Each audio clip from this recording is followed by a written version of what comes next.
accidentally typed something as fucking comedy perfection as that. I'm sorry. That is the funniest shit I've ever seen. Oh no! Oh god! Oh, my sides hurt.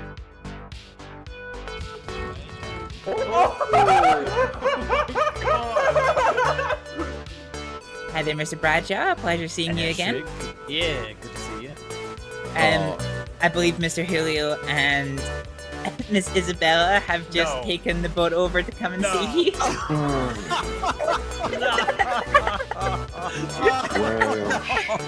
How did we choose the same time? Hey, hello, everybody. We cannot see the game. I cannot see the game. Actually, why is the game mispositioned? Let's try and correct that notion.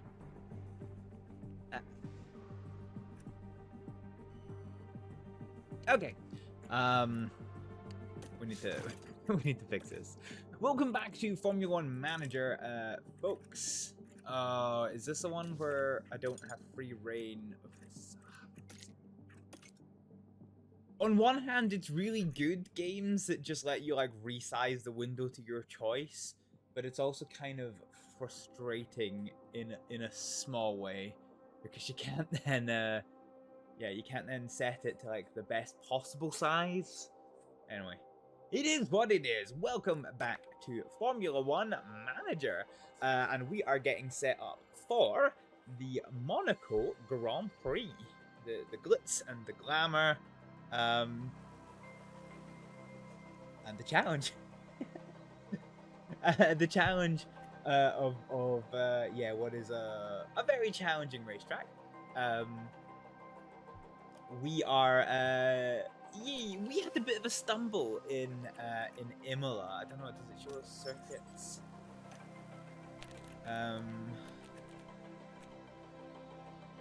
So was this our race result? Oh yeah, here we go. Okay, so yeah, we had a 15th place for Raven Aerosmith, but Logan Sargent hit in. No, actually, it was the other way around, wasn't it? It was Daniel Ricciardo that hit into Logan Sargent, unfortunately knocking him out of the race results for this race. So what should have been a really strong weekend, because before this hot spicy crash, Ricciardo was in front of Raven. So yeah, that is now the second. We're only on round 6. No. What round are we on? What round are we on? What round are we on? Does it tell us what round it is? Okay, 1, 2, 3, 4, 5, 6, 7. Yeah, okay, so we're now on round 8. So yeah, about to start round 8. Daniel Ricciardo has 2 mistake DNFs, like no mechanical DNFs, and no somebody else crashing into him and it's not his fault. 2 mistake DNFs. Despite this, we are still holding P9 in the Constructor Championship. Hey, Mahler. So we're still holding P9 in the Constructors Championships. So we are second out of the potato teams that currently have nil points. But you can see we're a long way off our season objective. Hey, Pixie, thank you for the follow. Welcome in. We're now, we're, you know, we're nowhere close to our season objective, which is 7th or above. Yeah, we got Monaco next. So, yeah. Okay. So because of Daniel's crash, we probably need to take a look at his car, and you can see a lot of the things have damaged. So it was a front to rear impact with Ricciardo into Logan Sargent. So hence the front wing is destroyed. We've got 4 of these new front wings, so that's fine. And in terms of the chassis, annoyingly, Ricciardo had one of the new chassis. And I might give that to Raven because Ricardo, of my two drivers, Ricardo is my stronger qualifier, but his race pace is so-so, and as we're learning, we're starting to suffer from a lot of mistakes. Aerosmith's qualifying pace is, frankly, dog shit. You just finished your Monaco race, thank God, yeah. Aerosmith's race pace is, yeah, not good. Sorry, no, her qualifying pace is dog shit, but her race pace, oh, bugger. Yeah, okay. Ew.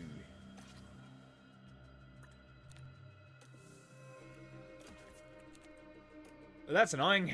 We don't have any suspension. Where are we in the calendar?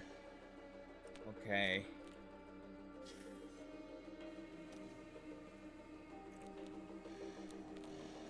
Yeesh. Yeesh. Okay, this isn't actually this is not actually very good. Yeah, okay.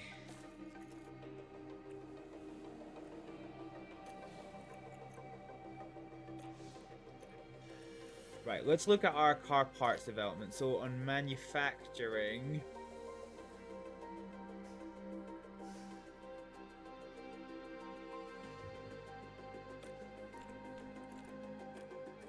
okay, we need suspension.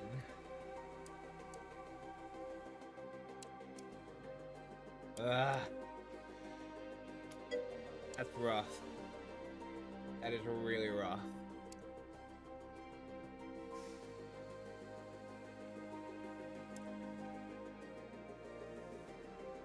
We have to emergency manufacture the suspension. Yeah, we just don't have a choice. So that's a hard hit. Mahler, thank you for the follow. Oh god, okay, this is no bueno. Okay, so let's put in the replacement. So Ricardo's car is now up and running. We are gonna put a new engine in for just now. ERS is fine. I think we only get the 2 ERSs, but the crash damage is pretty costly. We are going to move on to our 3rd gearbox, which is this is a quite alarming usage. Yeah, we are going to give Aerosmith our new chassis.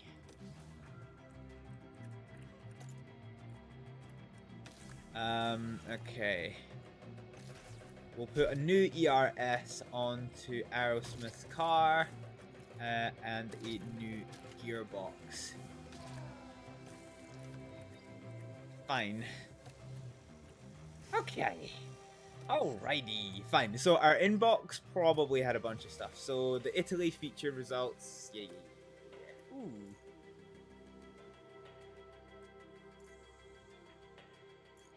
We can do some scouting on Martinez Stenschern, which is really interesting name. Let's scout him, see what we're working with. No harm in it this early on.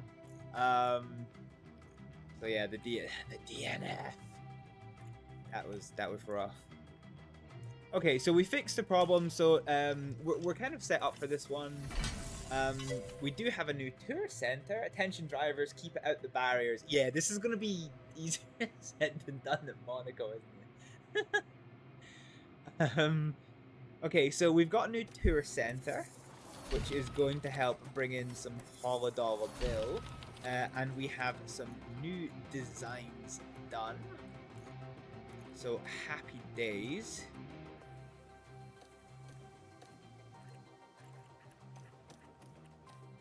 Okay, we have no spare suspensions. Yeah, we've got no spare suspensions. So let's go and get the new suspension design in play. I think we'll go for 6 for just now. And we can already see that cost cap's coming down to 36 million. Okay, so we'll get the new suspension design underway. The reason why I'm going for so many of these suspensions is purely because, like, if I run out of chassis for chassis type 2, I can drop down to chassis type 1 because I've got spares, but we don't have any spares of type 1 suspension. They're all on the cars, so we're pretty marginal on that one. I can always cancel them, you know, later on if I don't need them, so that's fine. So got 10 engineers available, and the next... Okay. Forget what design it is we're currently working on. Can we see what the design is?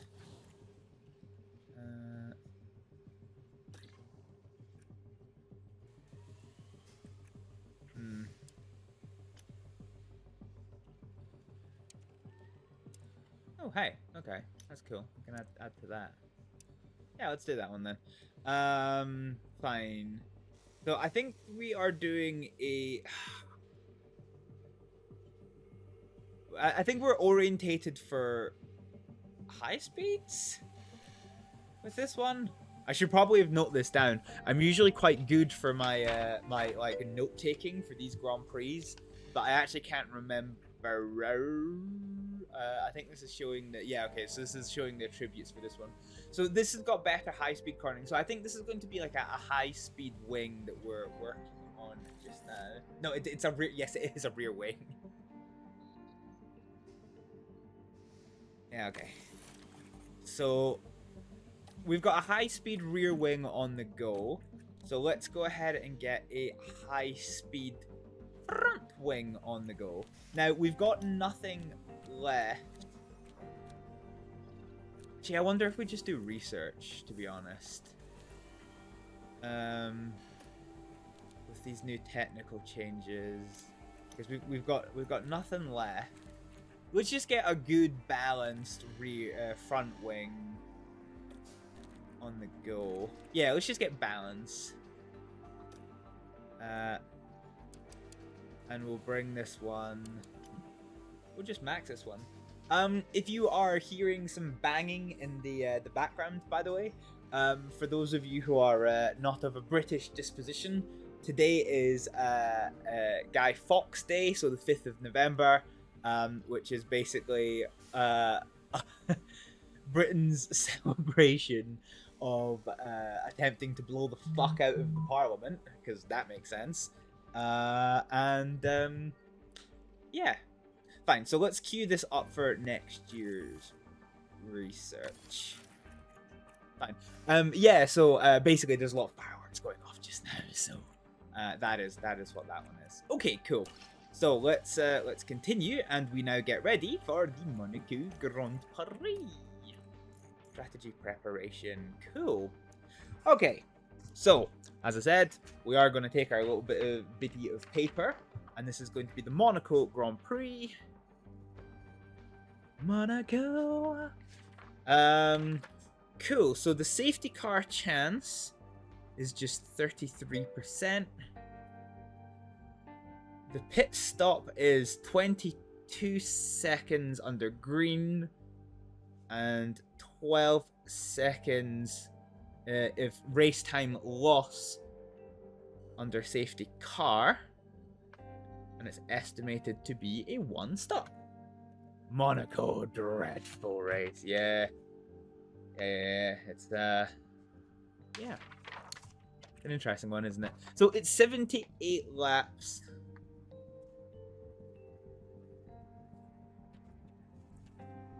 You wasn't looking forward to it, but you're glad it's done. Fair enough. Okay, if we don't fuck up, I'm confident that we can get 18th.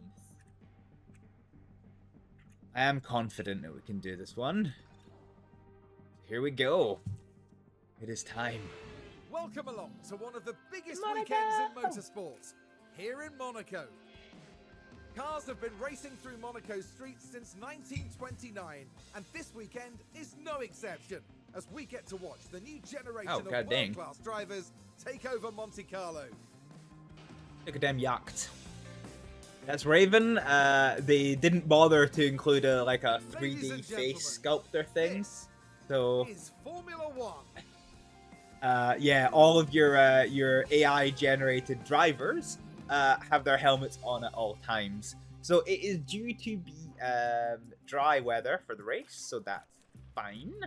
And yeah, car parts knowledge. Okay. Alright. Alright. Let's nothing else for it. Let's actually let's have a look at fuel. Okay, so it is fuel use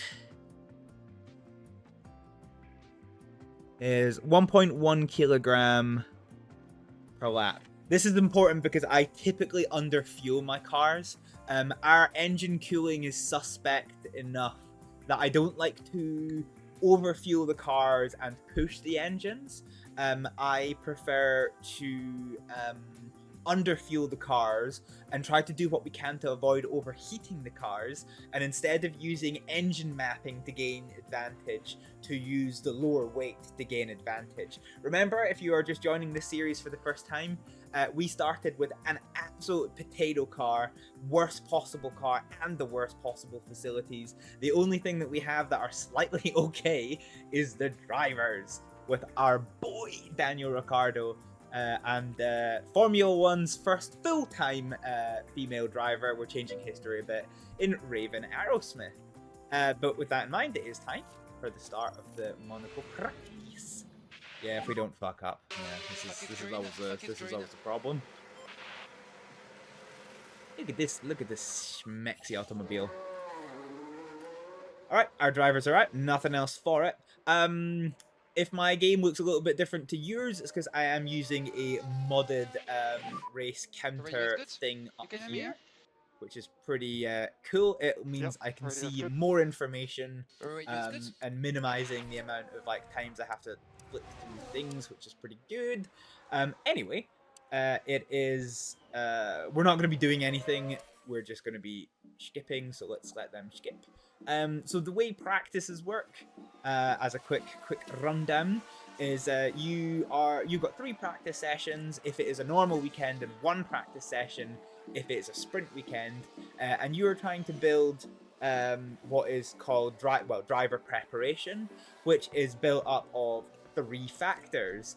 25% of your driver preparation is track knowledge, which you gain by putting drivers out on track. You've got car setup knowledge, which is another 25%, and that is shared between both of your drivers so long as the car components that they are using are the same. So if you are, for example, how Aerosmith has a chassis 2 and Ricciardo has chassis number 1, they will not be gaining the same experiences. How do you feel with the car at the moment? Okay, car's dog shit, so let's get it back in. At the moment, I'd say it's a bit of a struggle. It's a bit of a struggle. Okay, copy that. And that's Raven coming in now as well. So let's recover it and see what we've got.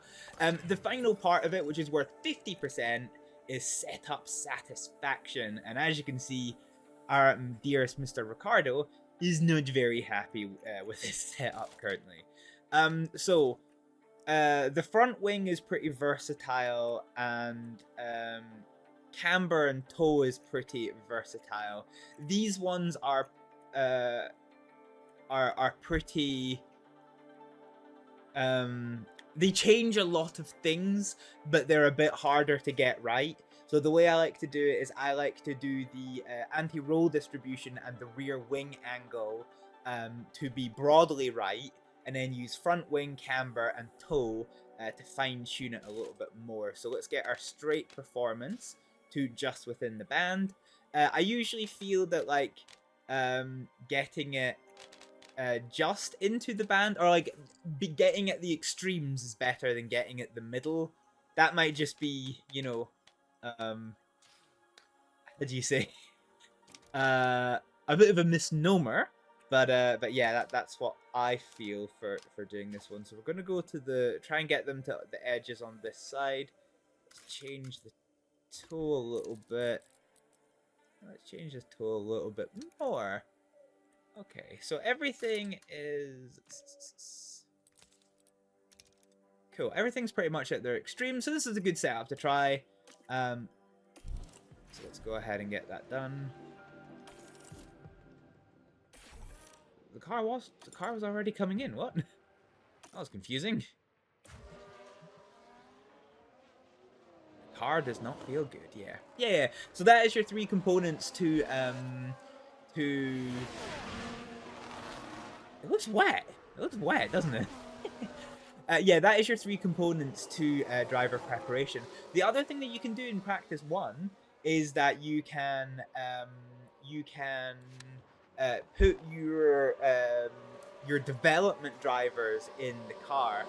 So you can see RB Racing has got a development driver. I'm not too sure who it is. I think everyone else. Aston Martin has a development driver in. Oh wow, that's not helpful at all. Yeah, so you can put the development drivers in the car. You can only do it for practice 1, and what that does is it helps with your development drivers, well, development, and it lets them test car parts knowledge and setup satisfaction, but it doesn't build track acclimatization because that is very so. Car parts knowledge is specific to the car parts. So if you have 1 car using it, it will only build up at half, and if you have 2 cars using the same parts, it will build up at full. Setup is unique to the car, and track acclimatization is unique to the driver. So you need to consider all of these things when you are planning your stuff. That race counter is good. Yeah, you can't have mods. Ah, that's unfortunate. What team do you support in F1? I kind of I don't really have a favorite team at the minute. I've not been I'm a big motorsport fan, but I'm not a big Formula 1 fan. There's no one team that I'm kind of sitting there going wow rooting for. So yeah. Okay, let's change the corner in just a little bit.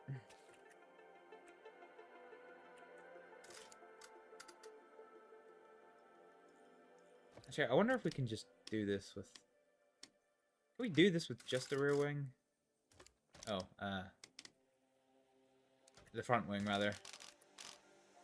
The answer is no. Can we do it with our camber? Nah. Okay, right. Okay, let's just reset this. And let's redo this. Okay, like I said before, extremes are better than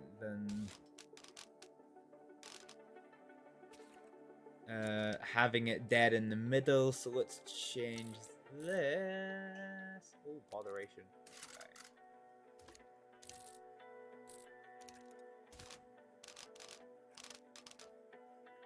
Right. Okay.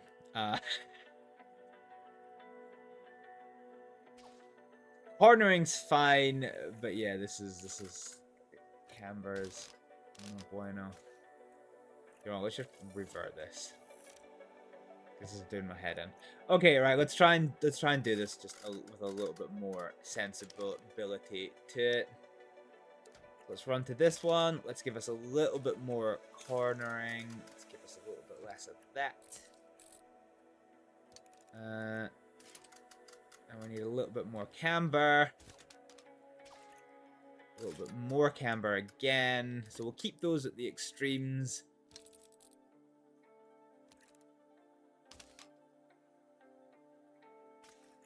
And then just a little bit of this. Okay, so extreme, kind of midpoint. Nah, fine. That'll do. That'll do for just now. So back onto the hard tires, and out we go.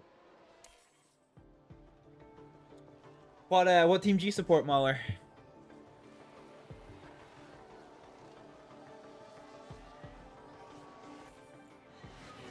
Oh, red flags. Buggeration. What happened? Please do not let this be one of my cars. Actually, I've not sent my cars out yet.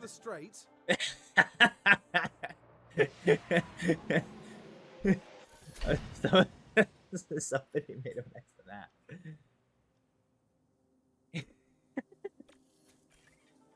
Yeah, okay, somebody made an absolute mess of that one. Okay, this gives us a chance to reconfigure the cars. So as soon as the track goes green again, it's always been Ferrari. Strong team to support. Okay, now this is a problem because we've only got 15 minutes of the session left, so this isn't great. So the other thing we need to do as well, now that we're here, let's get the face cam off. Here we go. We've got the. Let's say we've got the F1 cam. But Okay, and we need to wake up the brakes now. Make sure you give us a couple of good braking. I'm a little bit I'm a little bit out of position. Hang on a minute. Let me readjust myself. Yeah, I think with me changing the size of the game earlier, it's kind of knocked me out of position a little bit. Okay, so the chances are we are not going to get through.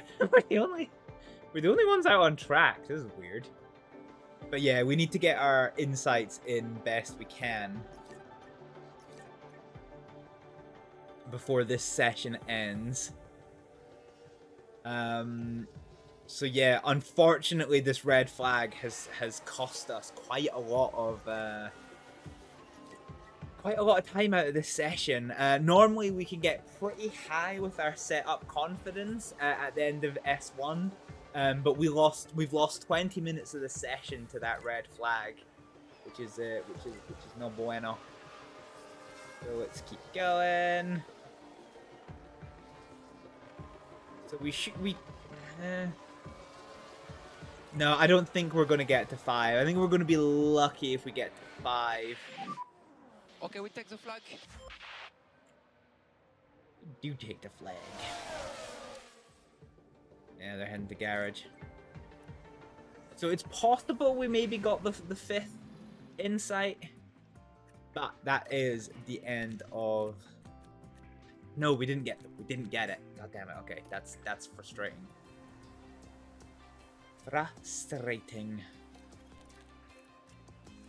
Okay, normally we would skip over P2, but because our car setup is, we still have a lot of unknowns with it. So we know we're not happy with the rear wing, so let's give it a little bit more down here. Let's change the front wing up to here. And then let's change. Okay, let's use the camber adjustment to sort here. And then we'll try and get that as far back as we can. So this is going to be a relatively good setup to test. So we're going to get ready to test this one, and we're going to do the same for Aerosmith. So we know we are not happy with the straight line performance. Traction's not so bad. Okay.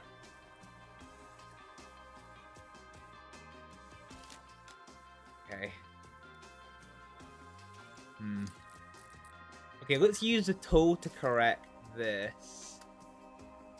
So that's on the extreme of this one, and then let's just use the toe. So we're gonna need to give it a little tickle up and So we need to balance the camber and the front wing angle to give us the best results. Okay, extreme, kind of middle, but then that's at the extreme. So again, this is a good setup to test. Let's go for it. Let's ride. So, hoping once again for no red flag, we're going to send our drivers out. And we're just going to put it to maximal speed in order to just try and get through this. So because we have changed the setup to brand new values, we have reset our insight counter. So yeah, we're going to head back and start our 5 insights and go from there. I don't really know what the benefits are of like changing tires. I guess if the, like in real Formula 1 you want to test your performance, like tire performance with the setups, but in game I don't know if there's any benefit to using different kinds of tires, or if it's just like, because I stick to the harder ones so that I can get more laps without burning through more tires. Because if I can keep as many softs as possible, that gives me just a little bit more wiggle room when it comes to trying to get the most out of that tire practice. So the good thing is, with this being Monaco,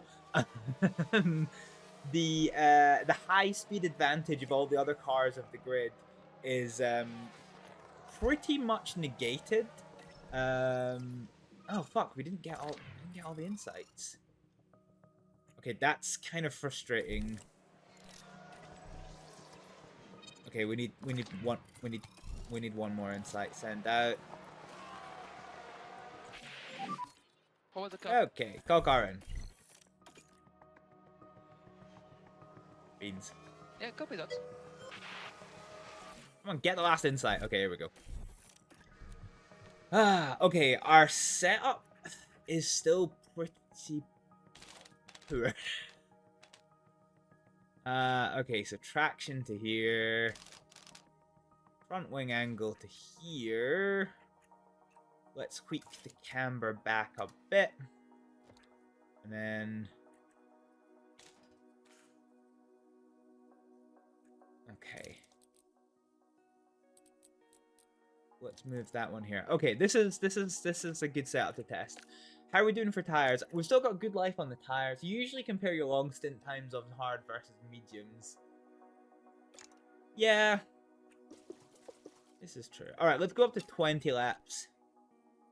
And get this setup done. Aerosmith's actually pretty happy with her setup, even though it's only at 52%, so it's still pretty potato-y. But hey-ho.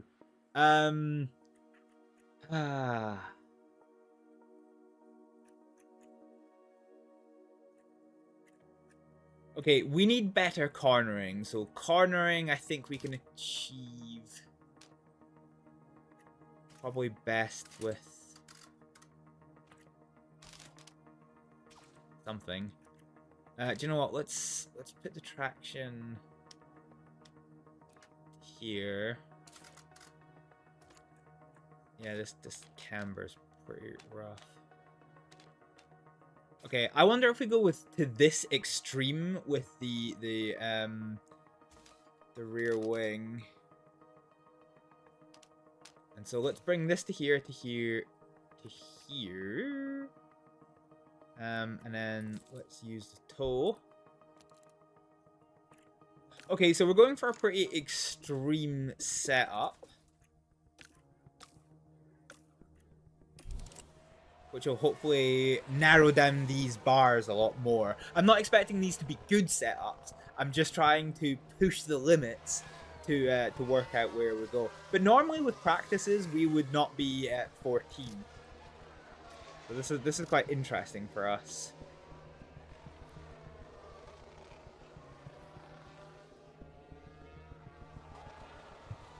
All right. Tires are cold. Don't care. Let's stick on that 16x, that hot spicy 16x.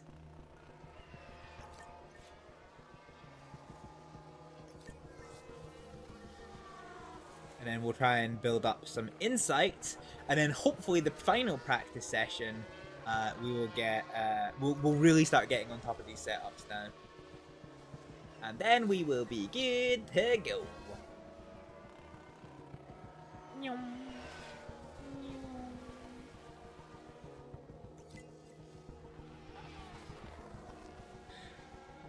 So, the car parts knowledge has slowly been climbing over the course of the session. We're up to 92%.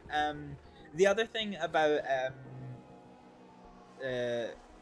track acclimatization, as it's called, is the more laps that a driver does in sequence, the higher that value climbs. So if you do, like... How was the balance, please? Okay, let's get Ricardo in. In the ballpark. So like if you do 10 times 1 lap stints, you will not get as much track acclimatization as 1 10-lap stint. You're doing the same number of laps, but that's just the way that the game works it. So we can see here our setup satisfaction is pretty. So braking stability, I think we can fix with some tow. Okay, let's bring this back to here. Let's wind the camber back a little.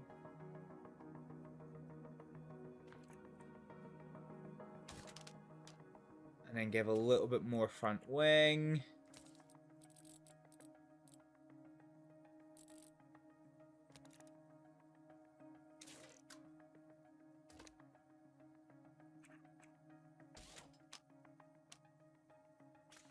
Okay.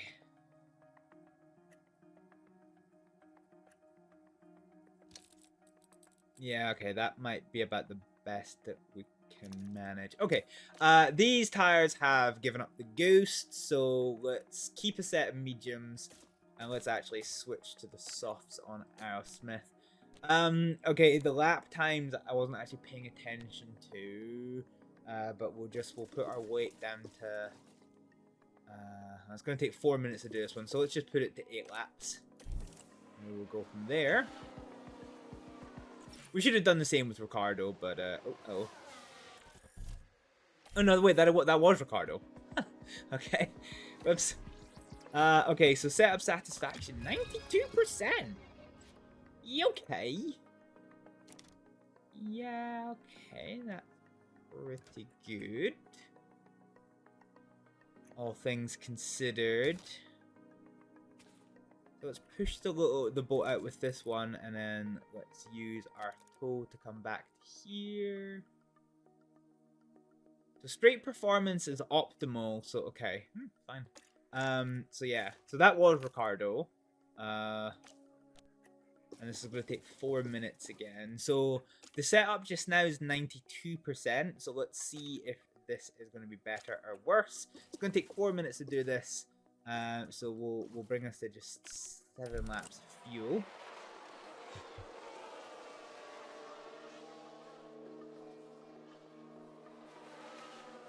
And then let's see how we get on. And then before too long, it'll be time for qualifying. Hot diggity dang.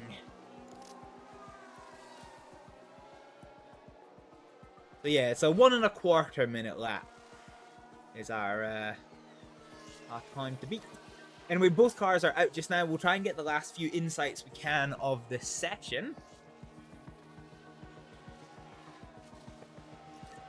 Hey, Ricardo up at 11th in terms of fastest lap. And there is the checkered flag for practice 2. Happy days. So our drivers will finish their laps, which they have done now. And they are now going to head to the garage. Ricardo! He's got a penalty? Oh, because of the crash last race. Yeah, that makes that. Yeah, that checks out. Okay. Fine. So, we're now on to the Saturday session, and it is time for practice 3. Yeah. Fine.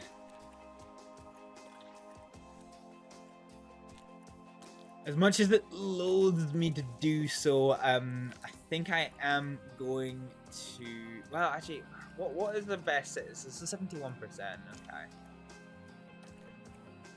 Versus.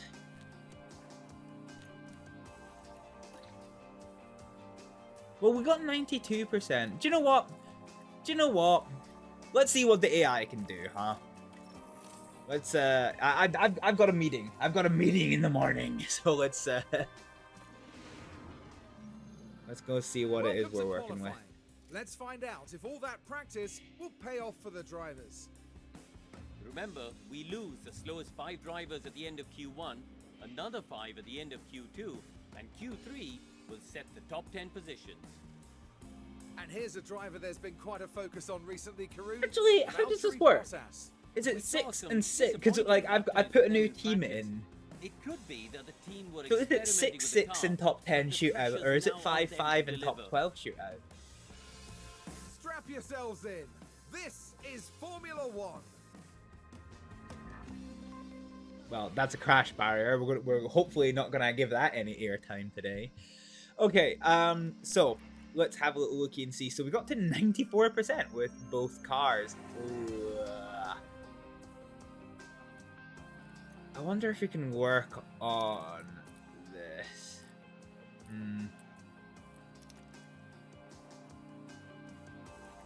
So we got to 94%.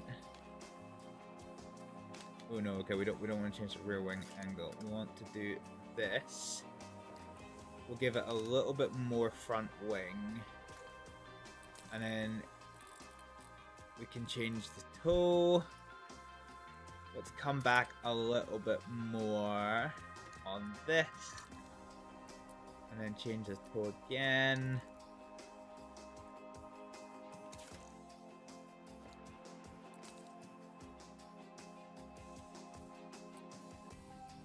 Okay. Oh, actually, hang on. Yeah, okay. So this is going to be rough. So if we get this wrong, then we are going to be locked into less than optimum. Because 94 is pretty good. But yeah, I think this is going to be alright. So Daniel Ricciardo is going to have some pretty good confidence for this one. Let's get a set of softs on. And then let's check on Raven Aerosmith. Aerosmith, I'm probably going to have to leave.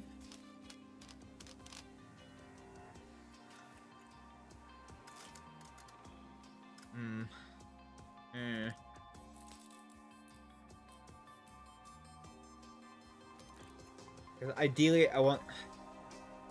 Okay, maybe not. Maybe not. So after this, we can change front wing angle. So I want to see if I can improve this setup while still giving me the flexibility to tweak it afterwards using front wing angle.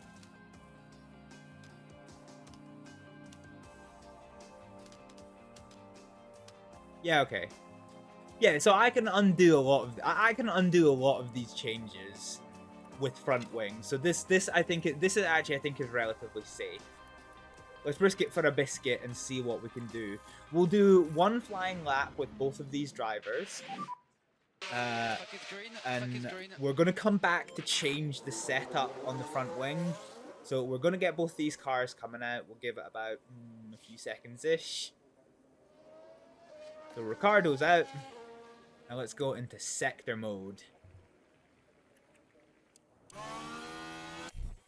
So let's see Ricciardo's lap, and let's do a lap of Monaco.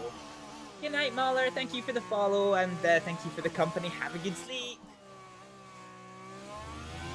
Okay, we have a reasonably clear track, it looks like, for just now, for Ricciardo starting his lap, so long as this car stays off the line.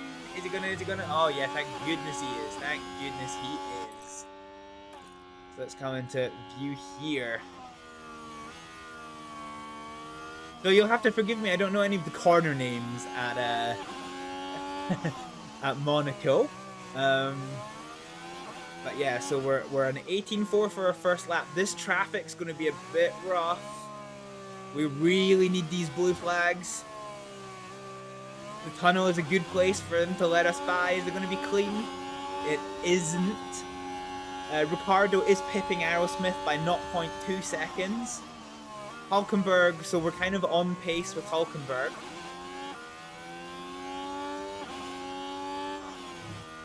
Ooh. 32.7 for sector number 2. Which I don't think is very fast. I think Aerosmith might beat us here. Unless she's been bogged down by traffic as well. Yeah, no, so she didn't get the traffic. So it's even Stevens between Ricciardo and Aerosmith. Let's see what Hulkenberg does.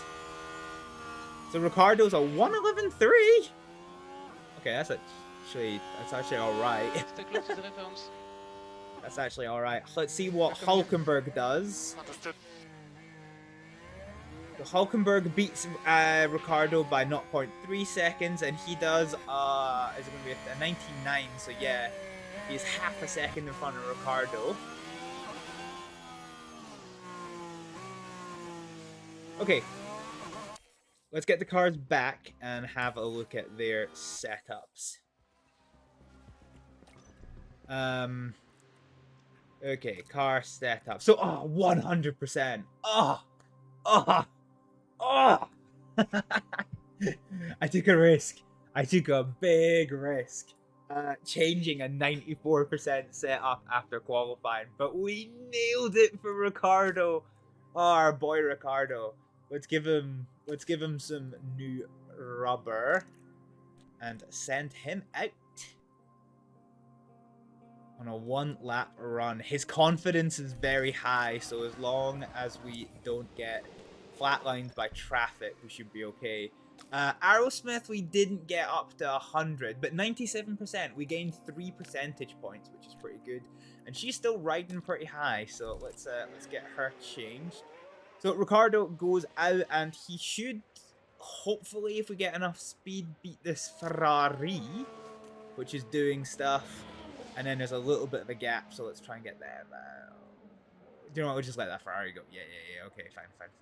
So this should be okay for Ricardo. Keep up the work on the brakes, please. Okay, understood.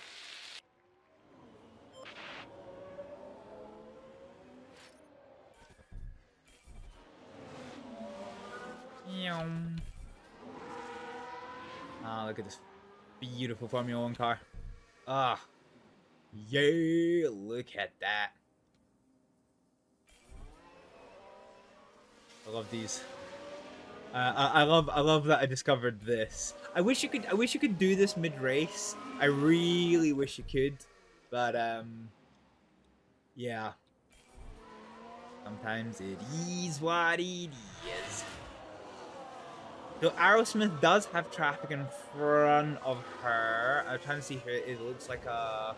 Yeah, so it's a McLaren who I don't think is on a fast lap, but hopefully will be soon. Anyway, let's see how we go. We'll get a 3rd lap at this. So Ricardo's been pushed down to 8th. We are P8. And Ricardo's fast lap was not fast at all. But Aerosmith's was a good run. Yeah, beats Ricardo to take 7th place. Well, 8th place now. His science has just worked some magic, which is pretty good. Okay, let's work on getting a new set of rubber on these tires and getting them out maybe one more time. Because the track is probably going to get very busy towards the end. Okay, so let's put... So I want to save these 2 softs for the race. And we're going to get... Okay, they're about even Steven, so let's get this set of tires on. Let's get a new set of tires.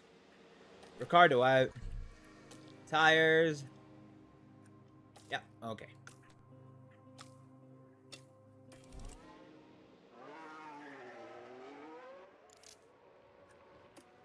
Here we go.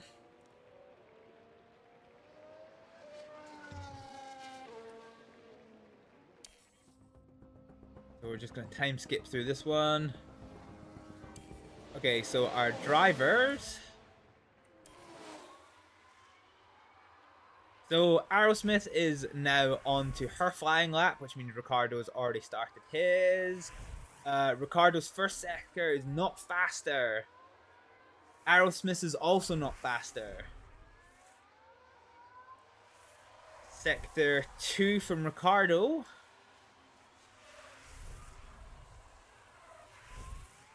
Is not faster.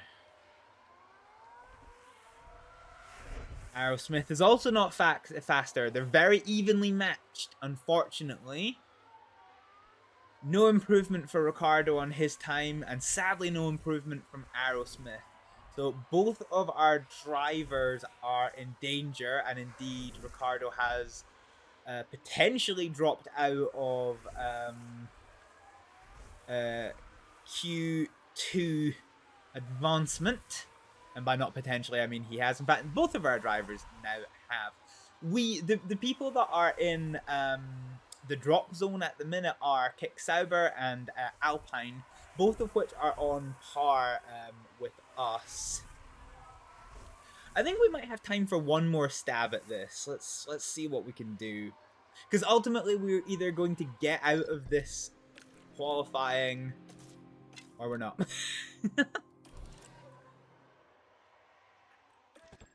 Okay, let's get these new tires on.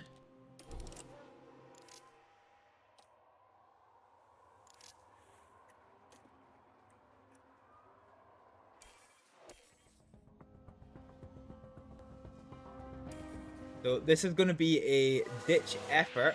Lance Stroll's in the drop zone. Bottas absolutely nailed a lap. Lance Stroll down in the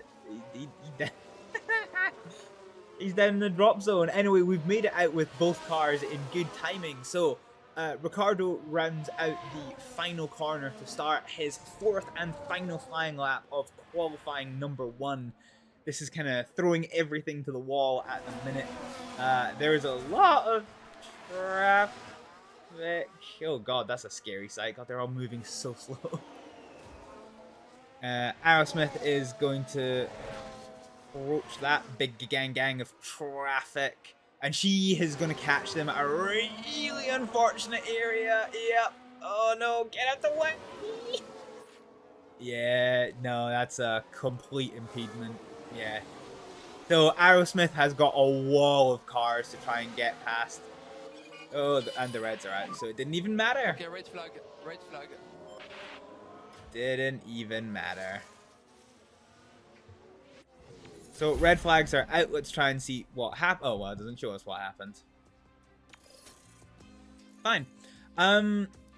So because of the red flags, it doesn't give us a chance to advance, but it does mean that the Sauber or the Alpine cars do not have a chance to advance beyond us. So I think it is time, ladies and gentlemen, for me to be quiet and introduce to you the start of the Monaco Grand Prix. The streets of Monte Carlo are ready as the drivers now prepare for 78 laps around this historic track. Monaco can hand out unpredictable results, just like in 1982, when 4 race leaders hit trouble. Riccardo Patrese eventually claimed the win after managing to restart his stalled car by himself with a downhill bump start. Monaco is famous for its many narrow twists and corners. From the brake-heavy La Rascasse to the treacherous Sand of Ott, there are no proper straights to speak of, and it's extremely hard to overtake here. It sounds like simple advice, but getting up as high on that starting grid as possible is the best plan of attack. Race day has arrived, and the time has almost come for these drivers to fight it out, wheel to wheel.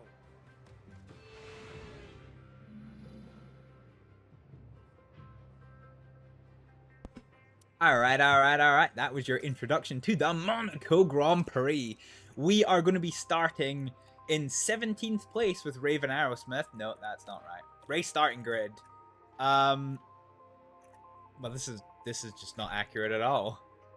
Yeah, this is okay. I don't know what this is doing. Oh, it's driver number. Okay. Fine. So yeah, so Ricciardo does have a penalty, but Raven is going to be starting in 18th place. 18th place. Ricciardo, in theory, should start 20th, but will have a grid penalty, but I don't know what grid penalty it is. Fine. So, let's go from here. So, Ricciardo is 20th, and Aerosmith is 18th.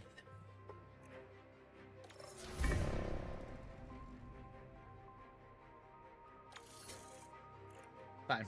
So it's 22nd for Ricciardo, and 18th for for Aerosmith. So, yeah, okay. I'm going to underfuel our cars by 2 laps.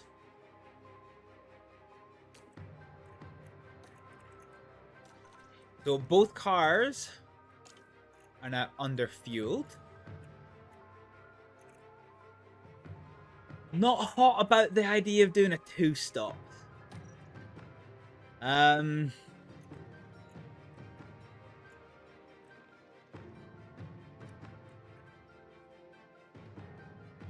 Yeah, I'm not hot about the idea of doing a 2-stop.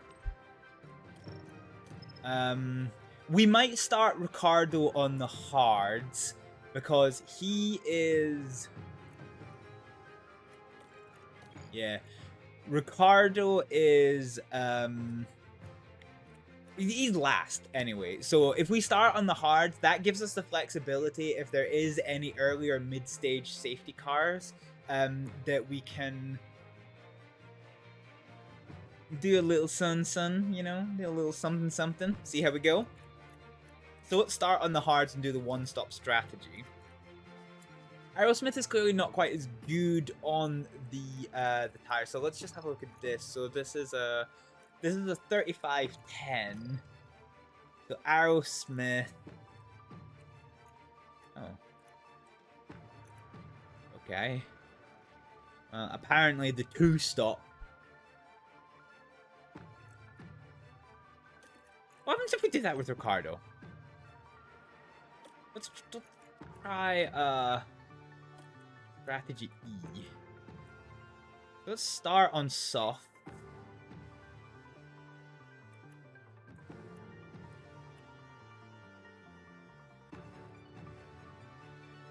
Let's try this with Ricardo. So a 3510 is what it is that we're working with.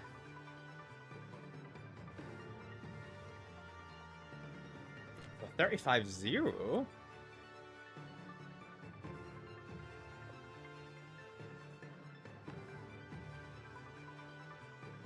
Yeah, okay. This has got potential. This has definitely got potential. Okay, so a 3455. So 3455 or... Okay, doesn't really matter, does it? Yeah, okay, it doesn't really seem to matter. Okay, fine.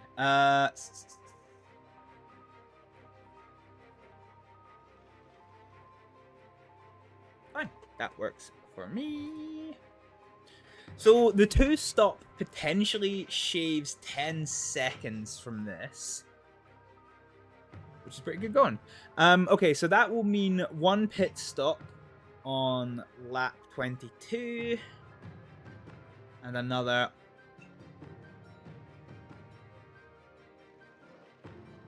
So we're soft, hard, lap 48, mediums. Okay. This is a new strategy for Daniel Ricciardo, and all of the other ones are quite considerably slower than this. So, yeah, all right, that's a good strat there. I think we might change about Raven's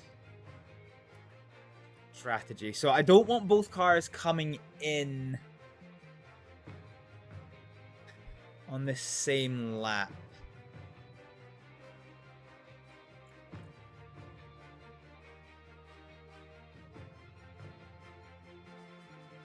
So this works. So Raven is going to start on the soft, and we are going to give her lap 23 for the hards, and lap 50 for the mediums. And that's slightly slower than Ricardo, but yeah, fine. Okay, good. Okay, that is our strategy. Let's make sure that we are starting on a clean set of softs, which we are. We absolutely are. Okay, in terms of the driver options, our initial pace fuel usage and ERS. So we're gonna give it some strong welly to start with, see what positions we can't make up, and then we will scale it back. Okay, setup's done. It is time to begin the Monaco Grand Prix. Well, it's great to have you with us, folks, as we settle in for the weekend's Grand Prix action. If Pierre Gasly's feeling the pressure, he's certainly not showing it. Oh look, nothing! The points are a long way off. Can they get a good start here and push for a respectable finish? Dang, But man's just got a what fluffy will happen beard. Here, your guess is as good as mine. Here we go! It's time for one of the most exciting races in the world. 3 lights, This is 4 the lights, Monaco 5 Grand Prix. lights. Oh, and there's no hold. We are going. We are going. Holy heck. now we prepare for a good defense. Oh, 3 wide into the first corner. My God. What a start to the Monaco Grand Prix. And has Ricciardo just done 2 positions? He has. Ricciardo's done 2 positions in the opening corner of the Monaco Grand Prix to get himself into 20th place. It's a different story for Aerosmith, unfortunately, who has lost 1 position to take 19th. However, she is fighting side by side with Zhao, it looks like. And it is it is a parking lot here in the first part of Monaco. Such a tight and twisty track. And these Formula 1 cars are really, really wide. You know, a lot of it might surprise you like quite how. Oh, hello! Somebody's pulled off at the bottom of the the tunnel. Can they get going again? We are not sure. It's Magnussen. He has absolutely scubbied it up. If we watch Magnussen, nothing wrong so far. So on leaving the tunnel, he just cannot get it stopped. They were just unable to do much about it. Unfortunate. Poor Magnussen. So, yeah, the race is off to a pretty good start for us. And now we need to be careful of these tires. So we're going to drop our fuel usage back, and we are going to drop our tire usage back. We've gained our advantages. Aerosmith, so we've been given a free position. So Aerosmith has effectively, by re-overtaking Zhao, and then Magnussen's lockup, we've now got Aerosmith up into 17th place, gaining 1 position on the start, and Ricciardo in 19th place has gained 3. So yeah, good start for Ricciardo. And now we are going to settle into this race. There's just the 1 DRS zone here at Monaco, and it is the start-finish straight. Yeah. Cool. So we'll watch how our strategy evolves. I'm quite surprised that there's only a 33% chance of safety car here in Monaco. That doesn't seem right to me, but you know what? Game says it's right. It's probably right. Cool.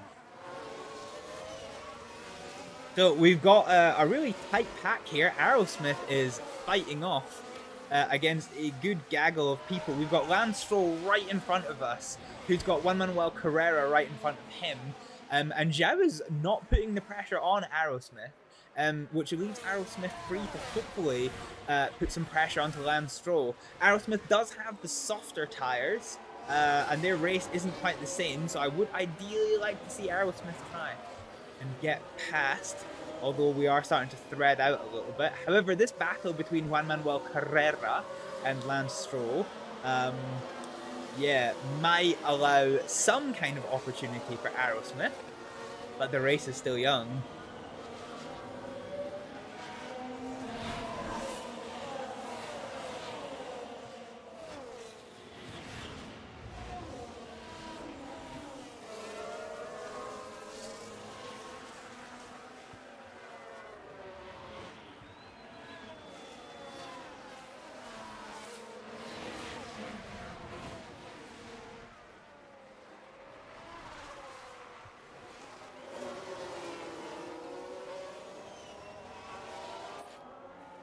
Okay, we finally ran out of ERS 4 laps in.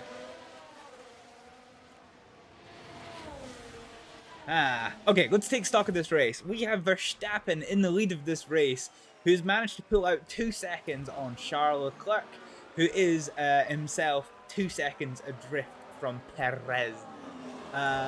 Norris is 1 second behind, with Piastri right behind him. Carlos Sainz is chasing down the 2 McLarens. Okay, Russell is 3... Okay, so it's good. Ooh, hello. Wait, how did this happen?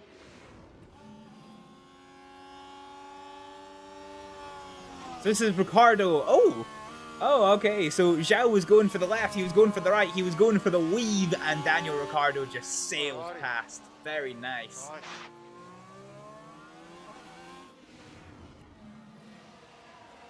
Nice. Alright. So now, once again, we have Hibble F1 1718. I was about to say 1 and 2.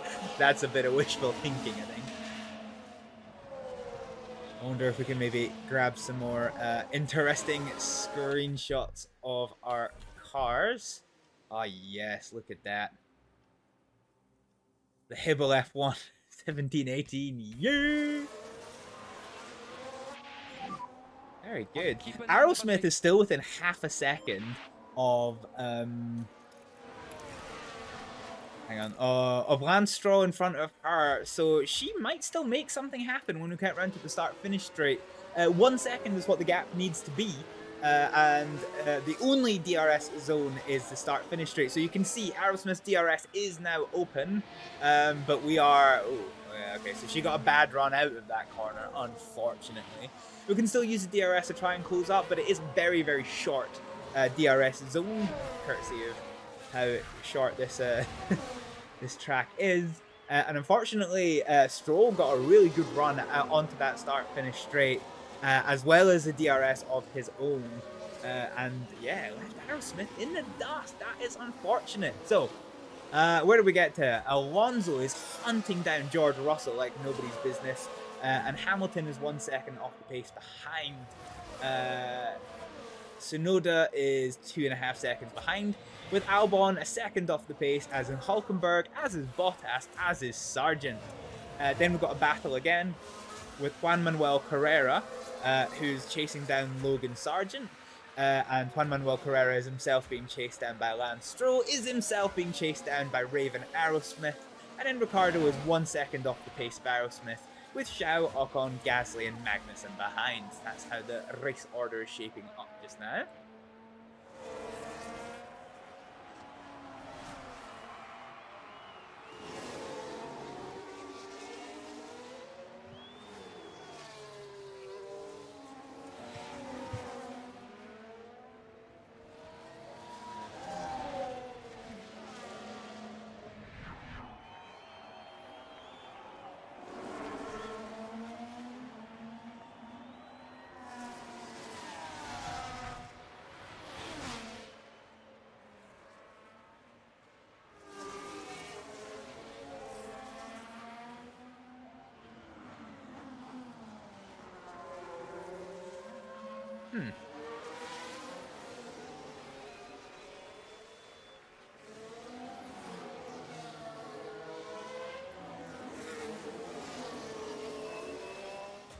Well, our drivers rather than Magnussen.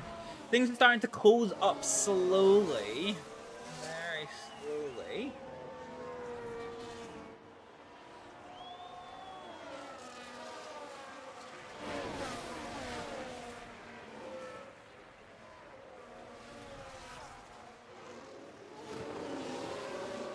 So fuel use is 1.1 kilograms a lap. So when we get to lap 10 for our drivers, we are very much going to have to start evaluating our fuel recovery.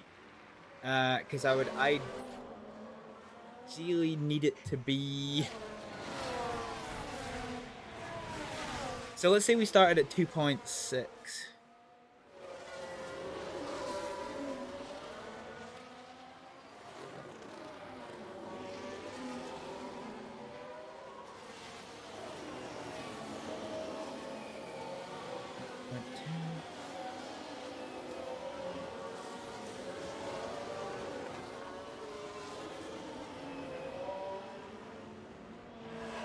Okay, so fuel recovery for us needs to be 0.4 kilograms every 10 laps is what we're going for at the minute.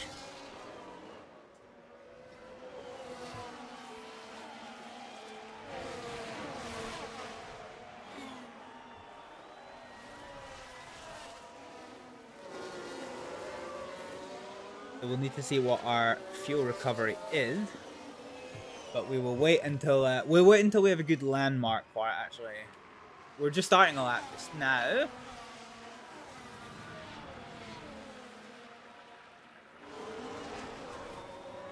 So lap 8 we are minus 2.3. So when we get to lap 18, we need to assess what our fuel recovery is. Oh god, our drivers are absolutely side by side. Honestly, I don't think we can do much more. That's your teammate, Ricardo. Head down. Alright, no team orders in this team, though. This should be interesting. This should be very interesting. That's such an iconic Monaco view, isn't it? Like 20 miles an hour turning zone.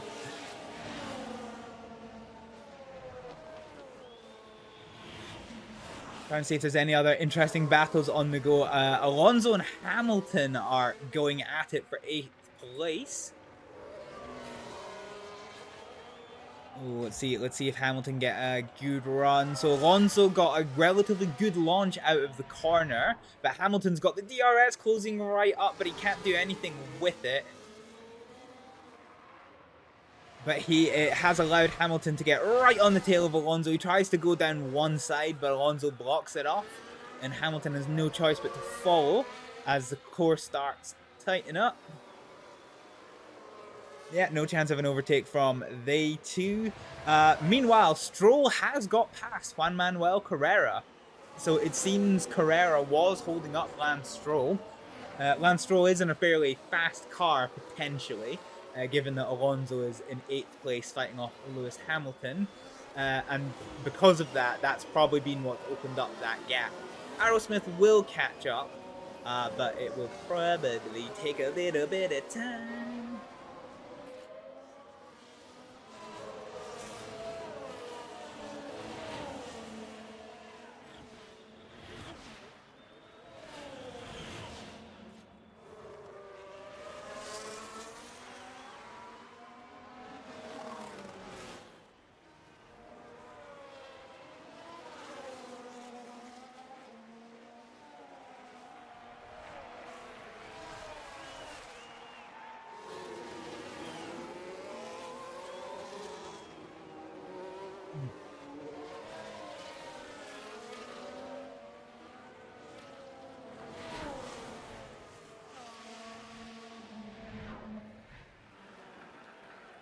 Give me a second, folks.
Alrighty. We are back, and Aerosmith is not really gaining too much on Juan Manuel Carrera, but she is really having to fight off hard from Daniel Ricciardo, who's trying to regain his position in the number ones. He is car number 1, but he has definitely not been our number 1 driver for a little while, what with all of the DNFs. Zoo coming now. Zoo is 1.0 behind now. Oh god, they are side by side. Oh, they fighting. They are fighting hard. So far, so good.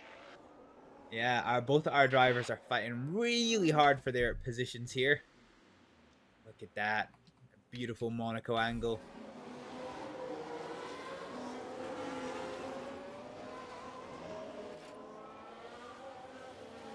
Alexander Albon has developed a fault. Let's see what it is. It feels like a ton of power. Powertrain issue. Oof. That's not good for Albon. Anyway, this fighting between Aerosmith and Ricciardo is not good. It is allowing Juan Manuel Carrera to escape Aerosmith's clutches. Even having the softer tire versus Carrera's hard. Yeah, Aerosmith is not gaining and is actually very slowly dropping back. Ricciardo either needs to complete this this overtake, or he needs to just second not.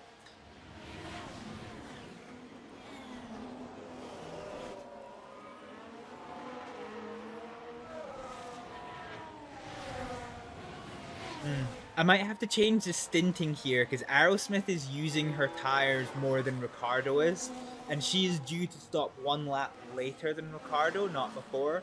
So I might have to swap them around. I might have to let Ricciardo pit on 23 and Aerosmith on 22. We'll see how that progresses. Ricciardo feels like was right on the tail. Third place is opened up into a three-way battle with Lando Norris hunting down Sergio Perez. Oscar Piastri is about a second off the pace. Oh, and it's getting closer. Oh, getting too close. Yes, they go. Oh, they're going for it. They are squabbling. They are absolutely squabbling up at the podium, the penultimate podium place. Yeah, dang. Unfortunately, Lando Norris can't make anything of it, and they continue as they were, with Perez in third place and Lando Norris in fourth. Oscar Piastri has caught back up. He's caught in the fight, and he's bringing Carlos Sainz up with him. The other interesting battle going on is Bottas v Hulkenberg. Bottas half a second off the pace, trying to close in. And yeah, Ricciardo is once again nose to tail with Aerosmith.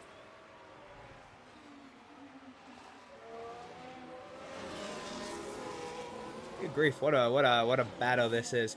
In terms of the leading interval, the lap time is 1¼ minutes, and the gap now is 3/4 of a minute. So I would assume we are going to be lapped at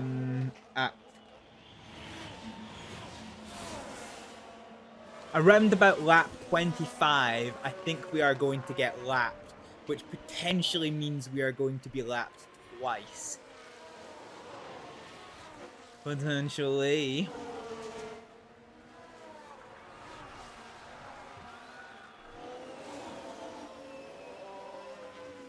So we're just throwing some quick maths at the problem. Ricciardo has dropped back a little bit. It looks like he is just going to have the DRS. And Zoo has DRS as well. This might open up the gap for Aerosmith to get away. It remains to be seen if she is going to be, like, with no pressure from Daniel Ricciardo, if she is going to be able to try and catch up to Juan Manuel Carrera. Aerosmith, I think she is better at, like, finding her feet later into the race. But yeah, we'll have to see if that is the case. We'll have to see. Them Formula 1 cars. It is a proper three-way battle for 17th place, so it's going to be jobs on for Aerosmith trying to keep her P17 position. Remember, both our cars have to get 18th place or above in order to get our cash prize as a team.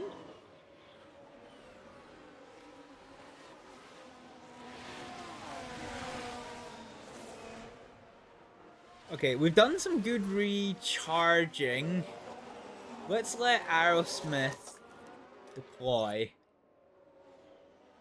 Let's try and see if we can't use our ERS to gain a little tickle of an advantage over Ricardo. And we're just artificially using...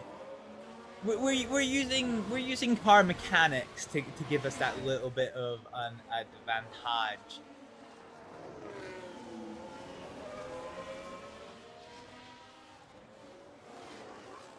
So we will see how that goes with Aerosmith's ERS use. At the moment, she doesn't really seem to be breaking away. Ricardo is staying with her. There is going to be a bit of a toll going on. So obviously ERS is using electric energy to woof. DRS is using rear wing flap to reduce drag on the car and give the car some oomph. But there is also the toll, which is not mechanical in nature. It is purely kind of aerodynamical. And as the cars cut through the air, it displaces that air and allows the cars to catch up. If they're close enough. Is they're close enough. This is the same principle of how, like things like NASCAR work, basically.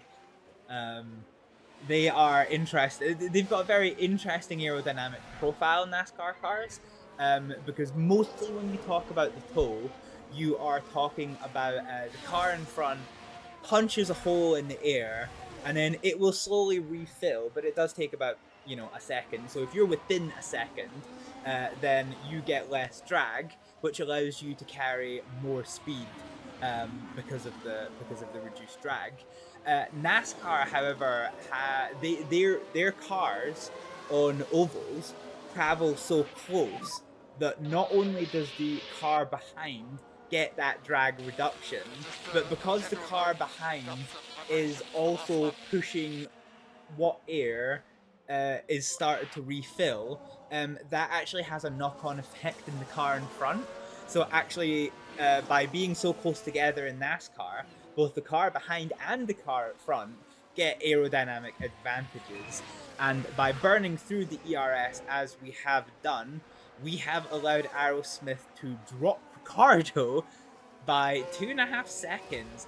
She's barely caught up to Juan Manuel Carrera though, which is a bit not ideal.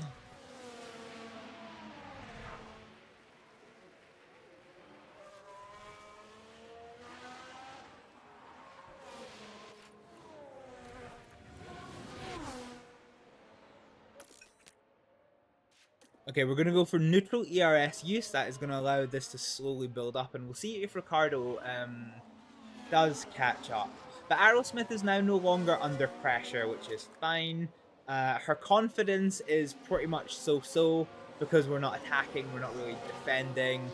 Ricardo's confidence is high because his baseline confidence is just so much more than Aerosmith's. I think we are definitely going to do this strategy of getting our drivers swapped around in terms of the pit stop. So we are going to bring Aerosmith in on lap 22 instead of lap 23 to go onto the hards, and Ricardo is going to take the later pit stop. That is going to be my tactical decision. Purely because Aerosmith has less wiggle room in her tyres than Ricardo. Ricardo is slightly better on tyre conservation than Aerosmith is. Magnussen is the first one in the pits. So he is coming in for some new Robert.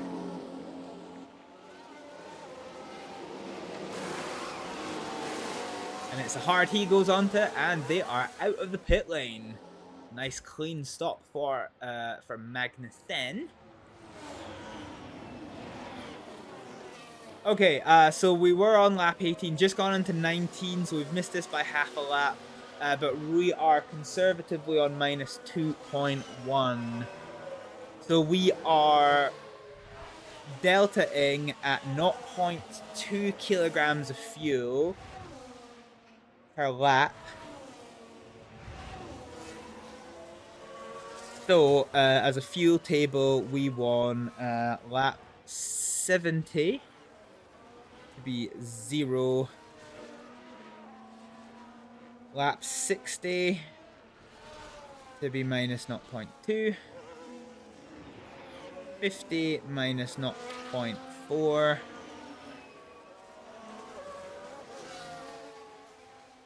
40 to 0.6. 30 to 0.8. And Okay.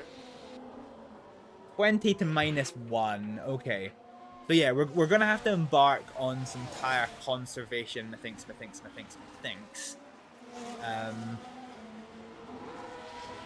Oh, Albon's mechanical fault has worsened. Oh god. What has happened to Albon? I think we have an issue with the car at the low speeds.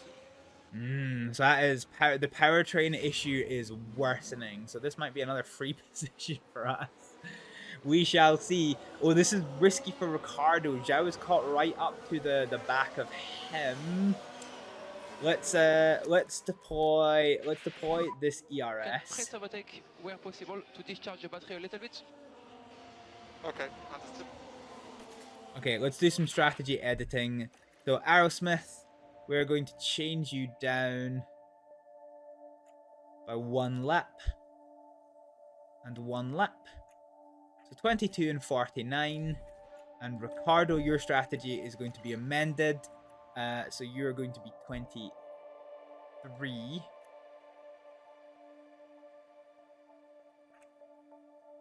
And 50.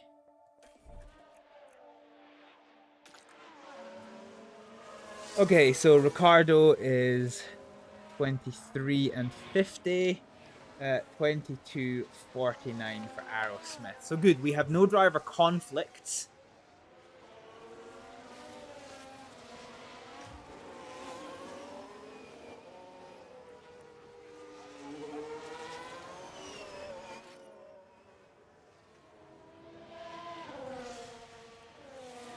Yeah, okay, no driver conflicts in terms of pit stops at the moment. So both Aerosmith and Ricardo are in their pit windows.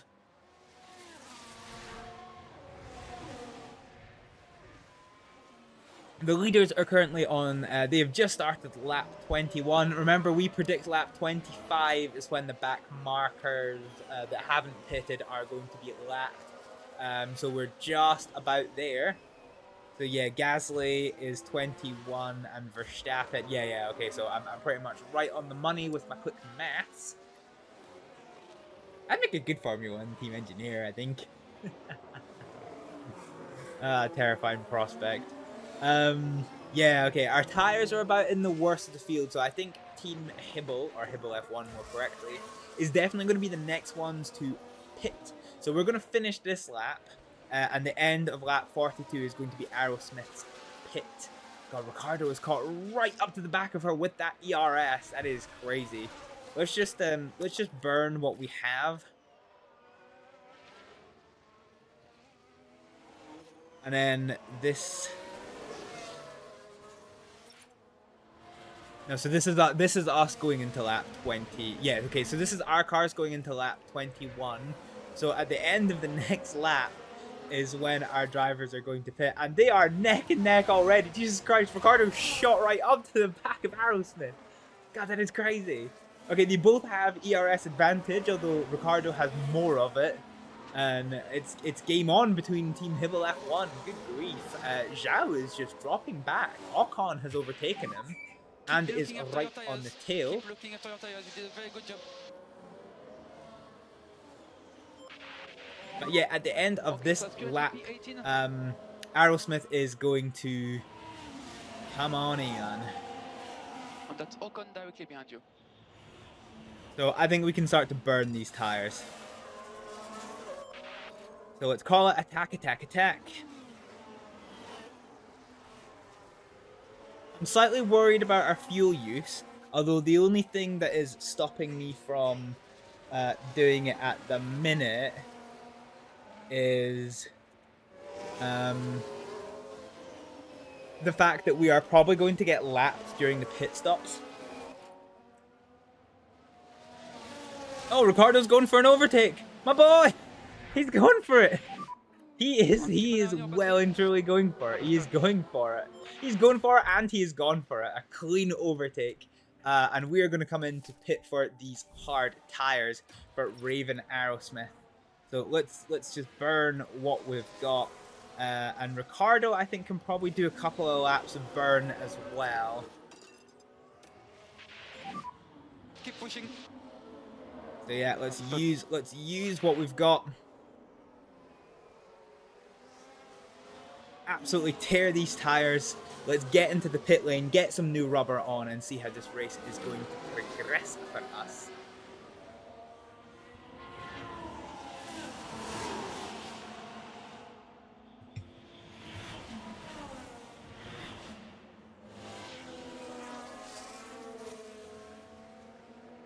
So we'll keep an eye on Aerosmith. Oh, well, that camera angle change was shit. Yeah, we'll keep an eye on Aerosmith because we really want to see how her pit stop goes. Our team is not necessarily the best at them our pit stops, so this could be quite interesting. So Aerosmith is in the pit lane. And Ocon wide. That is going to. Here's the replay. I suppose always a risky thing in Monaco. Those track limits. Well, yeah. Hopefully not a sign of things to come. Dangerous track limits. Okay, here we go. Open pit stop options. So Ricardo's going to go into the hard tire this lap. Oh, look at that. Look at that schmexy automobile. Okay, here's a pit stop.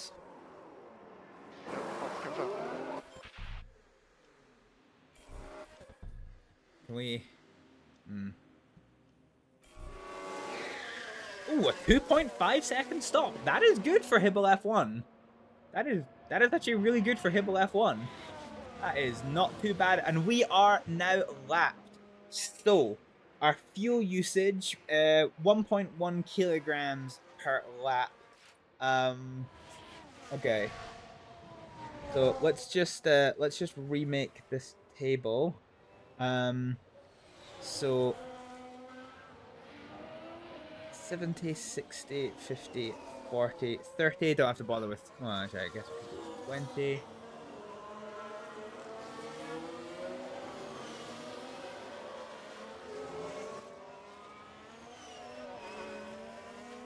Not 0.6, not 0.8, and 1. So minus 1.1, 1.3, 1.5,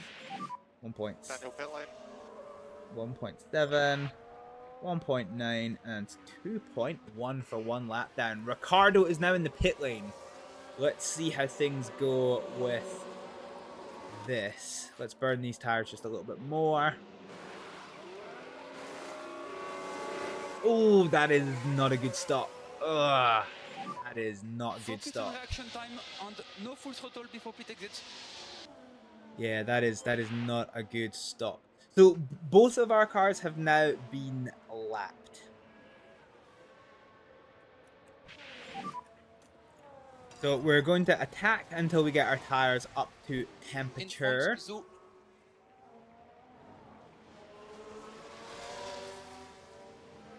And yeah, both of our cars are now a lap down and right on lap 25. Perfection. So Ricardo still comes ahead of Aerosmith, but Aerosmith has gotten past Gasly. And he just runs a little bit wide and she just squeezes down the inside. A perfect little maneuver from Raven Aerosmith to get into 20th place. So we have Ricardo in 19th and Aerosmith in 20th. Remember, we have stopped, whereas most of these cars have not. Hamilton is now in the pit lane and now out of the pit lane onto hard tires. So yeah, let's not be too worried about these positions because things are a little bit different. So we're now one lap down, with the probability that we will finish 2 or 3 laps down. So let's start drawing up the charts. So 2.4, 2.6, 2.8, 3.0,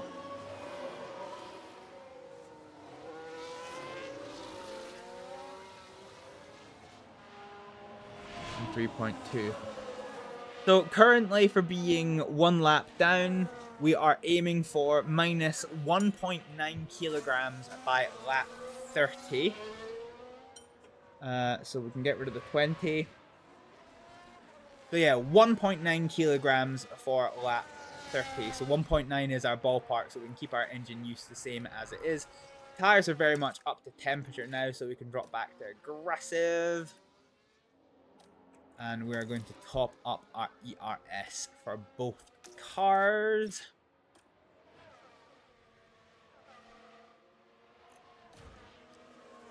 And wait for these tires to get up to temperature. Charge on. Understood. Hulkenberg is in the pit. He is just coming out of the pit. Will our drivers have an opportunity to overtake him? So Ocon has gone past. Will Ricciardo make it past? No. Oh, yes. Yes, yes. Oh, no, wait, that's Ferrari.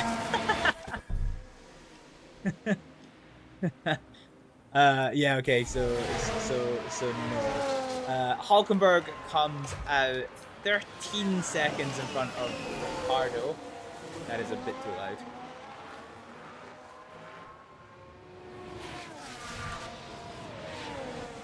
And Stroll has developed a mechanical fault. That is interesting. So we are starting to see quite a number of pit stops. So Verstappen has been in the pits for hard tires, as is Hamilton.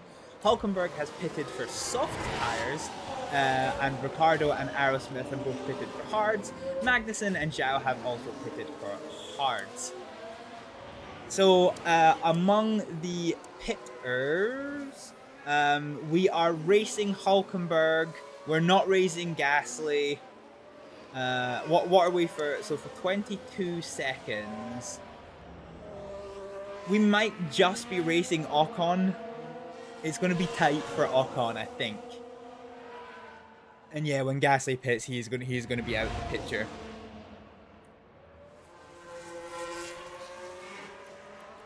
Okay, Ricciardo's temperatures are up to tire. And try to cool down the tires while you can. It's slightly coming up. Let's try that sentence again. Ricciardo's tires are up to temperature. So let's scale back the aggressiveness from hard push to push. We are not yet at lap 30, and our target is 1.9. So let's just give a little bit of welly. Our drivers are right together again, and now it is the other way around. Aerosmith is desperately trying to get past Daniel Ricciardo. We'll see how that goes. Ah, okay. Well, that was short-lived. We've just ticked over into the 1.9. We do need a little bit of lift off for the fuel. Okay, understood.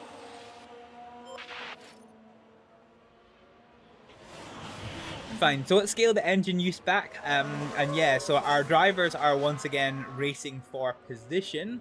We will see if Aerosmith can make it past. Juan Manuel Carrera is in the pits. It is a pretty tasty pit stop for Juan Manuel Carrera.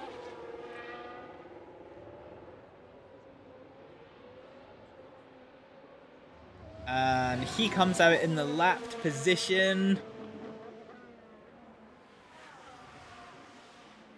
And he is 3 seconds in front of Ricciardo, down to 2 seconds.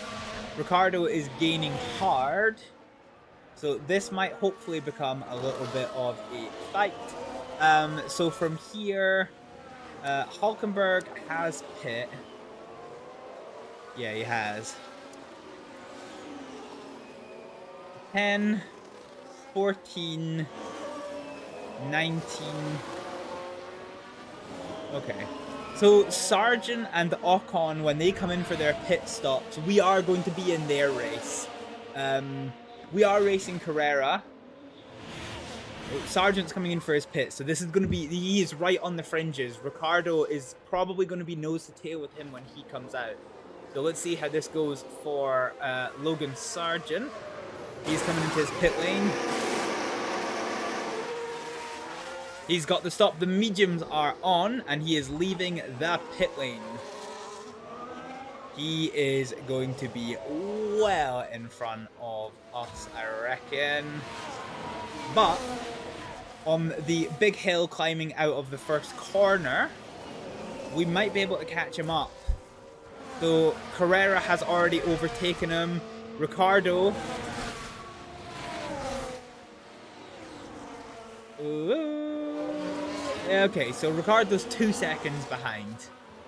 Fine. Fine. Ocon, when he comes into pit, I think is probably going to come out behind us. But yeah, what we need to do is try and catch up to Logan Sargent. So let's do this. You've got everything. Press on hold available. Let's try and get out. So we're now at lap 30. So our target of 1.9 has been met. So Ricardo, push on fuel a little bit. We're going to go back to 1.9 for both cars. Okay. So we want to try and close down this distance to Logan Sargent and hopefully... Oh, that isn't going to help things for Sargent. This is Logan Sargent. And wide they go, leaving the cut racing the corner. line. And you really can't do that too often with these cars. That's unfortunate.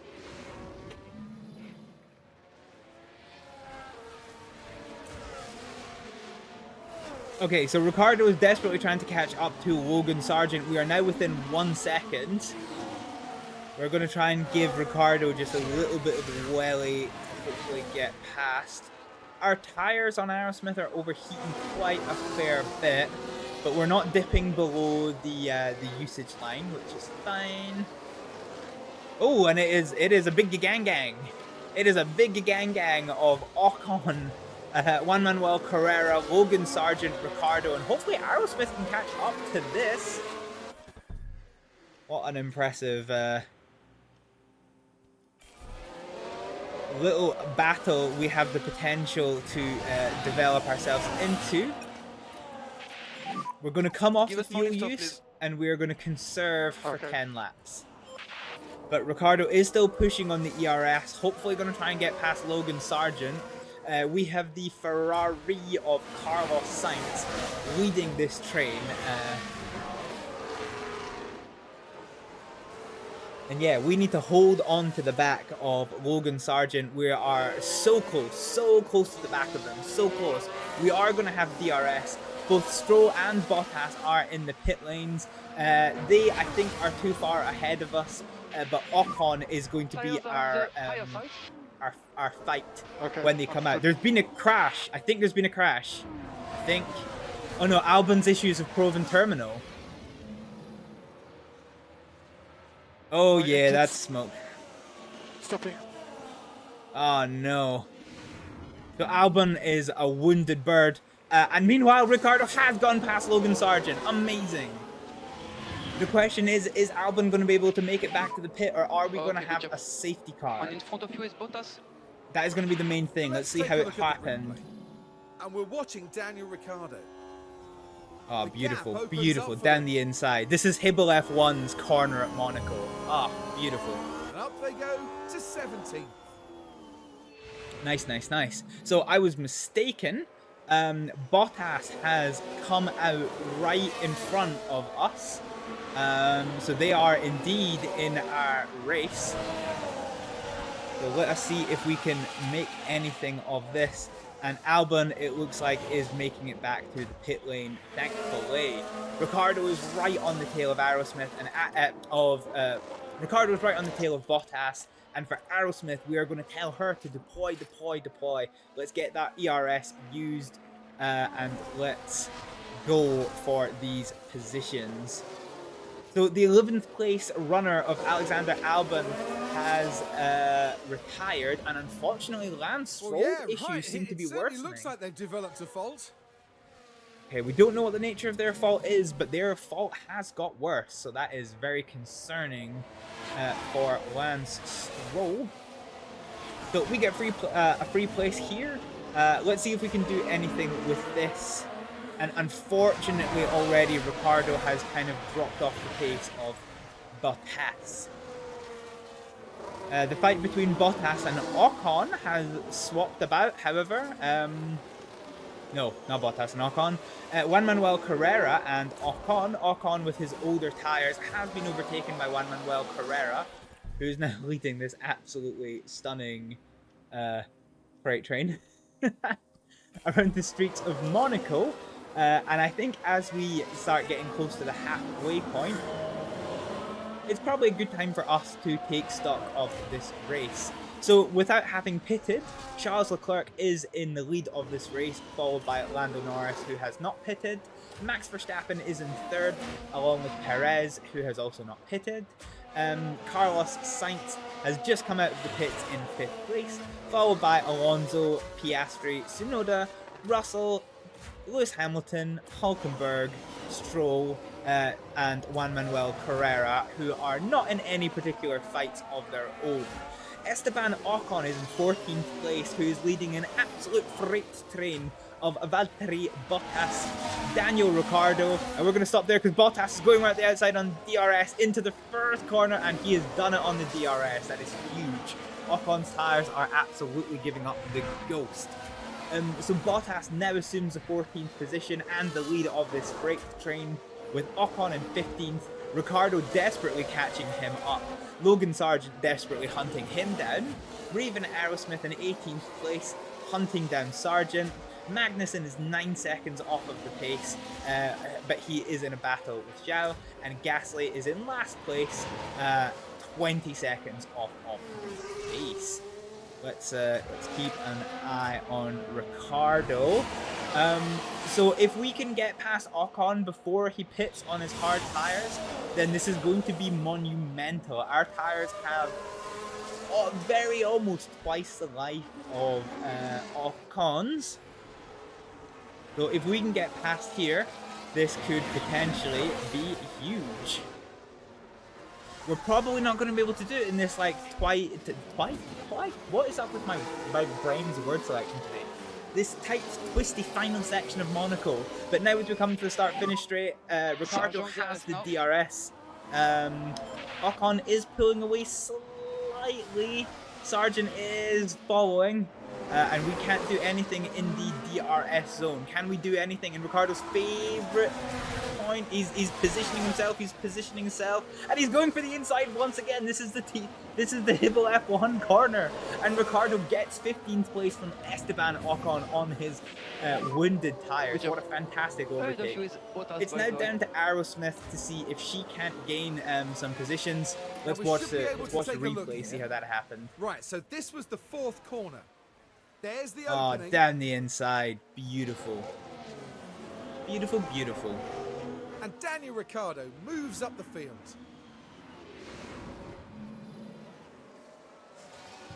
Very nice. So, Ricciardo is now going to try and pull out a gap from Ocon and chase down Valtteri Bottas.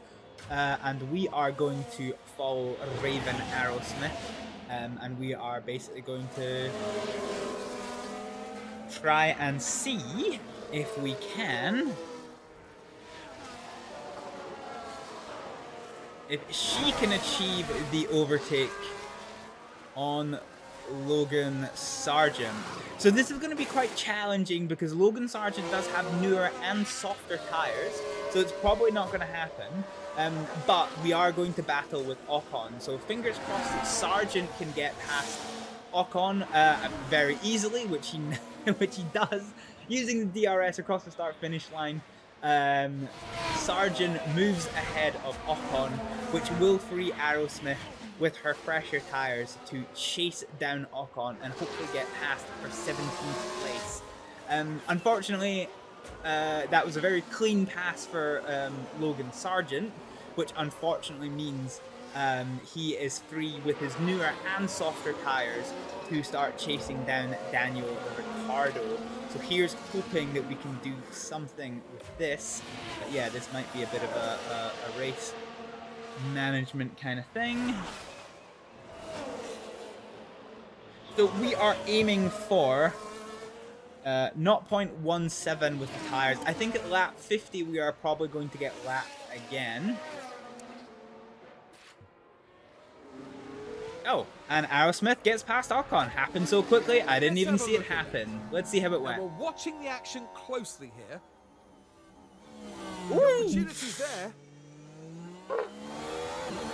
The walls, Raven, the Overtake walls! is made. She gets past in really good order. Fantastic work from Raven Aerosmith to move herself up into 17th place. Oh, but Ocon down the inside comes past, and now we've got the blue flags. Now we've got the blue flags. This is so unfortunate because Ocon has the DRS, Aerosmith doesn't. And the blue flags we had to get out of the way. That cost Aerosmith the position. And it also hands a pretty good advantage, a half-second advantage to Esteban Ocon. He is going to lose it because of the unfortunate state of his tyres, which are pretty train-wrecky. But yeah, that was good hard racing. Yeah, we're gonna let's keep an eye on Aerosmith. So we want to see if she can close down this gap. So through the tunnel we go. We've got a good toe, good high-speed toe. That gap's coming right down. Are we going to do it on the inside? We are! God dang, those walls are so scarily close. That is terrifying. But Aerosmith has achieved the overtake. Is Ocon going to do what he did last time and attempt to get past our Aerosmith? He's too far back this time. He's too far back this time, and he does not have the advantage of the blue flags.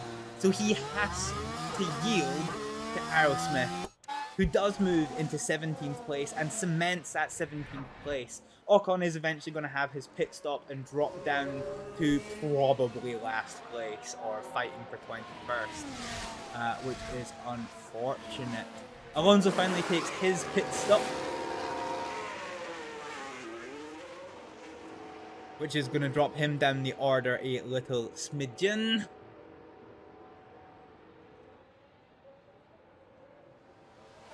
And both Ferraris have now pitted. So at the moment, the only ones who have not pitted are Lando Norris, Tsunoda, who is in 7th place, and Esteban Ocon. So they, I think, are really going for the one-stop strat, which makes me a little bit nervous because we are definitely doing a two-stop strat. I think these guys on softs are definitely going to be pulling a two-stop strat as well. But yeah, they might very well be in a different, race position to us come the end of it. Oh, blue flags there for Esteban Ocon. Really unfortunate placing. That has allowed Magnussen to catch right up to the back of Ocon. But yeah, now we have to see if Aerosmith is going to be able to catch up to Logan Sargent. Taking stock of this race as we are about to approach the 2/3 mark. Lando Norris, having not pitted once, is in the lead of this race for Team McLaren. Max Verstappen is in 2nd place, 1 second off the pace. 9 seconds off of the pace of Verstappen is Charles Leclerc, with Sainz 11 seconds behind.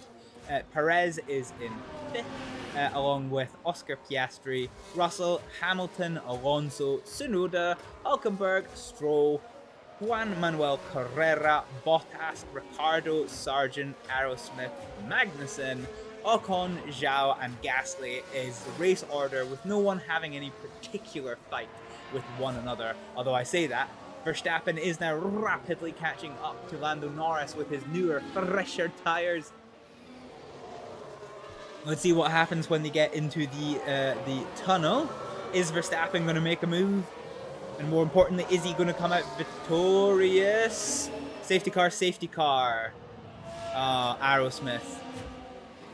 Aerosmith's crashed. And it's terminal damage. No! What happened? Turn number 1 with the DRS. We locked up. We locked up and into the barrier. And just like that, the hopes of the team start to dwindle. Well, shit. Okay, Aerosmith's turn. That is annoying. That is really annoying. VSC. Now we're watching the action closely here. We'll get the double replay of our shame. And ends up making contact with the barrier. And they'll have to pick themselves up after that. That's rough. That's really rough. That dude was asleep.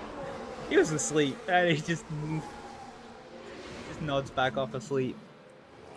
Okay, virtual safety car. I don't think there is any point in picking under virtual safety car. I think we use this opportunity to conserve our tires, conserve fuel, and recharge our shit. We are just going to skip through this. It's not very much is going to happen.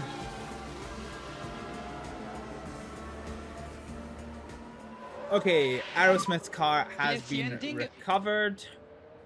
Understood.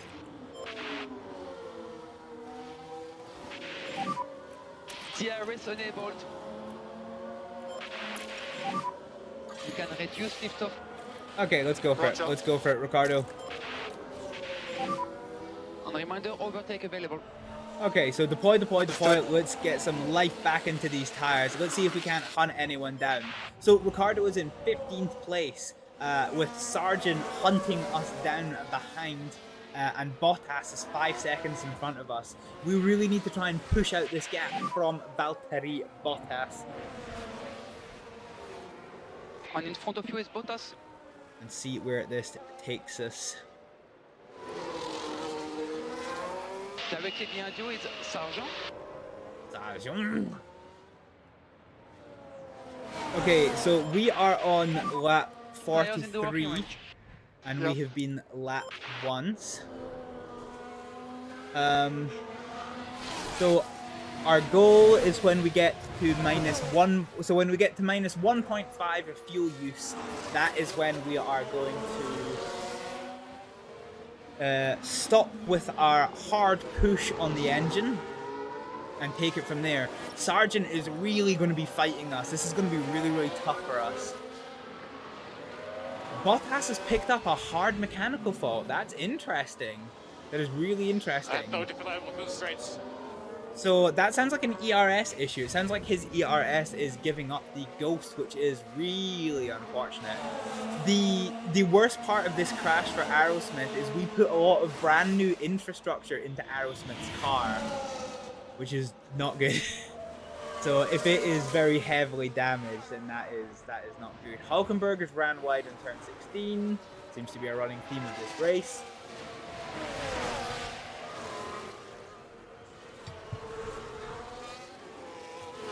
And Ocon still has not pitted. It's crazy. He's really going for this one-stop strat. Really going for this one-stop strat. This is crazy. Battery is on the low side. Yep. Oh god. Logan Sargent. He's going for it. The good news is that Logan Sargent is eating tire like nobody's business right now. But yeah.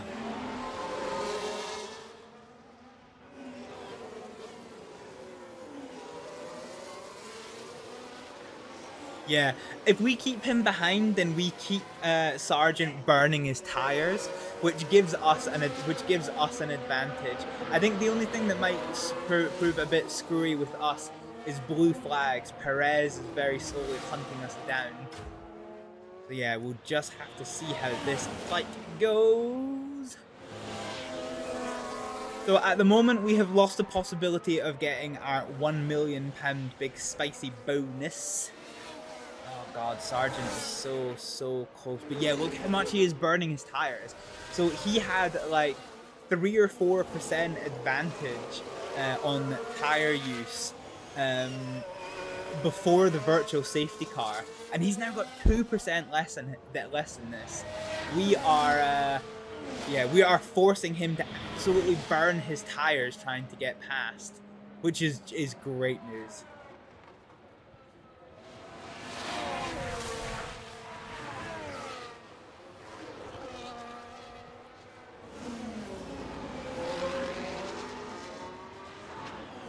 Good. Good, good, good. Another fault has developed for someone. Bottas. Okay, his mechanical faults are worsening.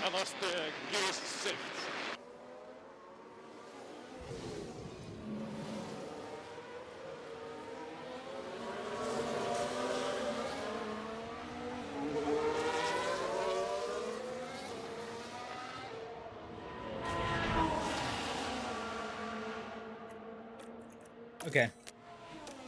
Let's keep on neutral. Use. And see how we go. We need to try and charge that battery a bit if we can.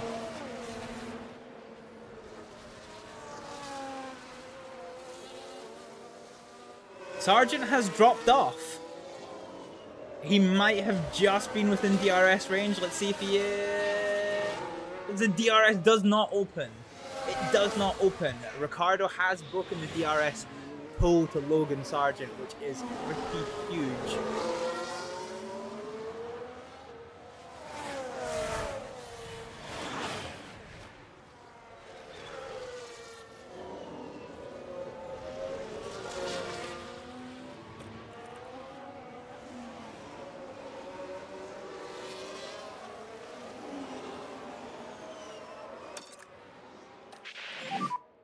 Okay, maximum focus on cooling down those rear tires. I'm trying to work out. Okay, gotcha.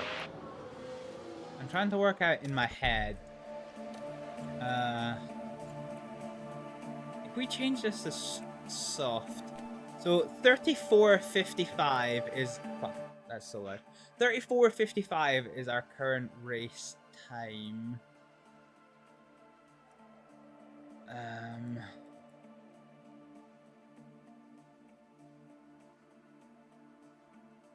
Yeah, okay, I don't see this being better. No, so definitely having the mediums is definitely better. Okay.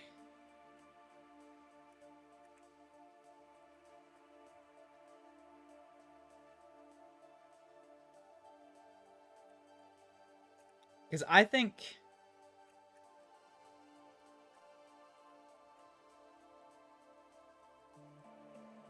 so we're going to be one lap down, this we know.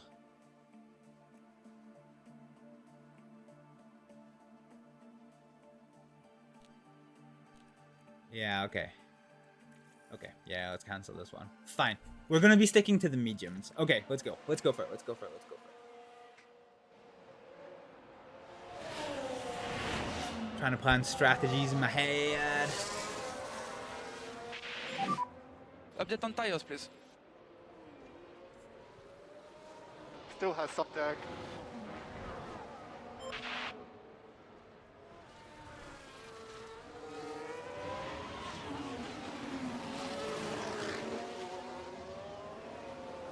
Okay, we have pretty consistently broken this toe from Sargent, and Sargent is now losing out in the straights because of that one.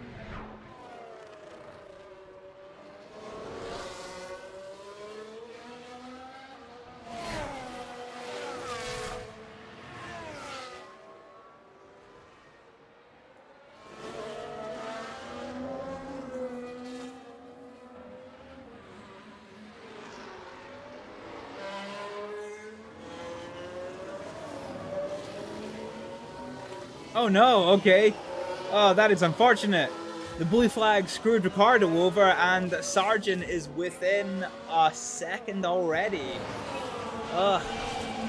That's rough. Oh, it's all to do again for Ricciardo. Yeah, all to do again for Ricciardo.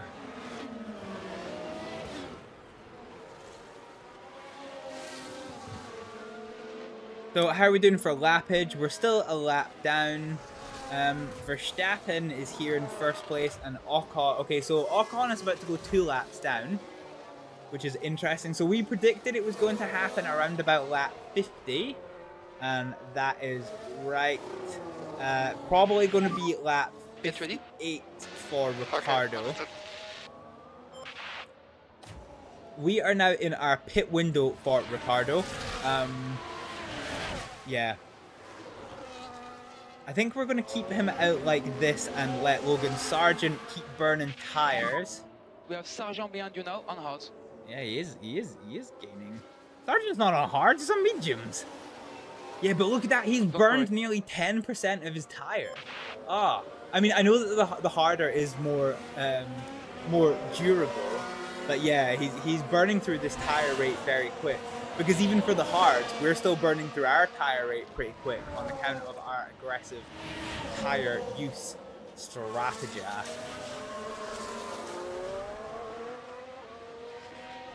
Hülkenberg is in pit for what I think is his second stop. I think. And Carrera is about to come into the pit. Sargent will not be far behind. So yeah, most cars, it seems, are really going for this two-stop strategy. Next car is Max.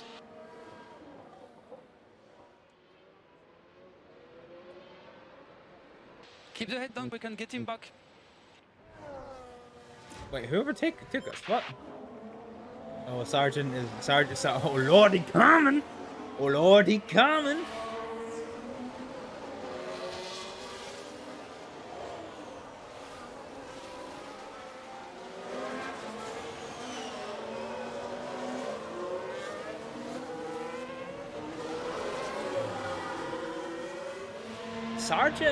Ricciardo is gaining on Bottas though.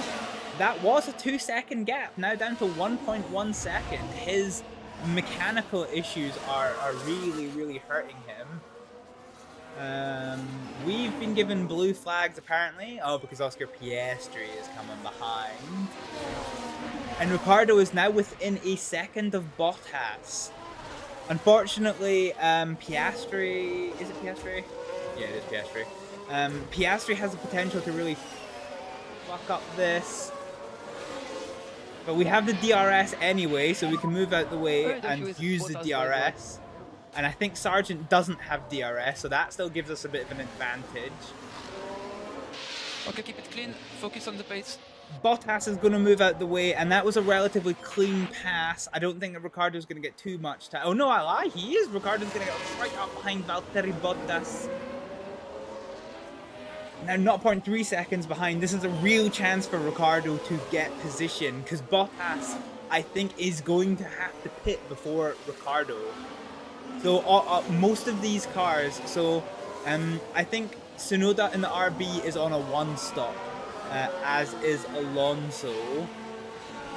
But I think all of these cars are going to have to like pit again. So this is going to be quite interesting. Although Hülkenberg, who has done his second pit stop, is right on our tail. And hey, it's starting to look pretty cloudy. There is definitely no chance of rain, is there? Yeah, definitely no chance of rain. Okay, I'll take that one. I will take that one. Here we go. Carrera is in the pits. God, if we get like a safety car now, we're like so close to the points. Okay, all right. This is getting messy with the DRS. Okay, we're gonna ignore this.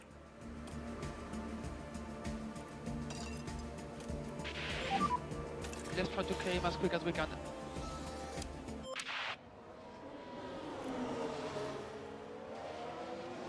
Okay, let's start burning tire.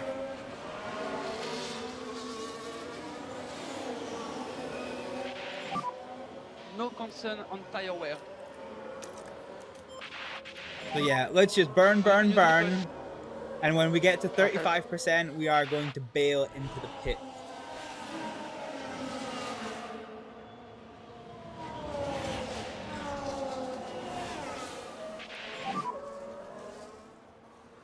For a set of mediums. So let's burn the rubber that we've got. Sargent has really dropped off the pace. So let's use... Yeah, that's fine. Update on tires. Understood. They can overheat if they want. They can overheat if they want. Let's see if we can't get past Okay, keep an eye Bottas. on your battery. We're going Okay, on the understood. outside.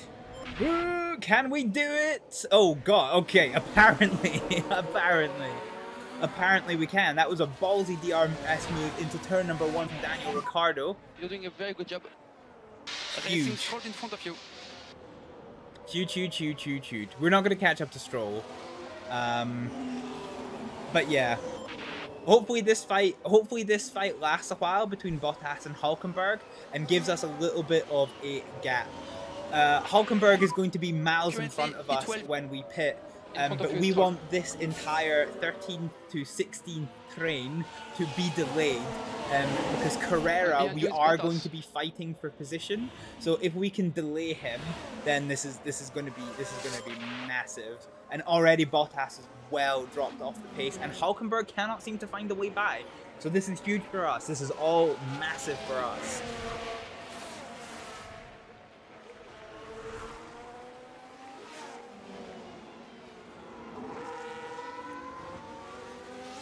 Okay, we're up to lap 50 and we're at 1.5. So we're gonna have to come off of this. Sorry, we need a bit more lift off where you can. Okay. And there we go, Sargent is now in the pits. I think we've still got another couple of laps in us. So we are definitely gonna come out of this pit window.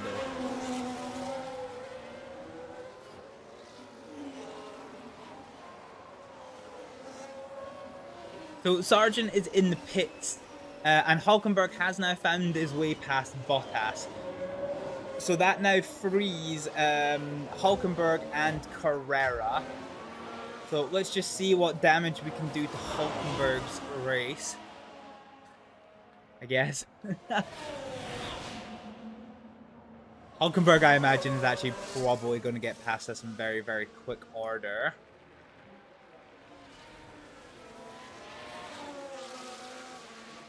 And I think looking at strategy, yeah, okay. I think we're going to come in next lap regardless. Yeah, here it is. So we are still technically within pit window. Let's get this new set of mediums on. And pit. Box. Okay, box confirmed. And Hülkenberg is going to get past on that fresher, harder Robert. Oh, okay. Or he's just not. Or he is just not. Magnussen is in for his pit stop. And yeah, okay. So the final round of pit stops are basically about to begin. Our objective is to finish 18th place. We are expected to come out 17th, but anything we get on top of that is going to be hot and spicy gravy. There's been a hold up. Magnussen has a pit stop issue. This is huge for us because this is going to... Oh, right side. Okay. Typical. Ah, nice, Magnussen. So because of that delayed pit stop for Magnussen, that is going to potentially put him within, touching distance for us. So yeah, that should be pretty interesting. We still have somehow managed to keep Hülkenberg behind us, but he is going to be released now that we come into the pit lane. So let us see how we do with the pit stop. So we are in 13th-ish place. 22 seconds for a pit stop. So hopefully we come out in front of Zhao. In fact, we'll definitely come out in front of Zhao, but maybe Sargent. It's another slow pit stop. It's another fairly slow pit stop for us. But not the worst pit stop. Not the worst. So we are out in 15th. Here comes Sargent. Here comes Sargent, and he gets past as we climb out. 16. Ahead of us is Sargent. Okay, let's go to strategy view. 15 seconds.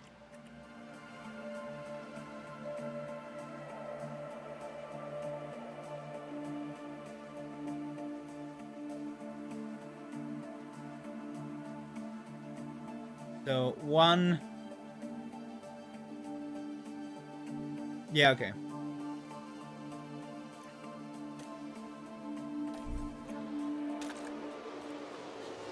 Let's just absolutely gun it. So, we're going to try and catch up with Logan Sargent, who is now right in front of us. We have successfully caught right up to him. We do have some cars behind us. They are the leaders. So we are about to get lapped twice. Now, so we get to move to our twice table. So we are aiming for minus 2.0 for the race finish.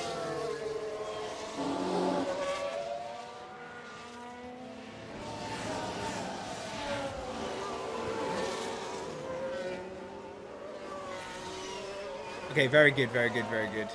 So these blue flags are actually probably going to stop us from having this overtaking opportunity here.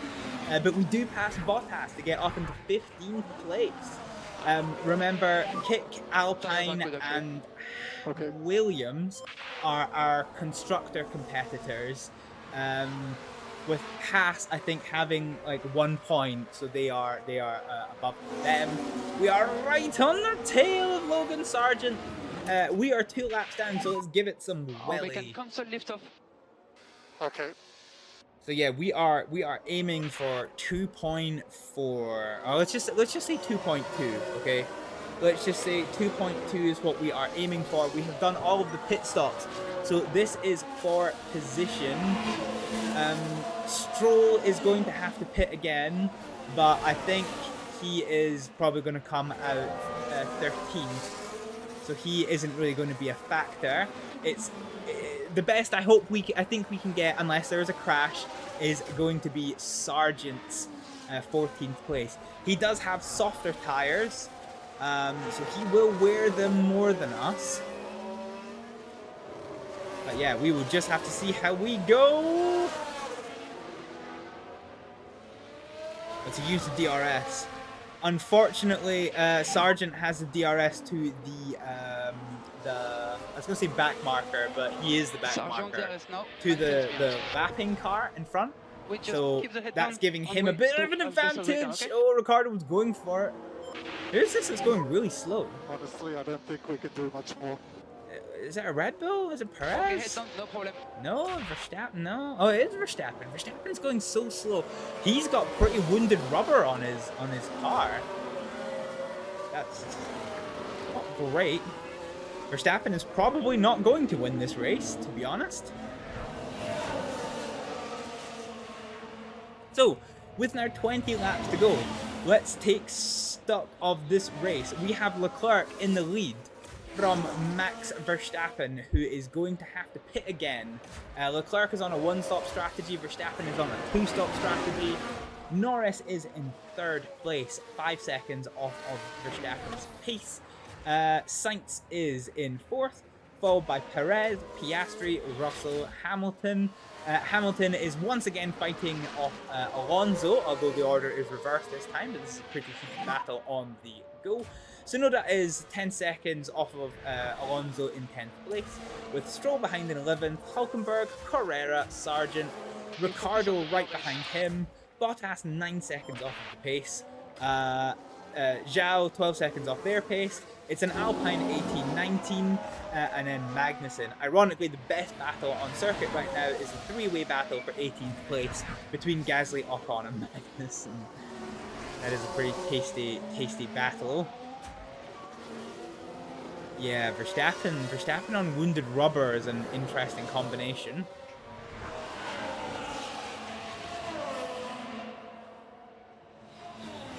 Here they go. Overtake failed. Oh, that's going to be hurting Ricardo's confidence. But thankfully, he's got a very high baseline confidence. So let's see what we can do. So gap 0.4 seconds. We are in the DRS zone. We have the DRS. Can we get past? If we can get past on Sargent's soft tires, this is going to be huge. This is going to be huge. It's a very powerful run out of this last corner for Logan Sargent.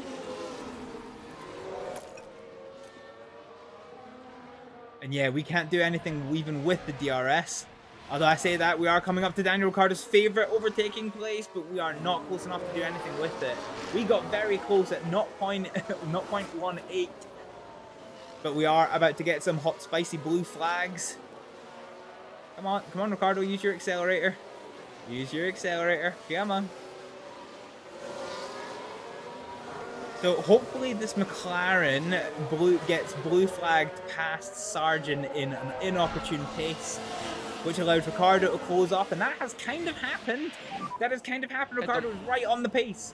0.17 seconds now coming into this final complex here at Monaco. Oh, can we do it? Can we do it? It is going to be even Stevens coming into the DRS zone. We are now 0.2 seconds, whereas last lap we were 0.4 seconds. So can Ricciardo get the run with the DRS to get past? This will be the thing to check. Have we just lapped someone? Who the hell is that?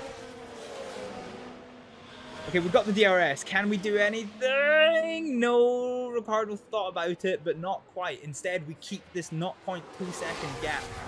And we come into the Hibble overtaking. Keep looking after your tires. Keep looking after your tires. You did a very good job. Okay, let's just cool off these tires. Let's just cool off these tires and recharge our ERS. If we can keep behind Sargent doing this is going to put us in a good position for the end of the race, but we don't want to destroy these tires. We want to keep some good life in them best that we can. Just head down.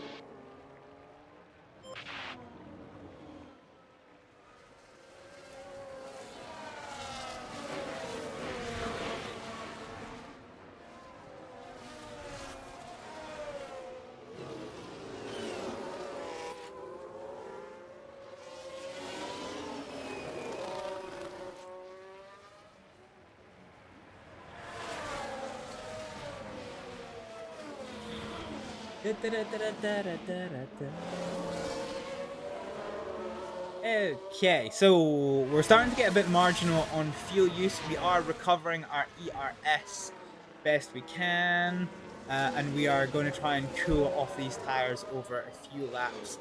We are losing Sargent a little bit, but not massively.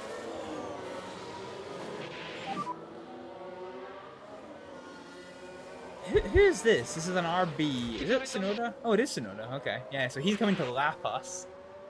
So yeah. Yeah, okay. So he is... Oh my god. The lapping situation is wild. Jesus Christ. 10th place is about to lap 15th place. We keep an eye on the tire temperatures. We will keep an eye on tire temperatures. Roger. Roger. Okay, we're out of DRS zone, but that's okay. I want to try and we need to conserve resources a little bit, because we do really need to keep resources in the bank for when Bottas brings a fight to us. Bottas has got newer tires and softer tires. What is Zhao doing? He's got... Is he honestly trying to one-stop this? There's no way. There is no way he can... There's no way that either of these two cars can manage this as a one-stop.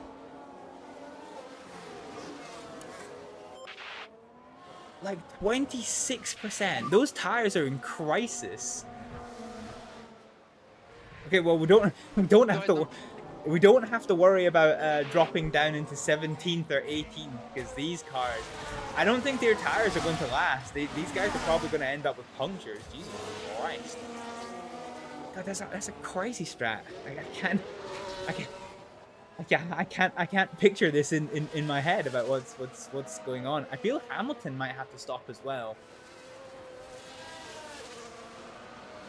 So 15 laps to go. So even if they do conservative, so I tend to try and think of it in my head as each of the pits is what percentage per lap of tire wear you are putting in the tires.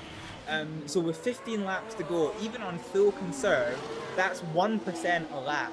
So he's going to be at, Zhao's going to be at 10% tire life. Gasly's going to be at 15%. Hamilton's going to be at 15%. I don't know that I see this happening for any of them. Yeah, I don't know if I see this happening for them. Now Hamilton is so far ahead that we're not going to be able to make anything of this, but yeah, this is definitely an inspired choice for sure. To be sure. We're keeping building resources. We are 2 laps down, as you can see here. So I don't think we are going to bother pushing. So 1.1 kilograms per lap, so minus 2.1 will be enough to see us to the end of the race. So I'm not concerned about that. We're going to keep saving ERS for just now. And yeah, we're going to continue cooling off these tires best we can.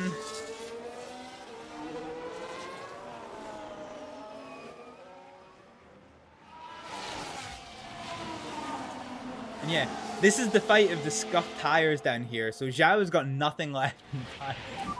Ocon is going for the overtake. Yeah, and then Gasly's also got absolutely scuffed tires. This is wild. Head back down, we stay in the This rhythm. is wild. Now, interestingly, I didn't notice this, but Lance Stroll has also got completely fucked tires. So if he gets a puncture or has to pit, remember, so when you hit 30%, your tires start falling off of the cliff. So we are going to see Juan Manuel Carrera really start catching up on Lance Stroll, and that is going to see Sargent catching up as well. If Stroll pits here, losing 22 seconds, this is 22 seconds. So this is going to put us in fighting distance of Ricciardo with only a few seconds to go. So the longer Stroll stays out, look at that, in the time that we've been talking about it, Juan Manuel Carrera has already gained, That's okay. has gained a full 2 seconds on Lance Stroll. This is crazy. This is crazy. We could potentially get up to 14th place before the end of this race. Hamilton is in the pits for a set of softs. Back is 41 degrees. Jesus Christ, it is hot in the Mediterranean. Jings, Crivens, and help my Bob.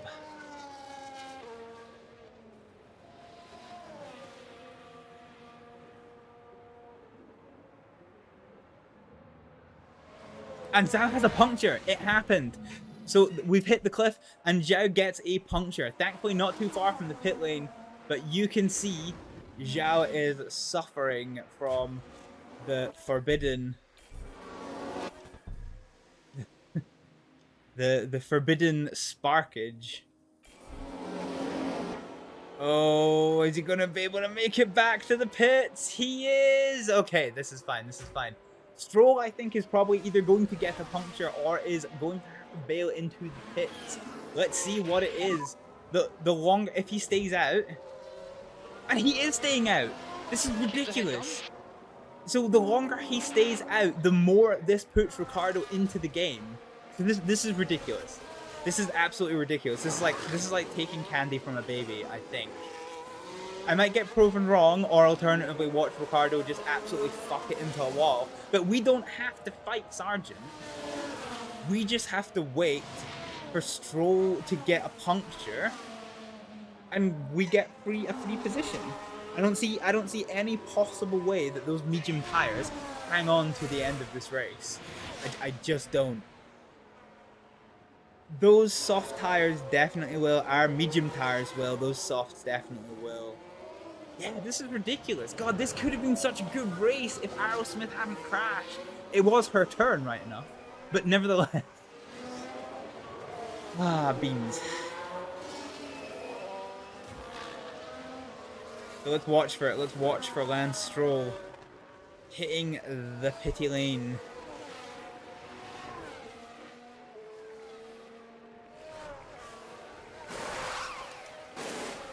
So yeah, Carrera has already gotten Look at ahead. your dash on the line for the fuel, please. Look at your Yeah, dash on the that's line. okay.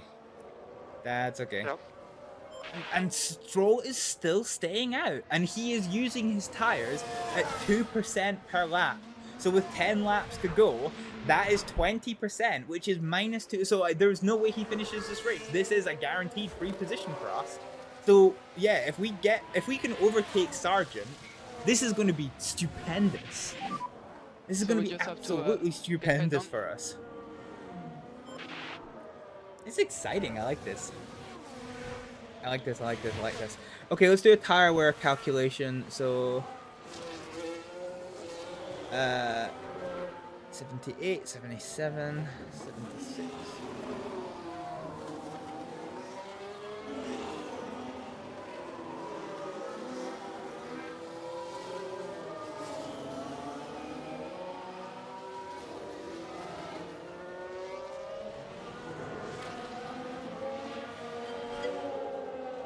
Hey, Draco, how are you doing? How was your birthday party, buddy? I know you. I don't know that if you ended up doing anything for it. I know you didn't send me what the details were, but I hope you had a really good birthday party. Okay, I got 10 laps to go.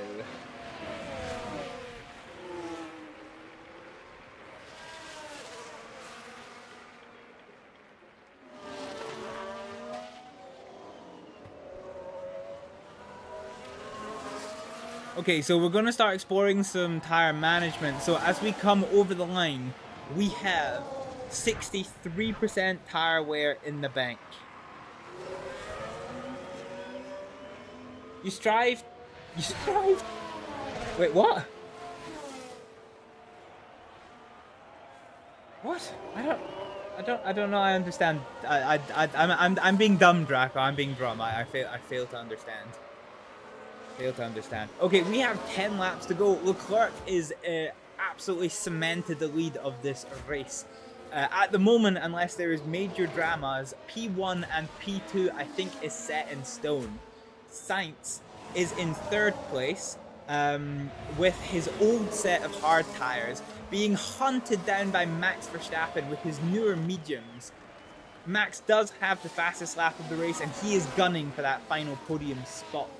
Perez is going to cement 5th, I reckon, with Piastri in 6th, Russell in 7th, Alonso in 8th, Tsunoda in 9th, Hamilton is in 10th, Hülkenberg in 11th, Carrera 12th, Stroll with his... I am frankly alarmed that he is still continuing with these tires as they are. Look at that! Look at... Oh no, he's punctured! He's just got a puncture!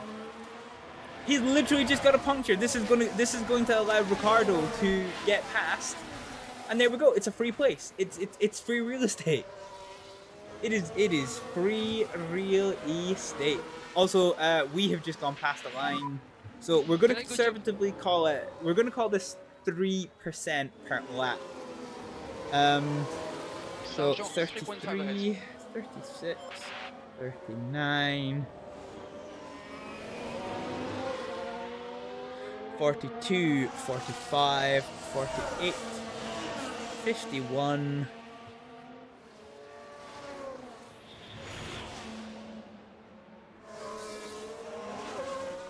and 54. Okay, so we can push our tires. We are on lap 71. So I think we push, okay? I think we start this maneuver now. So let's go aggressive with full deploy, and we are going to try and catch up to Sargent. We're going to do this early, because we need time to close down this gap, okay? So yeah, that is really unfortunate for Stroll. Stroll is very slowly navigating his way into yieldy lane of the pit variety. I was going to try and get a good puncture pick, but I have never been able to yet. So Stroll is gone. Bottas is 5 seconds behind us, and we are only 2 seconds behind Logan Sargent. So we are absolutely gunning for Sargent. Your motto is to hold on to many things to discharge. Alright, okay. Fair enough, Draco. Fair enough. No further questions. So, we're going to score out our column. So I do, as I've said before, I do a lot of note-taking for these races. As you can see, Aerosmith is crossed out because she absolutely harked it. But we're on to lap 72.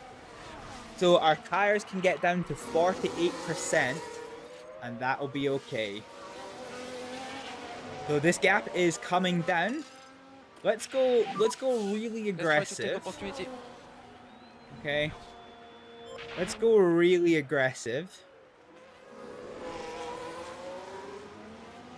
And try to catch up to Logan Sargent. Sargent has Zhao, who he is lapped. God, that's a scary thought. We're lapping people. We are lapping people. This is crazy. So the gap has now come down from 2.2 to 1.2. Yeah, there's a bit in it, but to be honest, when I push, I can feel it start to wear. Yeah, okay. Let's keep pushing.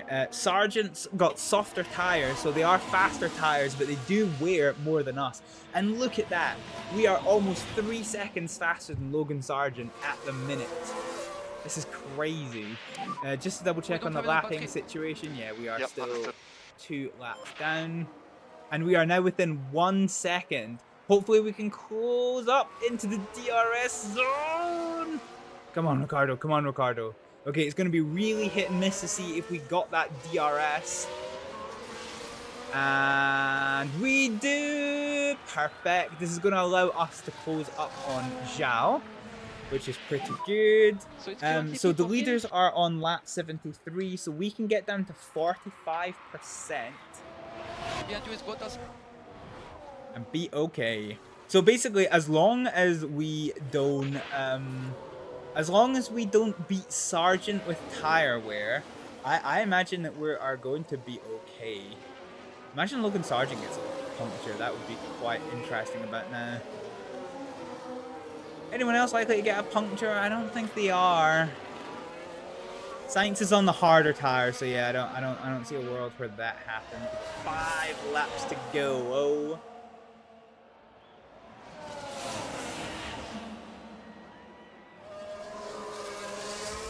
So this number is slightly skewed because of the back marker of Zhao, who we just can't seem to close up on for some reason. Zhao, I suppose, does have much newer tires and is doing about the same lap time as us. So if he keeps ignoring blue flags like this, he might get himself in trouble though. He's trying to slow down, but yeah, okay, here we go. So now the fight is on. Now the fight is on between Logan Sargent and Daniel Ricciardo for 13th place. This is a huge fight for us. Leaders are on lap 74. So we can bring our tires down to 42% and we'll be okay. And we are right on the tail. We are right on the tail of Logan Sargent. This is massive. This is absolutely massive. Let's see if we can do this. Oh, please. I hope we can do this.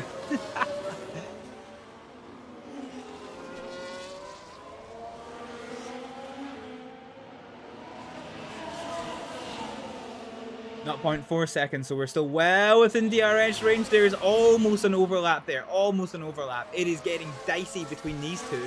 I can see this happening. I can see us getting 13th place.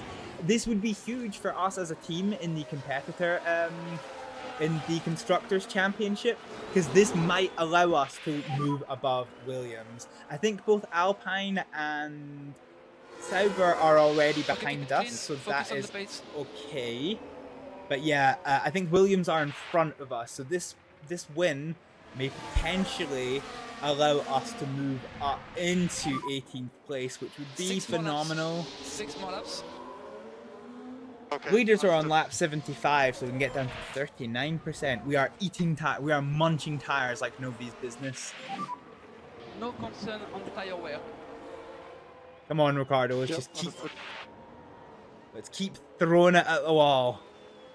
Okay, I think we need to peel back to aggressive. Okay, maximum focus on cooling down those rear tires. Okay, I'm stuck. Who's this? Is this Verstappen? No, this is Perez.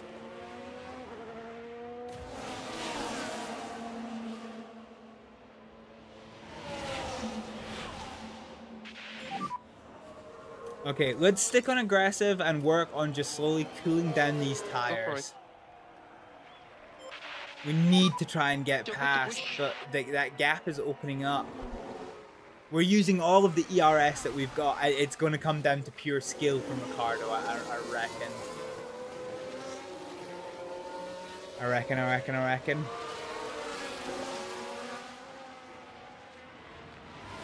Oh, even with the DRS, yeah, we're starting to come back.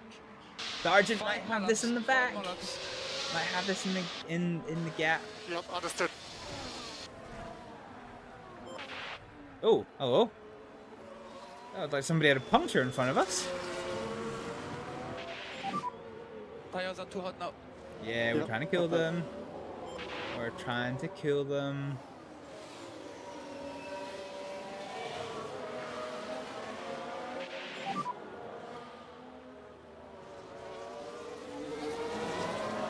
Okay, head down. We keep focusing. So 3 to go. We can get down to 36%. So Sargent, yeah, we can still get to where Sargent needs to be. We're right on the tail of Sargent. This is. We've got the toe. We've got right up to the back of Logan Sargent. This is going to be exciting to see if we can get past. Oh god, we're on lap 77 now.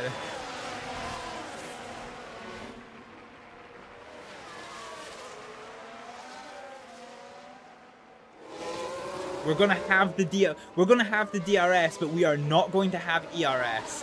This is gonna be the main thing here. Sargent, I think, is managing his ERS well. 4 more laps. Understood.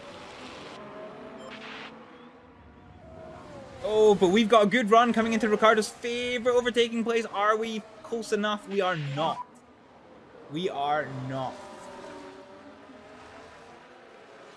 Oh god, this is gonna be tense. We are gonna be blue flagged for this car of Perez. We're gonna let him past.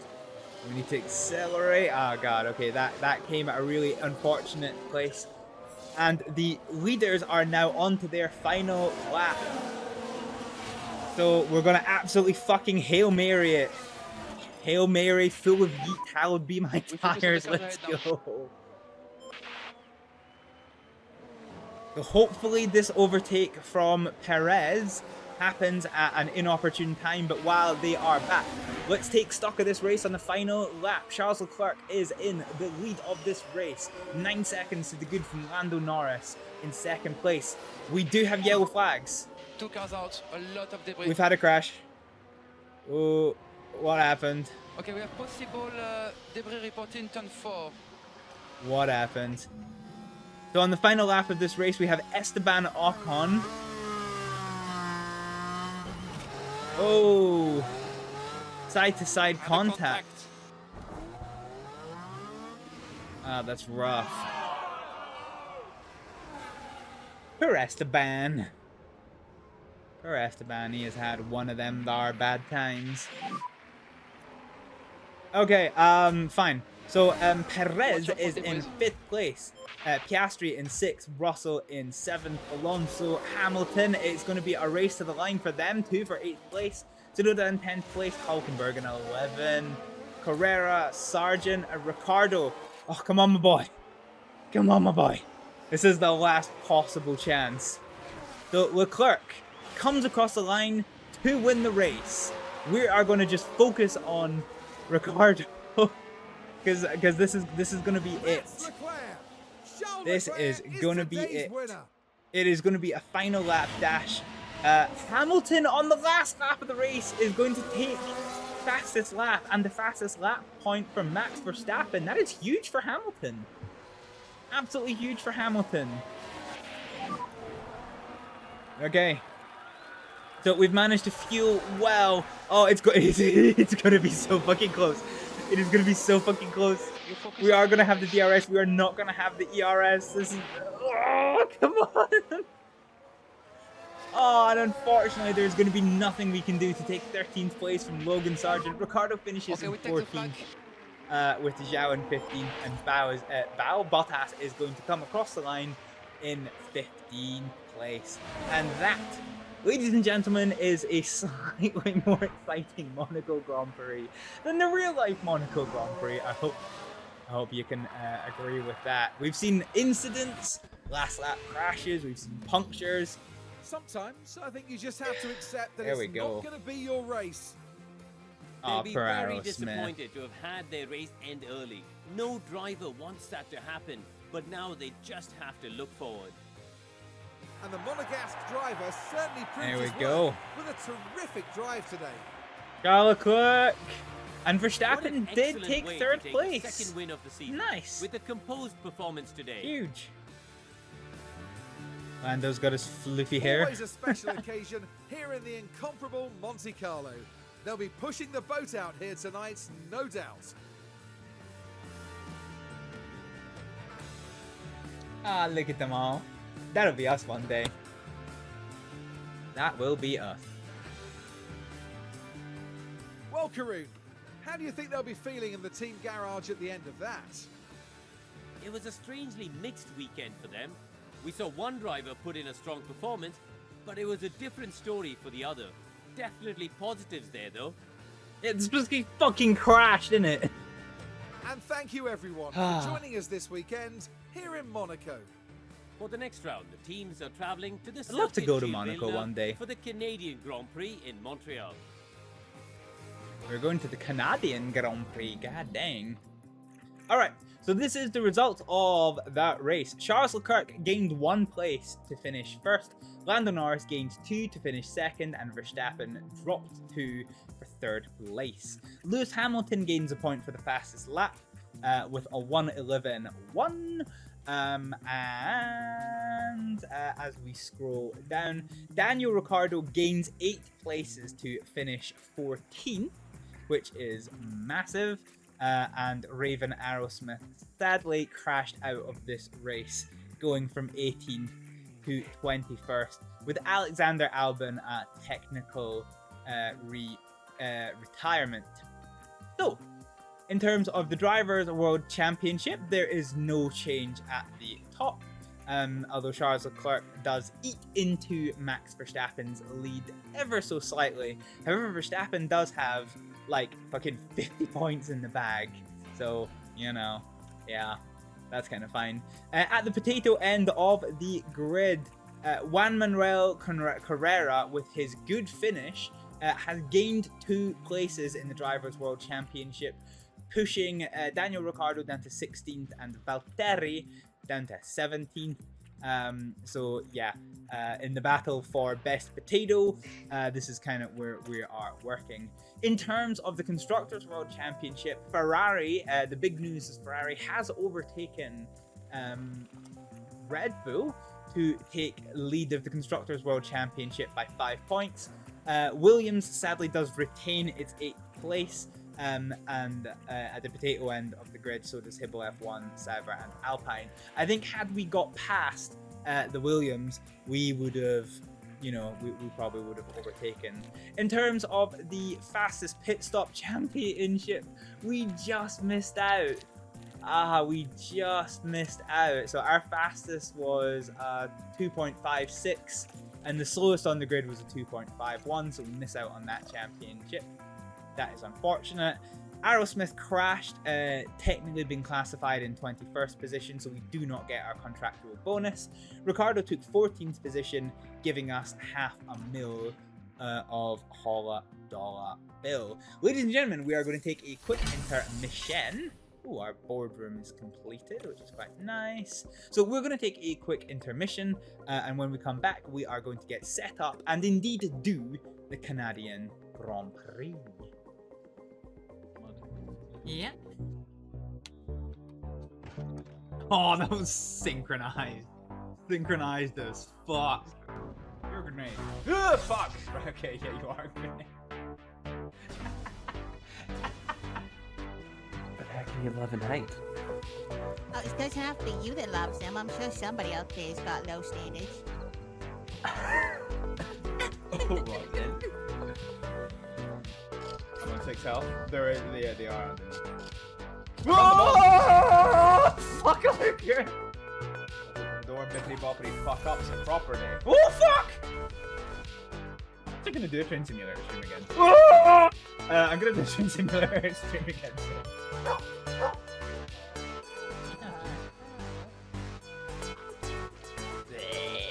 Just didn't know the fucking shit. I'm gonna kill me. I'm not gonna Teddy, come on. Just stop.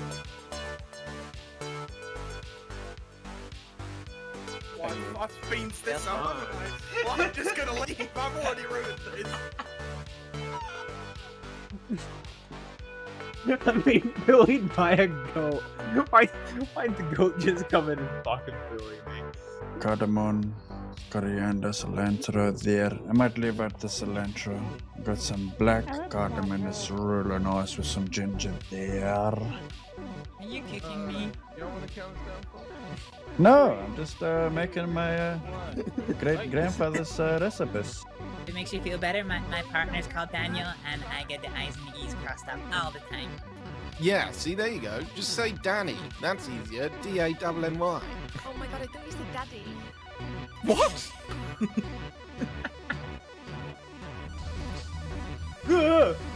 Fuck! Oh god! Why am I exploding? Stand up. Body slam again. Yes, go in the lava. Yes! We fucking did it, boy! We fucking burned again.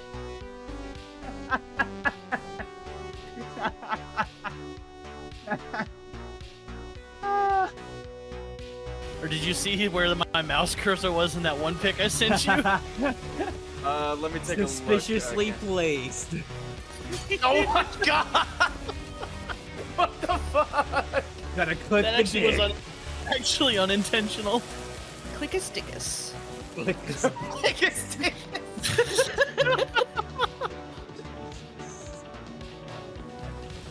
Good morning. I'm on crack. Oh, fuck! I got tased! Oh shit! No! No! No! I finally got the fucking kill! I finally got the fucking kill! And it's fucking drowned itself! Fuck this. Fuck your speed bump. I'm a bicycle. Yeah, I got messy real fast. Yeah, they usually do.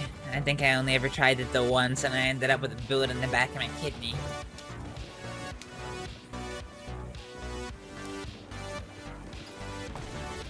Boy. Oh. That's a rock. Are you okay? Yeah. Do you need any bandages or anything? Oh, hang on. Oh, cock off, you dingle donger! Thank you for killing that person. Oh yeah. I knew. I literally can't move, so I'm just gonna wait until another 3 people qualify. Okay. Advance to cover, left side. Advance fast. Hands up! Okay. Oh, he's dead.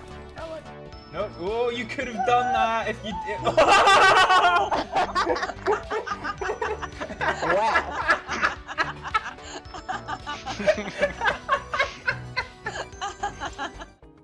Alrighty, we are back. Hello. So, yeah. Let's take a look at things. So I want to check our finances just now. Where's the cost cap? Okay, so we currently have more money than we do cost cap. So that is a thing.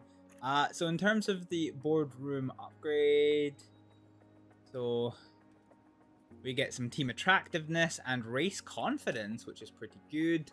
We finished the scouting on Martinez Stensharn, which reveals this kind of stuff.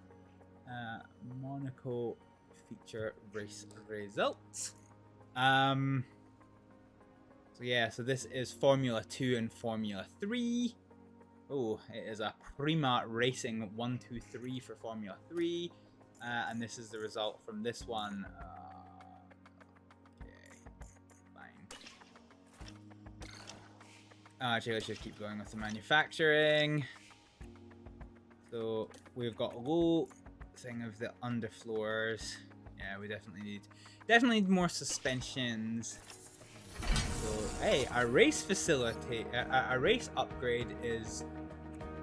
So this is quite good. So Race Simulator is going to help our driver development, which is pretty good. How much is it going to cost to upgrade this? Okay, I think we're going to stop upgrading things for the time being. That can come later. So in terms of our driver affiliates, Jean-Luc Marie has gained a point in defending. And Marianne Paul has gained 2 points in braking, 2 points in control, and 1 point in accuracy, which is pretty good. Yeah, this is good. So, car low speed performance needs worked upon, and we also need to set our training schedule. So what we need to do now is I think we need to focus on pit stop time, okay? We need to work on bringing that down. And balanced.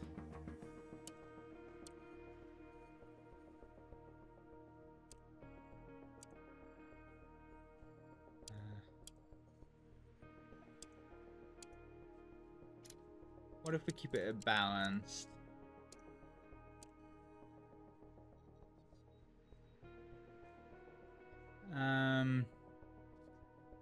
So we're shit hot on jacks. I don't know that we actually need to do very much with jacks.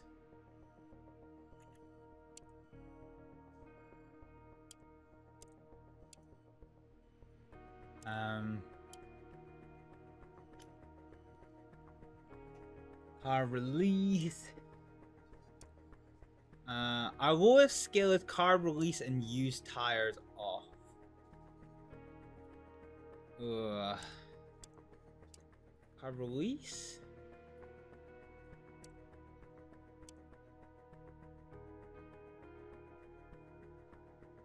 That puts us quite even Stevens, I think.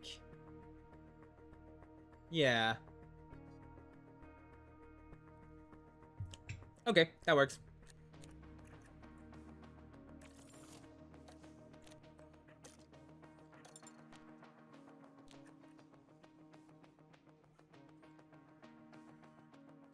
It's a shame you can't change this. Annoying. Anyway, there's what it is. Yeah. Our performances kind of peaked around race 4, and then it's been slightly getting worse. We're definitely gonna need to work on that. Fine. I don't know what emails we missed, but we missed some emails. Right, in terms of the car repair, so everything's fine on Ricardo's car. Unfortunately, so we did not put in a new engine, but it's now at risk, so we're going to do that one. And thankfully, the ERS and the gearbox, they took a knock, but it wasn't too bad. Let's put in chassis 2. And let's put in front wing 2. And we need to, I think we need to work on our manufacturing. So let's check our manufacturing. We've got no space left to put those in. So we can put some new side pods in. I need some chassis. The problem is we've been eating through these chassis like nobody's business, which is slightly annoying. We're now in the 1st of June, so we've got a couple of days. Okay, so we've got the side pods. Okay, so let's go to car parts. So we've got 2 side pods on both cars, and this does free up things that we can manufacture. So let's have a look at that one. So in terms of manufacturing, We do need more chassis. We're actually okay for rear wings. Side pods, we've got 4 of. Underfloors.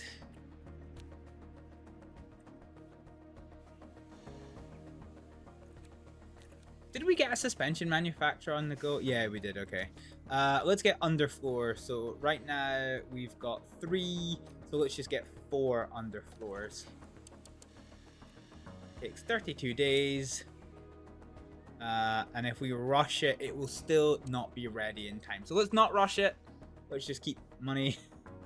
And let's get 4 of these. And then that should be fine. Okay. Go to inbox, sidebox manufactured, that's fine. Facility upgrade. We've now got a level 2 weather center, which is pretty good. Gives us a 52% forecast accuracy. Nice. Nice little benefit there. And then we get another facility upgrade, which is the team hub. So that makes us more attractive, more development, and a better mentality, which I quite like. Oh god, it doubles most of those. Yeah, okay.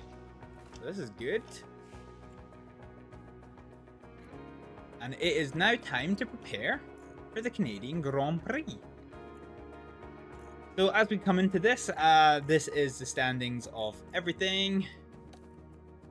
So it is a balanced circuit, and our car is, not great on balance.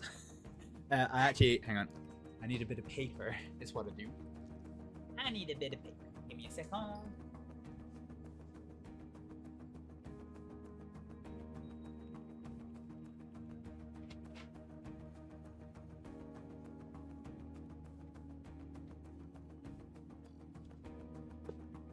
All right.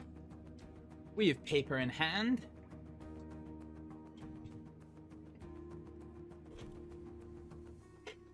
So let's have a look and see what it is that we are working with. So this is Canada. Canada is a 70 lap race.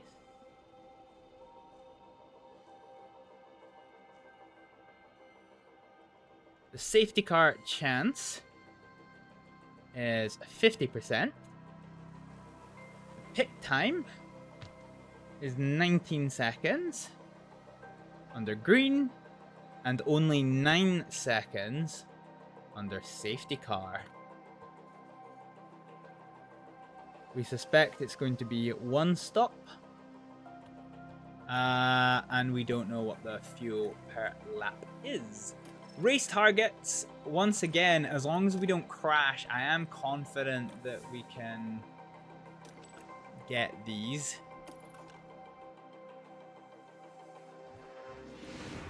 Formula One has arrived here in Quebec, and we're excited to get underway. Let's hope it's not going to be Groundhog Day. The local rodents have disrupted more than one race day here in the past.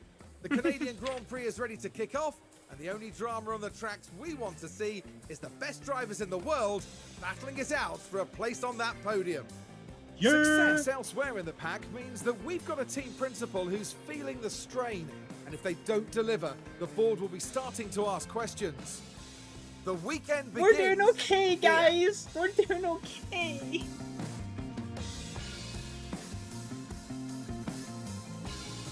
We are doing okay. I don't know why it's being mean. Why the camera? Why is the camera just infinitely panning? Okay, there we go. So, raining for qualifying, but clear skies. Okay.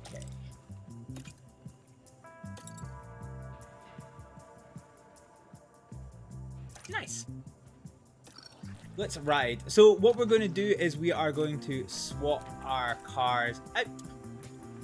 So we're going to put Jean-Luc Marie in car number 1 and Marianne Paul in car number 2. So Marianne Paul is our lead development driver, and although car 2 is car 2 and not car 1, car 2 is my car 1 right now because we are giving Aerosmith the best shit. As it stands, Okay, we have one spare.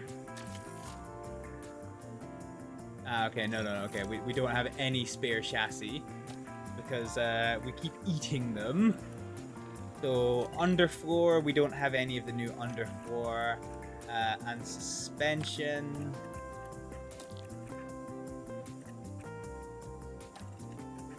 We've got one of the new suspension. That's interesting. I might put that one onto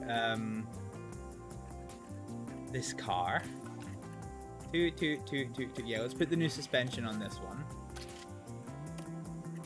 And so, provided we don't crash, yeah, we'll see how this goes.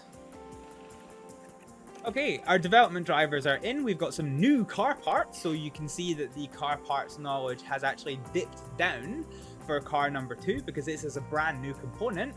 But I want to start learning on this one as early as we can. So let's get ready to start practice for the Canadian Grand Prix. I'm just gonna move this out the way, and let's just send out. Oh, we're getting the animations. Ah, look at that schmexy automobile. Okay, and as always, we are just going to skip.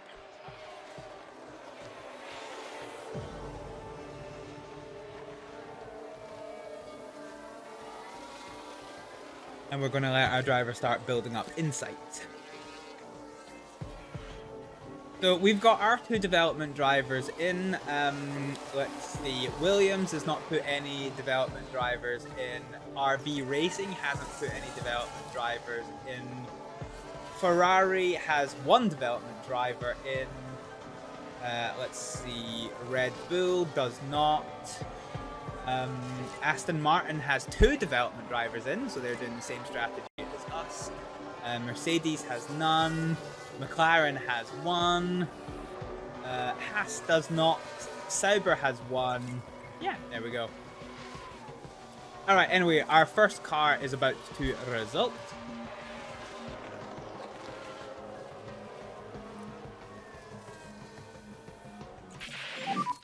Quick feedback on the car on balance. So it's going to be absolutely dog shit, we know that. And Marianne Paul seems to be quite slow in getting car part assessment. Okay, let's tweak the rear wing. And we'll do the furthest extreme that we can manage.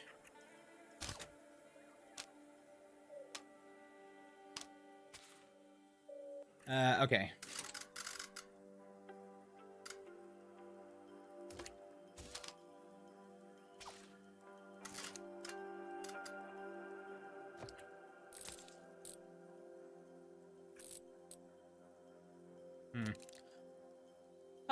Okay. I don't think this is going to be very good, but let's see if it works. And let's extend the run out to 20 laps for these subsequent runs. Get going. Okay, what we're working with here, fine. So rear wing angling. Change that to that. Get that to there. Let's get some camber adjustments on the go. That's all pretty level. Fine, let's see how this looks. Same again, we're going to extend to 20 laps, and we're going to keep on the same set of hard tires. Let's get ready to rumble. So this is the point where the red flags came out last time and we lost half the fucking session. So let's hopefully not have that again.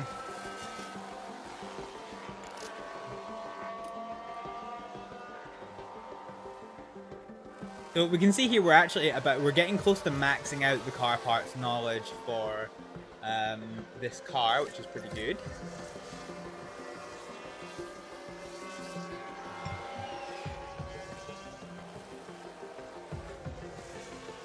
So we're more than halfway through the session and we've just begun our second run. So remember, run length is not important because development drivers cannot build track acclimatization. That is tied to the drivers themselves. So that is going to have a knock-on effect for us in later sessions. But that's okay because we need to keep our development drivers developing. That is going to be quite important. And as it stands, we are about to come to the end of this run. So we're just waiting on that 5th insight coming in. Everything Car else okay with the car? satisfaction is good, so that's fine. Call in. Call copy in. that. Reconfigure. Okay, so we're at 59%. Let's so our traction's actually pretty good. Let's tweak our rear wing angle. We'll try and get close to that end as possible. We will tweak that back. Let's change the tire camber. Okay.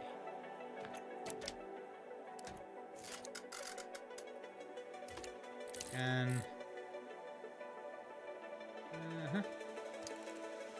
okay, I think we probably want this over the other side. Can we do anything with front wing tweaks?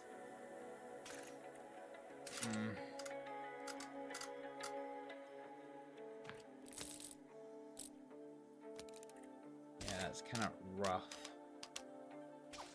Actually.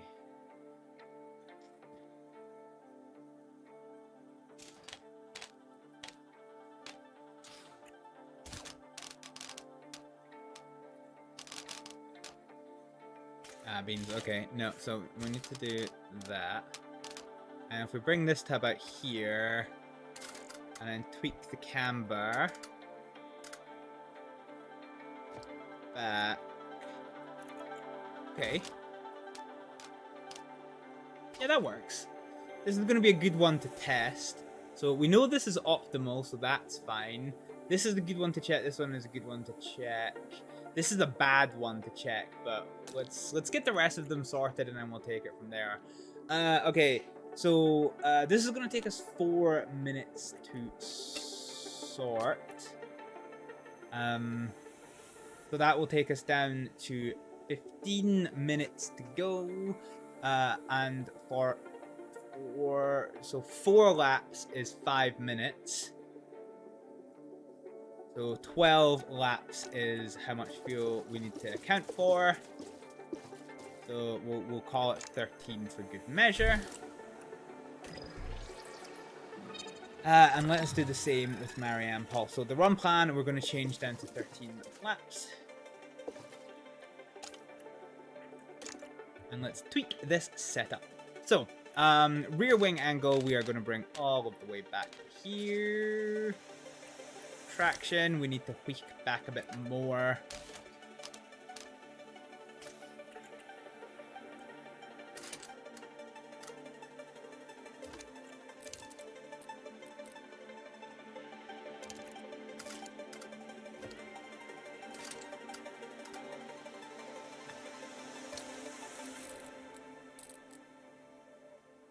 Yeah, okay. Let's just try this, see how we get on. So, run plan, sorted, tires, still good, confirm. Let's see if we can't build upon what we have learned. So, without having the red flag, you can see how much more confident we are with the setup. This is only practice 1 of 3, and already we are into the 60% for our driver setup, which is pretty good. So this will hopefully take us up to the end of this here session. Yeah, tire temperature are probably going to be cold. That's fine. I don't care. Keep the tire hot. Tires are fine. Don't worry about it. The tires are fine. They're still fine. They're fine. Fucking hell. But yeah, we are the slowest cars on track, but then we do have our development drivers on board, so yeah, I'm not too worried about that. Ooh, I wonder if there's a world where we get our 5th and final insight in this session. We would need to get our 4th insight now, and we're not doing it yet. There's no way. There's no way. Not a way at all. Okay, we take the flag. Checkered flag is out and both. Okay, so Marianne Paul is about to take that one. Jean-Luc Marie might have timed that just well enough that he might be able to stay out and hopefully get this last insight. Fingers crossed, maybe we will see... No. That would have been nice, but no. Okay, so we continue. So we've improved our car parts knowledge quite a lot, and we don't have a clue about ourselves. That's fine. That's fine. That is fine. Okay. Next session. So let's check what we learned in this one. So this is optimal. This is optimal. This is great, but not perfect. And this is great. So we probably want to adjust the rear wing to here. And then we'll use front wing to get back. Ooh.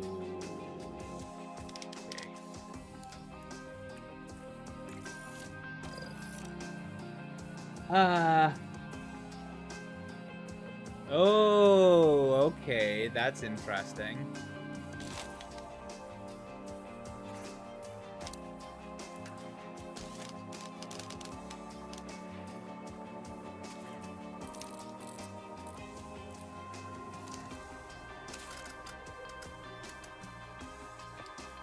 Okay, so that's fine here. Let's see about traction. I feel like we can do this. Let's see what play we have with this. Yeah, okay. Let's see how this looks as a setup.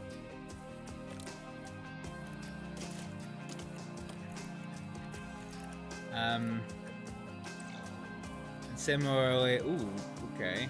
Oh, wait, apparently, oh, hang on. Did we do the wrong car? Yes. Huh? Okay, I'm confused. I am hella confused. Okay.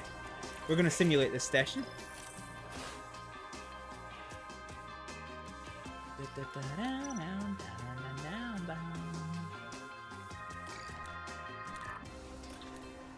Oh, 97%. Very nice.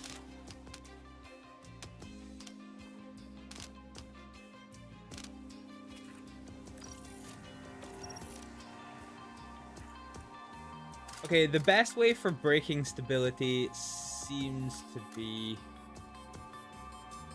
tire camber.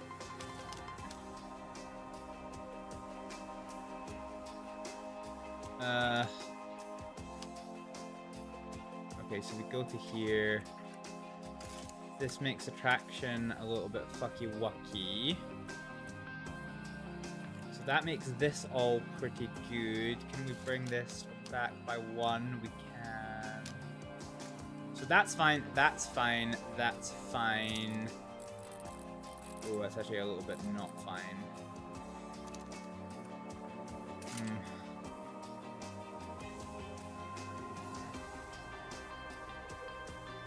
Okay, let's see if this is better.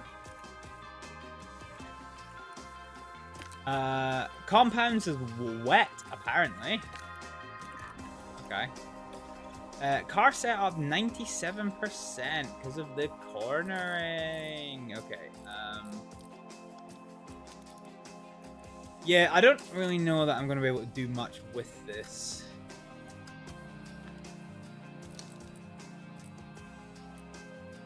I guess we could try this, but 97 is pretty good. I'm not going to be offended at 97. Anyway, we're going on to full wets apparently. So let's start the session and see how we go.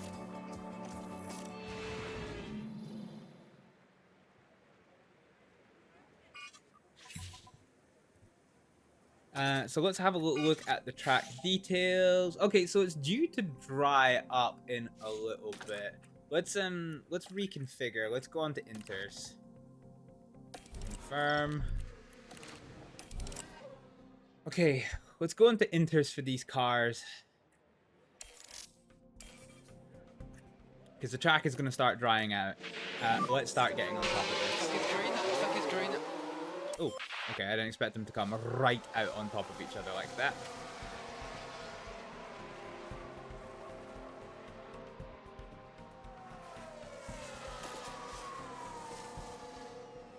Yeah, okay. So track's drying off. We're now into damp conditions. So we made the right call with the inters. So all of these wet folks are either going to have to tear up their inters, tear up their wets, or come into the pit lane. Let's see what they plan to do. Rain has stopped. Okay, understood.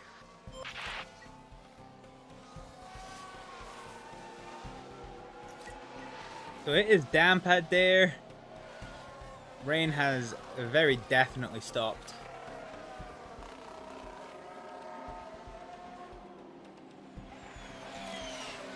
The track is very much continuing to dry.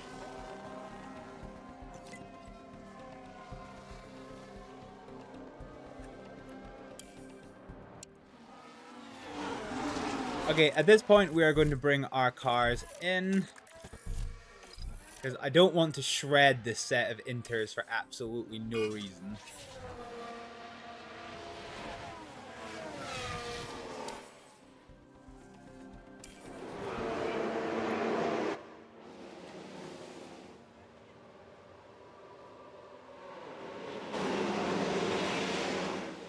Straight into the pits. Okay, reconfigure. So, let's go for a set of mediums. Run length 10 laps. Confirm. And we will do the same for you. Oh, that is probably that. When that results, that's going to be a 100% setup. I am 78% sure of it. Let's go on to the mediums. Get our drivers out for our last two insights. And then let's get our run done.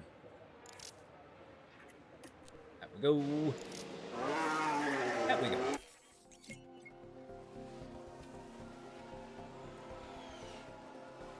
Okay, so Ricardo's about to finish his last set of insights. Which is now about... Come on, lad. How is the balance, please? It's optimal. Hey, yo. Copy that. So we are 97%, which is pretty huge.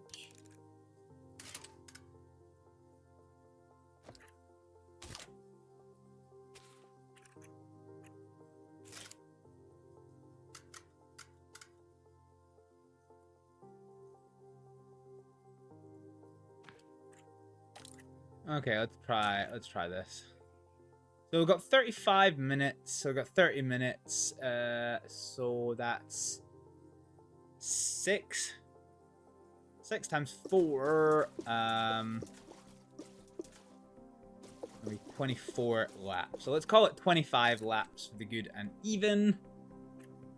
And we'll do a long run and try and build up some more driver confidence here.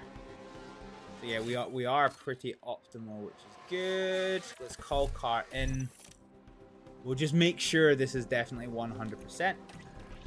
And it is. It's another 100% setup. That is our second 100% setup of this episode. Nice. Good effort. Okay, so we're going to set up for 25 laps, which is 30 minutes. And then we'll do 3 more. And we will just run these medium tires into the ground. So Aerosmith is going to be good to get out. The reason why I'm keen to get Aerosmith out as quick as we can is because her track acclimatization is only 40% compared to Ricardo's 49. So like so 8 divided by 4, so it's like a 2% more driver preparation than Aerosmith has, which is huge, because Ricardo is a very confident driver and Aerosmith isn't, so she needs a higher thing on the go. So hopefully this will just pump our track acclimatization up all of the way. We're going to keep on top of these tire wear.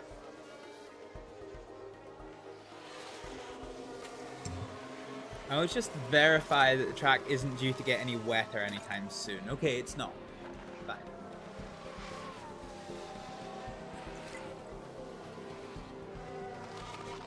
Does it show us driver preparation? Oh, it does. So we're 83% at the minute.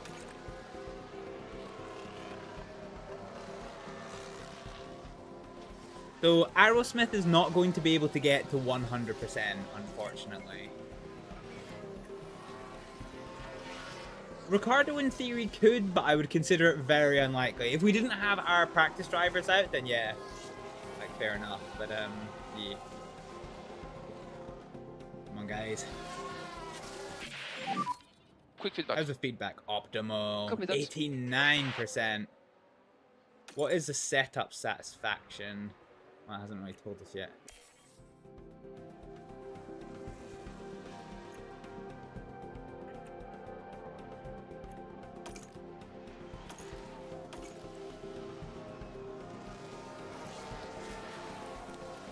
However, 90%, I consider that to be very, very good.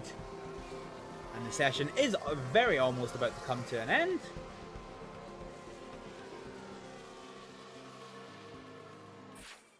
Here it is, 91% for Aerosmith, for Ricardo, and 88% for Aerosmith. So that is not bad. Can we push up to 90? Can we? No. Okay. Fine. Cool. So, fine. So our setup. Oh, we got 100%. That is, yeah, 3 in one episode. Nice. Good effort. So 93% preparation for Ricardo, and 89% for Aerosmith. Ricardo, beautiful, beautiful. So yeah, you can see how even though there's only 4% in it, like that bar, if it goes to 100% for Ricardo, it's into the second tier of good. So I think it's like it's neutral, bad, terrible, good, excellent, and peak.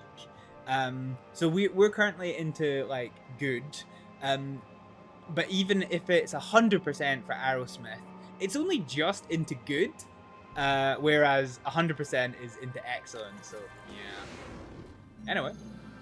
Our weekend continues with qualifying as the drivers fight it out for a strong grid position. The circuit Gilles Villeneuve isn't a permanent track, so circuit evolution is high over the Grand Prix weekend. Overtaking is possible, but getting a well-timed lap in qualifying will help any driver. And we've got Daniel Ricciardo there, Karun. How do you think he'll be feeling going into this one? They weren't as quick as I expected them to be in practice. We're a potato team. Better lap times than that We're today a potato to team, Karun. On the starting grid. Fortunately for us, it's nearly time for them to hit the track.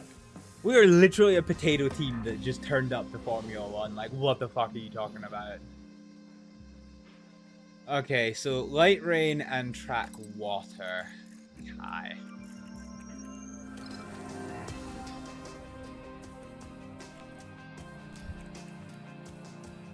So 100% setup. Literally nothing for me to have to worry about changing. This should be interesting.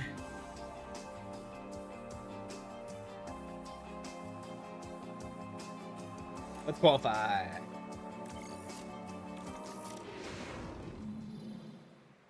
Okay, let's take a look at the track details. So it does dip in a bit.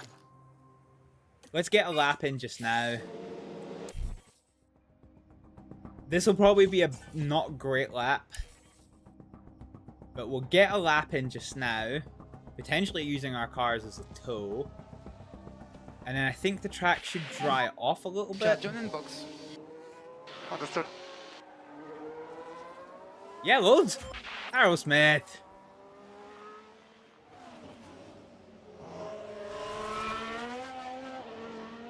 Lockhart. What you doing? So here we go. Track starting to dry. So let's get a brand new set of inters on. And a new set of inters for you.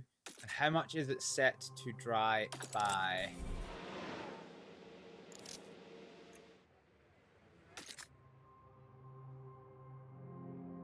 It's like it's set to dry a fair bit. Okay, cars are coming out, so let's send our guys out.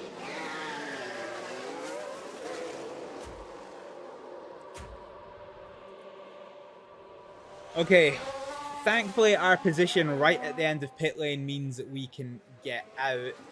So it is Ricardo in the lead of... Oh, wait, no it's not. Wait, how does such a thing happen? How did Aerosmith end up in front of Ricardo? What? I do not know how that math. Understood. I do not know how that math. Okay, so this is potentially the driest the track is going to be. So we effectively get one shot at this. So I think Sargent is going to be in front of everybody, and then it's my two, and then it's everyone else behind. So we effectively get one shot on a dry track to get out of qualifying.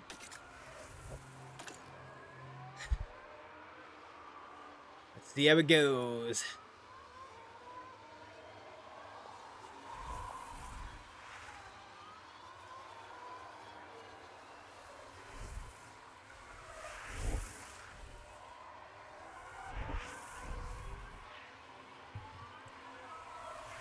So Sargent starting the lap with a 23.3. Our drivers aren't even close to that. Jesus Christ. This guy's not even close. 23.7. Oh my god, we're a mile off of the pace. So this is going to be the best lap for us.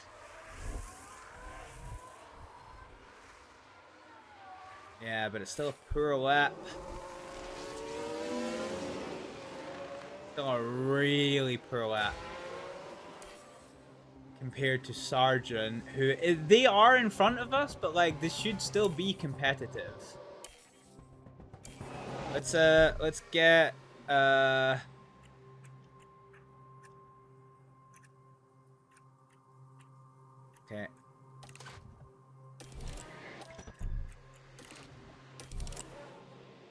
Let's get a new set of mediums on.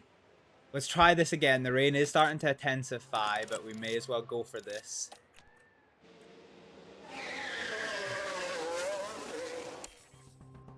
And we will see how this goes. So I imagine everyone is going to beat us. So Ricardo's in last place and Aerosmith is in 18. Which isn't great. We are getting a much better lap at it, though. Both of our drivers are still going to be out.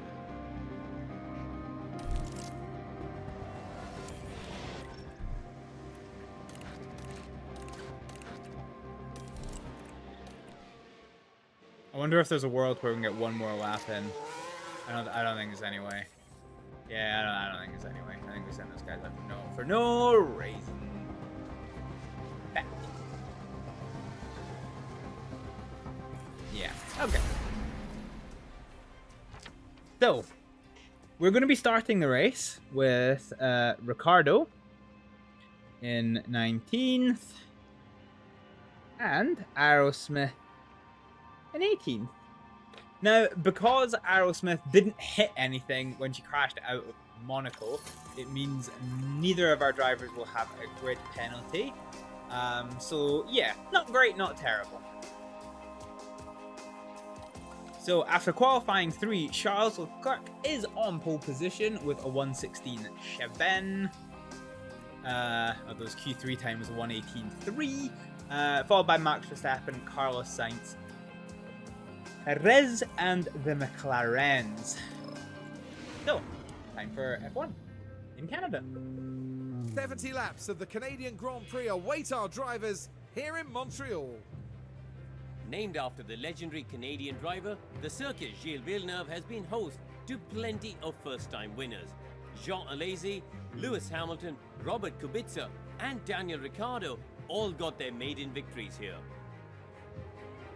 Ricardo, the boy! Over a kilometre in Sector 3, Circuit Gilles Villeneuve is a track that asks, who dares brake last?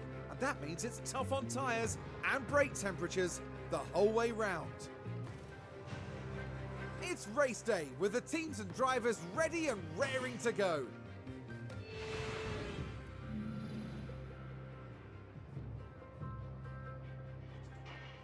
All right. That is your introduction. Oh.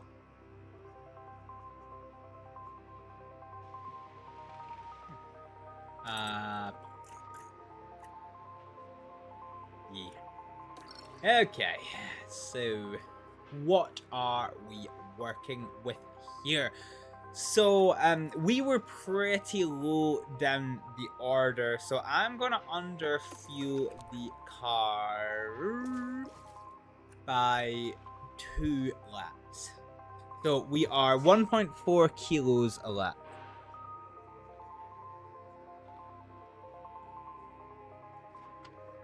And we are going to underfuel the car by 2 laps.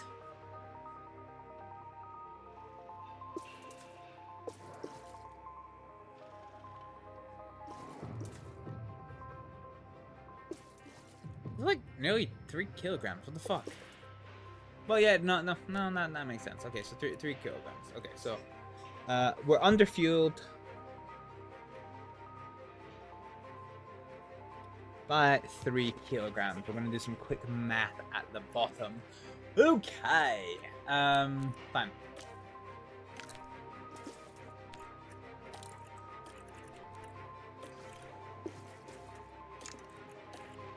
So, let's see. So, a double stop onto medium. I'm not hot about this. So, medium or hard. This gives us more flexibility in the event of a safety car. But I'm not in love with this. Yeah, I'm not in love with this. What about if we do this? Oh, well, we can do this.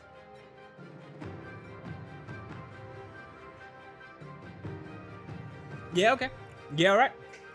Fine. So Ricardo is starting on soft, and then at lap 19, we are going to pit for another set of softs, and then lap 45 for a set of mediums. Okay. In terms of driver options, we are going to push everything that we have.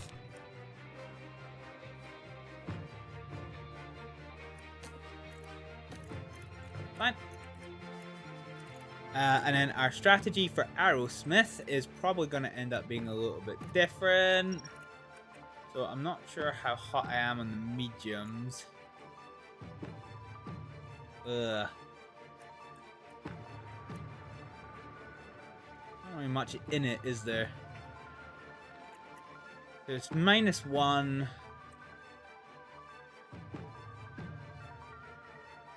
Yeah, okay, this is gonna be our best one. So Aerosmith is going to start the race on soft, and we are so soft, and we're gonna start with a pit stop on lap 24 onto soft, and then again on lap 47 onto mediums. There's no chance of rain throughout the race, so that is okay. We have underfueled both cars by 3 kilograms. Wait, what?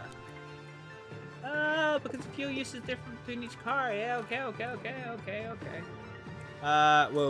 hang on. Whoa. Nah. So 70 is the race lap.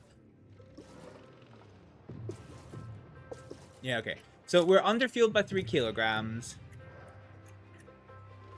For both cars, and driver options are going to be oomph, and oomph. So full deploy, under fuel.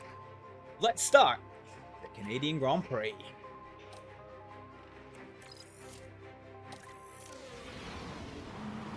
Well then, it's not long until we get started here, and we should be in for a tightly contested race. And here's George Russell settling in for the race. Fighting for points is definitely possible from P8. The team just needs to get their strategy right. But remember, anything can happen in Formula One. This is it. We're moments away now at the Canadian Grand Prix. And it's lights out and away we go. So, 5 lights off. We have race start. Let's go, guys. Attack, attack, attack. Attack it. Oh, hang on a minute. Oh, look at that. Look at that schmexy pose. Oh, beautiful. Oops. That is pretty dog shit of a view. Oops. That's not what I wanted. That's also not what I wanted. This is kind of what I wanted. Yeah, okay. Alright, let's watch the race. Hot diggity dang.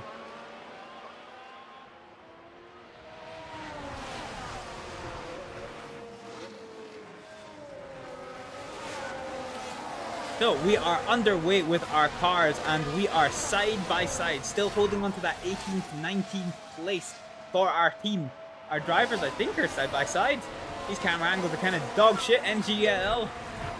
Hey, Ilya, how's it going? Yeah, okay. It is going to be up to the drivers. It's fine, Ricardo, it's your teammates. It's good. So, because of all the rain yesterday, the track rubber is normal, but the grip is pretty good because the track... Oh, that was a crash! Hot diggity dang! That was a definite impact into a motherfucker. Fuck. Oh, fucking hell! Okay. That was messy. Somehow never came up on the feed, but like there was a definite thud in there. There was a definite thud within that bad boy. Safety car for this? Well, not really, because all the cars are going. And behind you is Alonso. Alright, so now that the race is underway, let's go and start putting pen to paper. So we're gonna have to consider our fuel considerations. So there's a 70-lap race.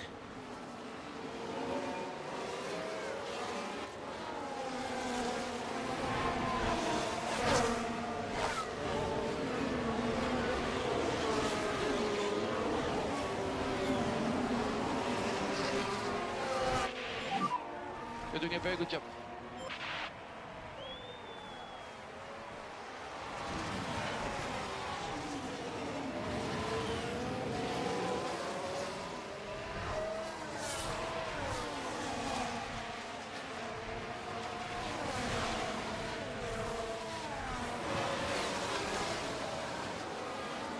Okay, everything is still proceeding quite well, except for the fact that Aerosmith has managed to get past Magnussen. A very successful overtake. Let's see how it happens. Take a look now. Now we're watching the action. Ah, the DRS. The DRS zone. Oh, beautiful. Nice clean DRS pass for Raven Aerosmith to overtake Magnussen for 16th. So, this has 3 DRS zones, which is quite interesting. What we are going to do, however, is we are going to peel back our aggressiveness on tire use, and we are going to peel back the and try aggressiveness. to cool down the tires where you can. It's slightly coming up.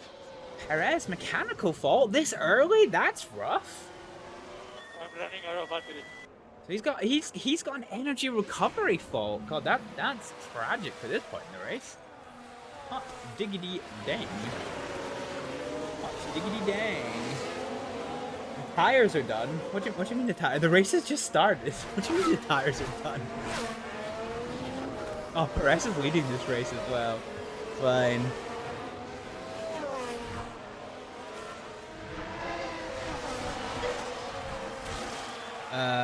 Okay.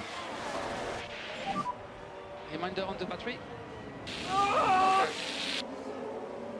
I love NASCAR. Thank you for the follow. Strange, almost strange to love NASCAR, but be joining for a Formula 1 stream. You're doing a cyber save, and you signed Nico Hulkenberg as one of your drivers for season 2. Also scouted Gabriel Boroletto, Franco Colapinto. I got the N in the wrong place there. And Mick Schumacher. Should you sign one of those 3 or re-sign Valtteri Bottas? Hey, Your save is your own. Your save is your own. I am no expert in this game. This is my first playthrough, and we are only on round number 9 here. So I am not the beacon of expertise, my friend. So feel free to do what makes sense to you. In our team, we are Hibble F1, and we have Daniel Ricciardo, who's currently partying out in 18th place, and Raven Arrowsmith, who is Formula One's first, changing history in 2024. Raven Arrowsmith is Formula One's first full-time female racer. There have been 3 female racers who have participated in a race in Formula One, but there has never been a female racer who has been a main driver on a team within Formula One for a whole season. There we go, nice clean pass from Ricciardo. Alrighty. Nice. Oh god, he almost got past Raven there, Jesus. So once again, our drivers are side by side with Ricciardo in 16th and Arrowsmith in 17th. Wait a minute, Ricciardo did pass Arrowsmith. How did such a thing happen? That's crazy. That is crazy. Okay.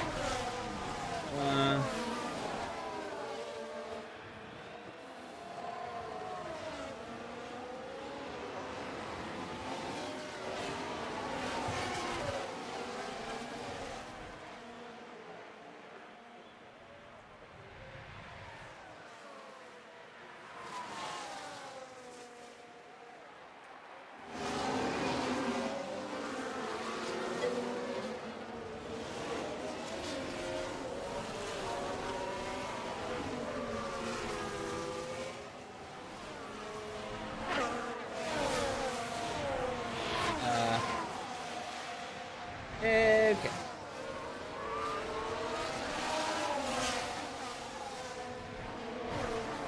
So, we're now on lap 5, so let's take stock of this race. Perez, with his ERS fall, is still holding on to the lead of this race, with Charles Leclerc in second, half a second behind. Half a second behind him is Max Verstappen in 3rd place, being followed down by Sainz. Norris is in 5th place. Hang on a minute, let's cut to, there's a little bit of argy-bargy for the lead of this race. Leclerc has gotten to the lead of the race in the last with a risky overtake into the wall of championships. Leclerc has just taken the lead of this race. Oh, let us now on lap 6 redo taking stock of this race. So Leclerc has just seized lead of this race in 1st place, being chased down by the wounded Perez in 2nd, 0.2 seconds adrift from him, coming into another DRS zone. There might be some overtakes here. Verstappen is in 3rd, followed by Sainz.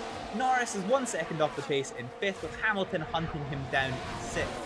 Piastri is in 7th, followed closely behind by Tsunoda, with George Russell 2 seconds off the pace in 9th. Lance Stroll is hunting down Russell. He's going for it. Is he going to get it? Is he going to get it? He is going to get it. And in our camp, Ricciardo has overtaken Alexander Albon. Look at that. Just down the inside. Beautiful. Beautiful, beautiful. This is a good race for our team. This is turning into a good race for our team.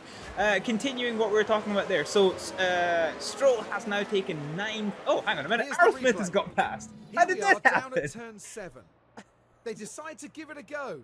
Oh, that is a risky take on the inside, the outside line for the next course, but she makes it happen with good traction. Good grief. God damn it, that pass gave me anxiety. Okay, we have no more of this, so let's start topping up. Oh, okie doke. Good job. Ahead of us is Sargent. Ricciardo. Now we can see what happens. What is happening with our team? What is our team doing? How is this a thing? We are literally a potato team. And yeah, okay, just clean overtaking. You know what? Let's stop taking stock of this race and let's just start watching our guys, because our guys for some reason are out here clapping cheeks. No idea how any of this happened. At least 2 of them are going. At least 2 of my team are going to crash. Oh, there we go. There it is. Safety car. Oh my god, what just happened? I literally fucking called it. I literally just fucking called it. What happened? What happened? Was it a teammate? So we've got Hulkenberg in 15th place. That is our car in front. Oh, he fucked! Oh, into the... That is a hard hit. Oh god, that is a hard hit. He just loses it on the brakes and goes into the wall. That is for sure. Hulkenberg. Hulkenberg. Okay, fuel conserve, and harvest. Conserve, and harvest. This is really early into the race. Focus on cooling down those rear tires. I'm a little bit unsure of what to do here. I want to see what... You can consider a little bit of anti-deploy where you can.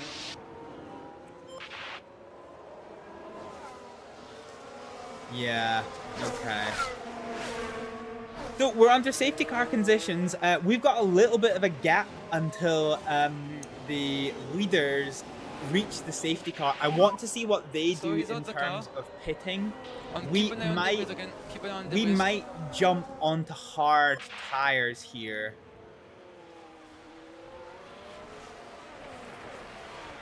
I'm trying to see what the leaders do. There's still enough tire use that I'm not comfortable about jumping.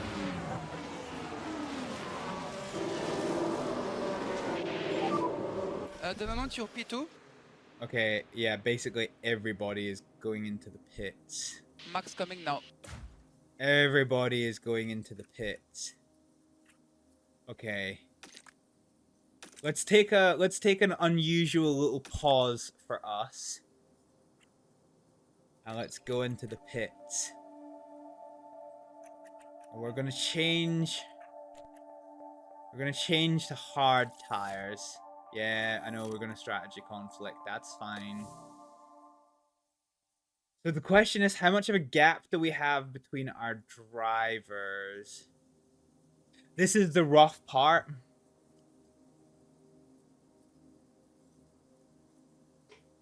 Actually, because Ricardo's better on tires, isn't he?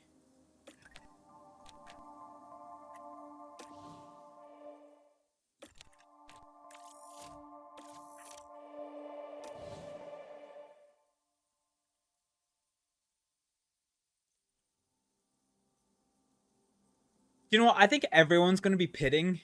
Yeah, I think everyone's gonna be pitting. So fuck it. Yeah, let's do the double stack, and this is gonna be super risky.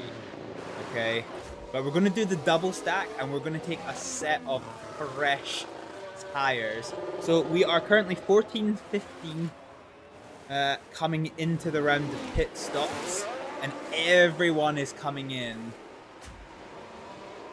So hards and mediums seems to be what everyone is going into.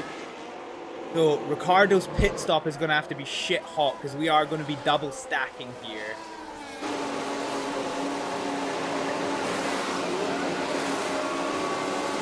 It's a good stop. It's a good stop, but we're delayed.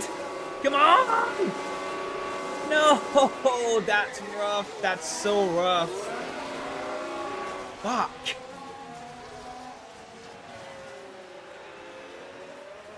Fuck. So it was good pit stops, but we got absolutely roughed up by the fact that everyone else was freight trading past us. Ugh. And in front of you is Bottas. Okay, right. So we need to finish this. Okay, so so we underfueled by 3. So if we do 2.7, 2.4. 2.1, 1.8, 1.5, and then 1.4. Okay. So we have our pace calculations. Fine. Let's just see how we go. That was really unfortunate the way that worked out for us. We're gonna have a lot of work to do for ourselves now. Let's just use this opportunity. Oh. Okay, battery's fully charged. Okay, let's change up this strategy. So our next goal is basically going to be to consider a medium. We can probably consider a soft. Okay, let's do a little kind of balance thing here.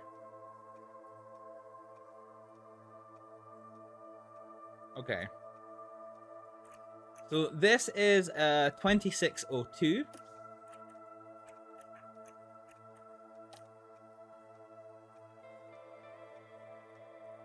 And then if we do soft,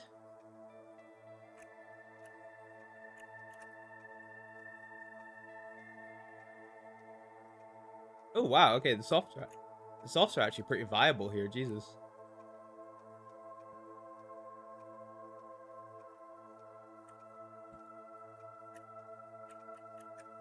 Yeah, okay, so the medium tire is definitely better. So option B is a 2605. Okay, so we'll keep to the 2602 for just now. Ricardo is now on the hard tire, and our next stop is going to take place on lap 43 onto the mediums, unless something else happens.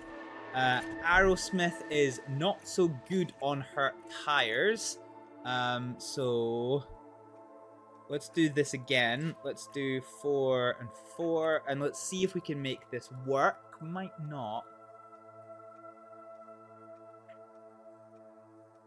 Yeah, okay. So 03 is the best we can hope to get for Aerosmith. So we'll create this as a strategy, and then we will try and see. So can we do the softs? Can we make something work with the softs? So 2210. Yeah, no. So the medium, we're not even going to try. We're not even going to consider a strategy for this. So we're going to stick. So for Aerosmith, we are on the hards, and we are going to stick with a pit stop of lap 38, sorry, onto the mediums until the end of that race. Okay. That pit lane situation was so bad for us. We have lost so much of our progress.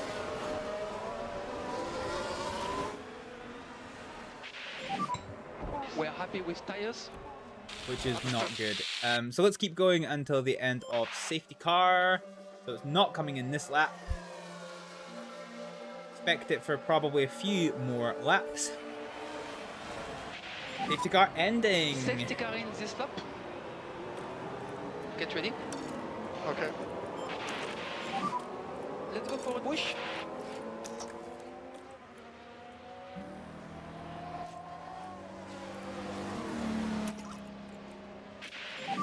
Cool. We will not need liftoff. So looking at our under fuel, so we are on to lap 10. So we can get down to minus 2.5. And hopefully be okay. Norris, sorry, is controlling the pace. The green flags are flying, but Norris hasn't gone. Nobody knows what to do. Piastri's picked up a mechanical fault, and Norris has now gone in the lead of this race after the safety car period for Hulkenberg's crash. The safety car has now ended, and Norris leads an aggravated gang as we head over the start-finish line to resume green flag conditions. And unfortunately, Hibble F1 has it all to do again. Now that this safety car has set us back by 3 positions for Ricardo, and what was 5 position for Aerosmith, but she has gotten past Zhao, which is pretty good. Let's see how it happened. Now look, here we head into turn 2. Oh, rammed the outside, taking the inside line for the next corner. Beautiful. Clean pass, and away we go. Into 19th. So more of that. definitely more of that.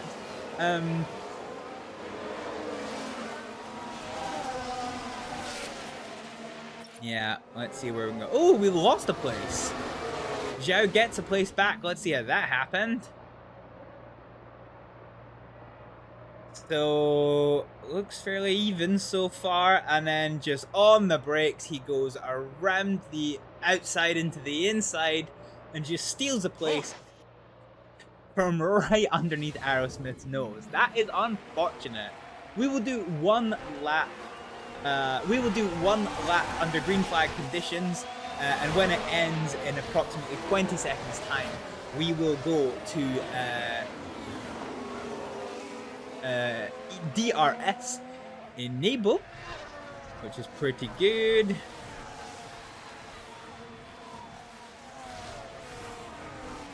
So we are still expecting to be lapped. It's hard to tell what it is because of that safety car period. But yeah, we are gonna burn through some fuel. So we now got DRS. DRS is now an option. However, there are 3 DRS zones, but there are only 2 DRS detections on the entrance and the exit to DRS zone number 1. So when you hit that, you will get DRS if you are within 1 second, and when you leave, if you are still within 1 second, you will get DRS for the remaining 2 DRS zones. This is a bit of an unusual shit-up.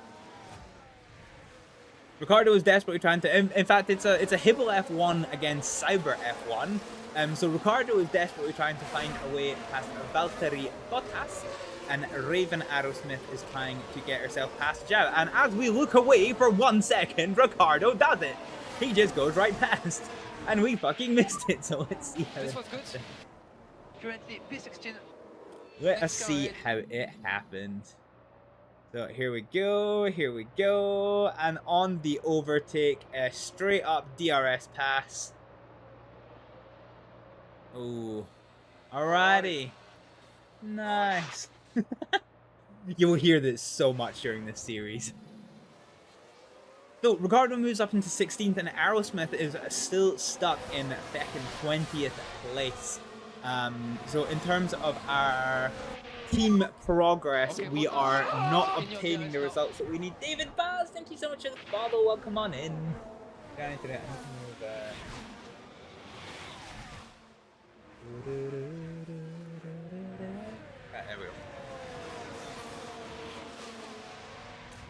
Yeah, there's little fights going on all over the place, and now Aerosmith is just watching this happen, trying to find an opportunity to get past, and she gets past Ocon.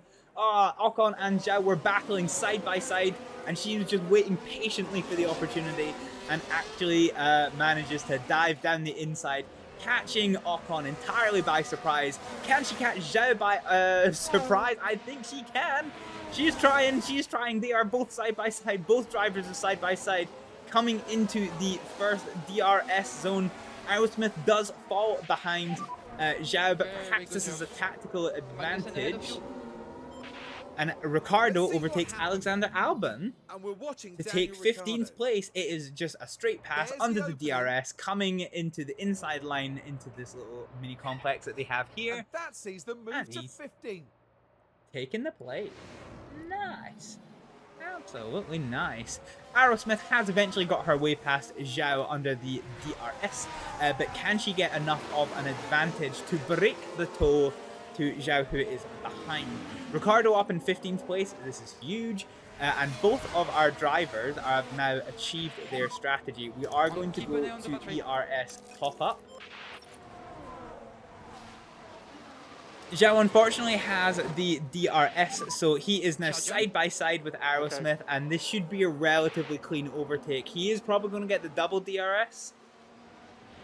Yep, so you can see Aerosmith does not have DRS, but Zhao does. So coming down the start-finish straight, Zhao is just going to pull out an advantage of half a second. Ocon is trying... Oh god, I thought... Zhao cementing his advantage with the DRS. Okay, it is now lap 15. Let us take stock of this race. Leclerc is in pole position. He is in the lead of this race, fighting for his life from Lando Norris, who is also fighting for his life from Sergio Perez. After the podium, we've got Carlos Sainz 1 second off the pace in 4th, being hunted down by Hamilton. and it's a bit of a freight train. Sainz is leading Hamilton, Tsunoda, Verstappen, and then Russell is 3 seconds off the pace in 8th place. He is leading a freight train of his very own of Alonso, Stroll, and Oscar Piastri, as well as Juan Manuel Carrera, Logan Sargent, Magnussen, Ricciardo, and Albon. So it is a perpetual freight train all the way from George Russell in 8th place all the way back down to Daniel Ricciardo in 16th, who has just lost a position under DRS to Albon, and it is the double DRS. So Albon is probably going to secure this, which is unfortunate. The DRS so powerful here at the Circuit de Villeneuve. However, it does work both ways, and Aerosmith has used her double DRS to get past Zhao, which is huge. Let's see if she can cement that position before we get to these, well, I was going to say the second, but the first DRS zone, but it doesn't look like that is going to happen. Zhao is right on her tail. They are going into the DRS trigger right about now, and Zhao is going to have the DRS, so it is going to be on Aerosmith to see if she can't defend this position. She blocks to the inside. She doesn't double move, so everything is perfectly legal. But Zhao is now going to have the double DRS going into the penultimate straight and the start-finish straight. So this is going to be a hard-pressed effort for Aerosmith to keep him behind.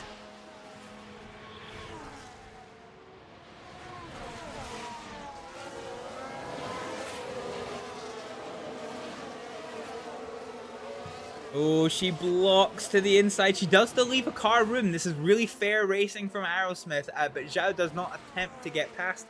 He does have the second DRS zone. Is he going to try and steal the inside line? Aerosmith does move across. She does still leave a car's width. She's a very fair racer. He tries the inside line, but that inside line becomes outside line into the second corner, and he cannot do it. Aerosmith remains in 18th place. And Ricciardo, unfortunately, has fallen back a little bit. He's kind of in a race up. Alright, we want to cool these engines down a little bit. Perez's mechanical fault is getting worse. This is not turning into a good race for Perez. The lead of this race is very much heating up. Leclerc is still in charge, but Norris is right there behind. And Perez, despite his damage, is right on the tail of Lando Norris. Sainz has managed to catch up with them, and it is now a 1, 2, 3, 4, 5, 6, 7 car battle for the lead of this race. Russell down in 8th place is where the split occurs. He has lost Alonso a little bit as he fights with Oscar Piastri, and indeed gets overtaken by Oscar Piastri. Good lord! As that fight continues, and the race continues to evolve. Interesting backwards and forwards. Ricciardo finds himself in a race of his own. He is 3 seconds behind Alexander Albon in 15, and 2 seconds ahead of Valtteri Bottas in 17. Aerosmith is a second, nearly 2 seconds off the pace of Bottas, but is being very much hunted down by Zhao, leading a freight train of Zhao, Ocon, and Gasly.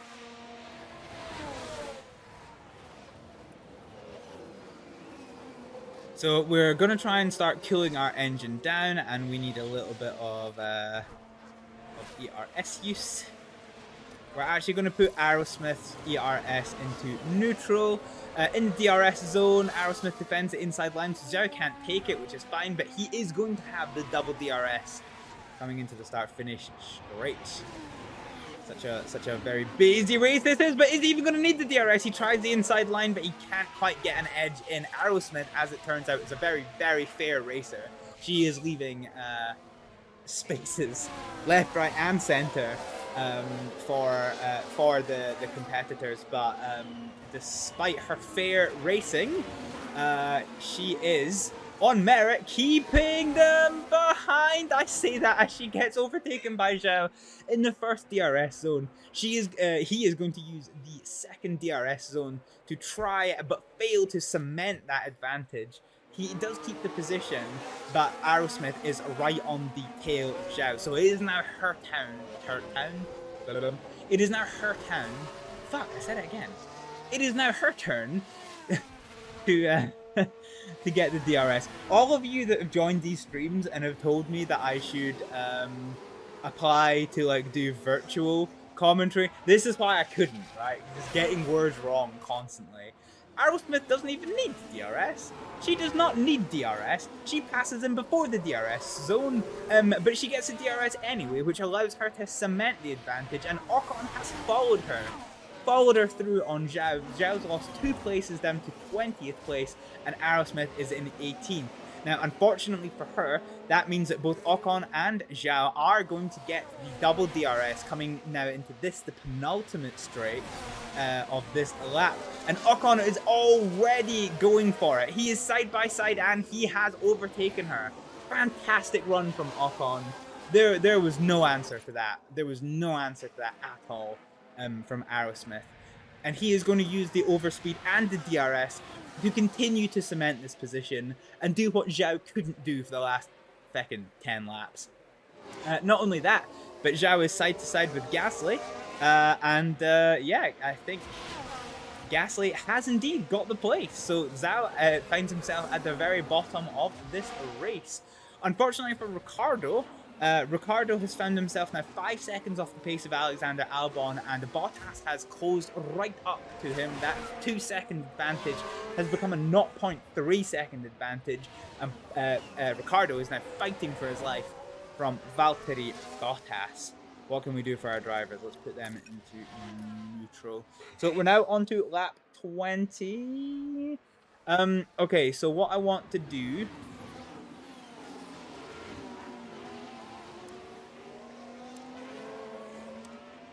let's see here. So the lap is 1 and the 3rd, and we are just over. Oh, Gasly's got past Aerosmith down to 20th place. That's unfortunate. Is that on the DRS? Yeah, that is a DRS pass into. Oh no, it's not. Okay, no, yeah, okay, it is. He gets a nose in coming into the start of the penultimate straight of this race, and then uses the DRS and indeed the double DRS to cement that advantage, which is very poorly for Aerosmith. We're going to give it another couple of laps, and then we're just going to evaluate how the lap situation is going to go. At the moment, we are keeping on top of how much fuel use we can do. Remember, we prefer to underfuel our cars, so we don't have to worry about overheating our engine too much. But the safety car has unfortunately put us in a, well, unfortunately, not unfortunately, put us in a position where we can underfuel our cars.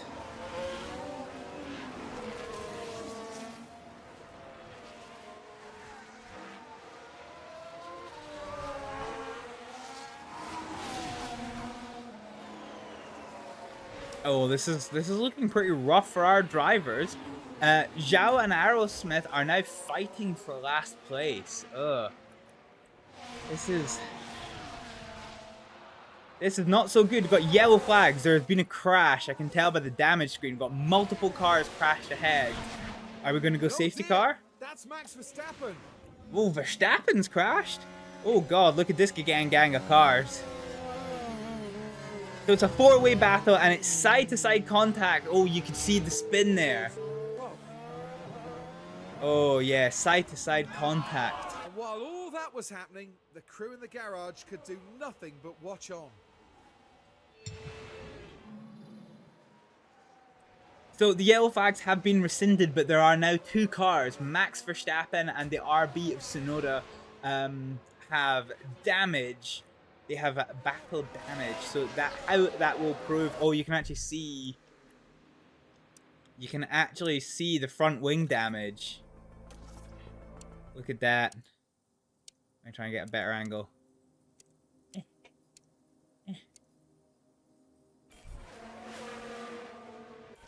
No! Stop fucking... Fuck! Stop it.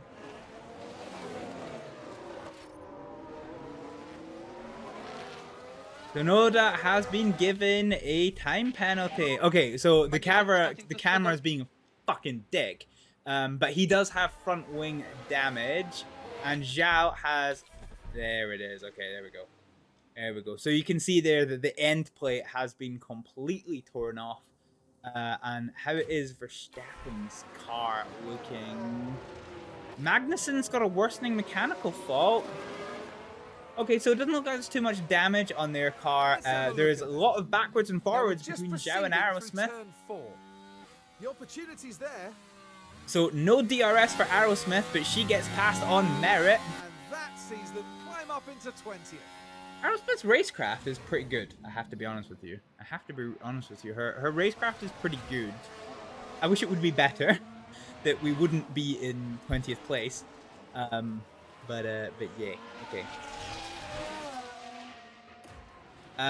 Yeah, Ricardo is now fighting off a freaking freight train. God, this is rough.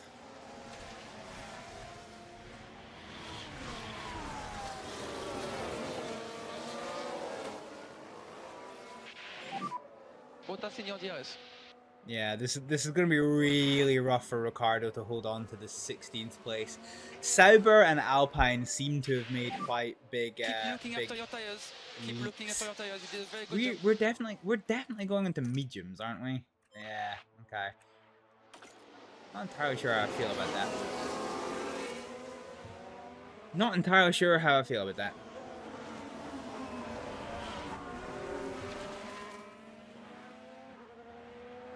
Okay, so now we are 10 laps post safety car.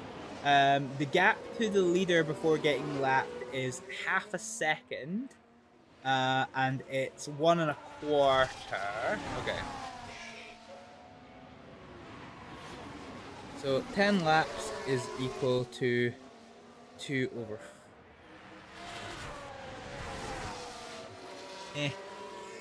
I wish this math was slightly easier. 2 over 4, and it is 5 over 4. So in 15 more laps, we are going to get overtaken. So we're going to get lapped. 15 more laps from now is going to be lap 40. So yeah, so the back markers are going to start getting lapped at lap 40. Which means we are going to get lapped.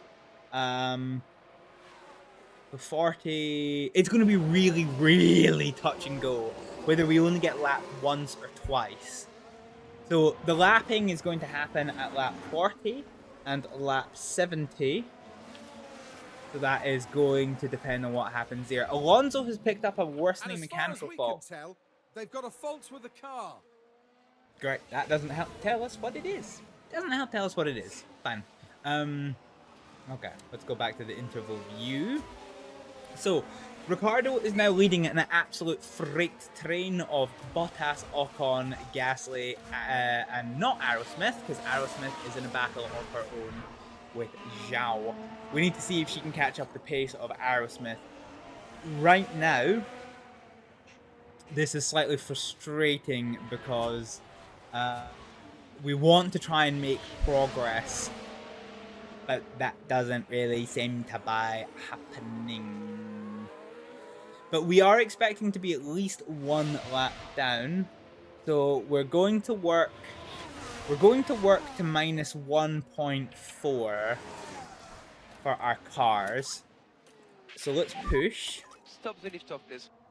So let us push these engines, and feck it. Do you know what? Let's push the tires. Let's push the tires until they overheat, and then we'll scale it back a little bit and see what it is we're working with. Oh god, she left it. Is that Ricardo? No, it's Aerosmith. Aerosmith left the door open for Zhao, but that didn't happen. Do you know what? Fuck it. Let's just give it all the beans. Let's give it all the beans. All of them. Every single bean. Not just 2 of them, not just 1 of them. We get all of them. It is a Ferrari 1-2 for the lead of this race. So with 24 laps under our belt, and on the 25th lap, Leclerc is fighting off his teammate Carlos Sainz for the lead of this race. Lando Norris is like 6 seconds off the pace in 3rd place, but he is fighting off a freight train that consists of Perez and Verstappen, who are side by side coming into the last corner. They're going to be side by side coming down the start finish straight into the first corner. And who takes it? Verstappen does take the lead position, with Perez falling in behind. Now this is complicated for these two because Verstappen has battle damage and Perez has mechanical fault. Hamilton is chasing down the both of them in 6th place. Tsunoda is 7 seconds off the pace in 7th, kind of appropriate really. Russell is 2 seconds off the pace. Lance Stroll is in 9th, desperately hunting down Russell. And Russell is once again leading a freight train. Freight train currently consisting of Stroll and Piastri. Magnussen is 11th place, leading the freight train that concerns Juan Manuel Carrera, who is going for a run. He's got the run on the outside. He's got the overlap, and he takes the position, which is huge. And he got the DRS. He got the DRS, which is going to allow him to accelerate away. So the freight train for 11th place is in no more. It is now the freight train for 12th place, which consists of Alexander Albon fending off Magnussen, Sargent, Alonso. Let me click. Alonso. Ricardo is on his own in 16th place. He's gained 3 seconds from Valtteri Bottas, but we are still 3 seconds behind Alonso. Bottas is in 17th, desperately fighting off Esteban Ocon. Gasly is in 19th. Aerosmith is in 20th. She has shaken off. Shaken off Zhao, but only because we are expending a lot of resources to do so. So let's see what we got. Aerosmith has got double DRS. We are trying to join this gang down here. We aren't able to do it on this DRS stretch, but we have caught right up onto the tail of Gasly. Ricardo, let's see what he can do. So we're going to try and get down. So we're past lap 20, and we expect that we are going to get lapped. We're going to get lapped at lap 40. Oh, Aerosmith has got past. Very nice. Before even the DRS zone, Aerosmith has got past Pierre Gasly. That's huge. That's huge. Now we should be able to take a look here. So she overtakes on. Closely here. Shut up, game. She overtakes on the entry into the DRS zone, and then on the way out, into 19. she gets to use DRS to cement her position. She is now hunting down Valtteri Bottas. This little resource use that we are doing is quite huge. However, we are burning up our tires a little bit, which is fine for just now. Aerosmith has got a lot more wiggle room than Ricardo does with tire use. So once Ricardo hits his tire, hits overheating, we're probably going to scale him back a little bit. For Aerosmith, we want her to get into that line. Aerosmith has now lost the position to Gasly, which is unfortunate, and Alonso has gone into the pits. But yeah, that DRS zone was really unfortunate for Aerosmith. But here we go. So Alonso has changed onto a set of soft tires, and he comes out in last position of this race. Ricardo is still in a race of his own, 3.5 seconds behind Magnussen and 2.5 seconds ahead of Bottas. Aerosmith is our one to watch. We are in the DRS zone. She has DRS. She has the inside line. Can she do anything with it? Oh, she can. She is clean past. That is unfortunately going to give Gasly the double DRS.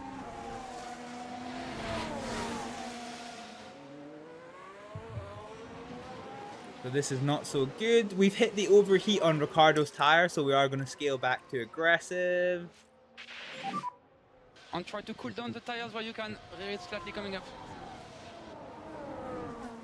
And you will see, there he is. There he is. Gasly has got the DRS, so the only way he does not get past is because of Aerosmith defending. So she has defended well in the first DRS straight, but we've got the second DRS straight to go. But Aerosmith actually has the better run.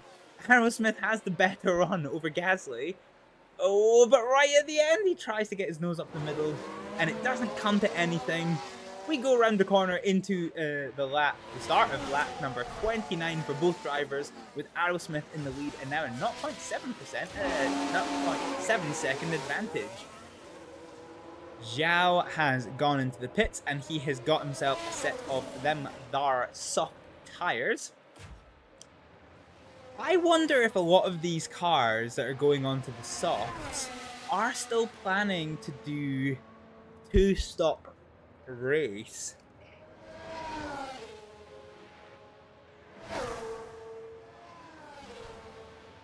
Because, like, with 40 laps to go, I suspect these two will have to pit again. So, sorry, that would make it a 3-stop race. So, everybody pit under safety car, I think. Oh, no. Norris didn't.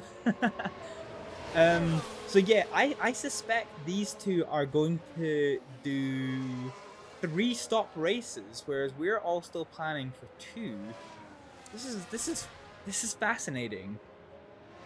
This is fascinating. Strategy might give us quite a lot back in this race. I'm quite interested to see how this goes. Aerosmith, okay, we're gonna have to start scaling fuel use back a little bit. So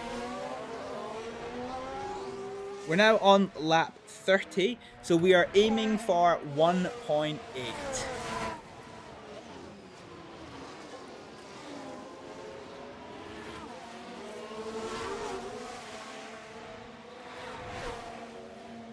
Have we even been lapped yet? Okay, no, we haven't. So we're still expecting to be lapped at, okay, actually, hang on, it's 10. So it's 10. So at 20 laps, the interval is 3/4. And the pace is 5/4.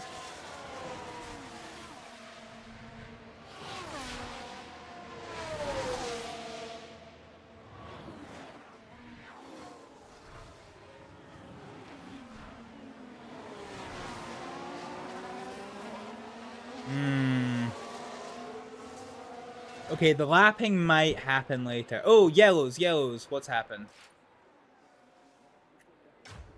Did we actually spin? I feel like we didn't spin. We have a yellow. It was Logan Sargent that spun. Right, we're taking the second corner. Yeah, Logan and Sargent. The car just goes. Whee! And I wonder, could they have done anything about that? So Logan Sargent spins, he loses 1 place for this.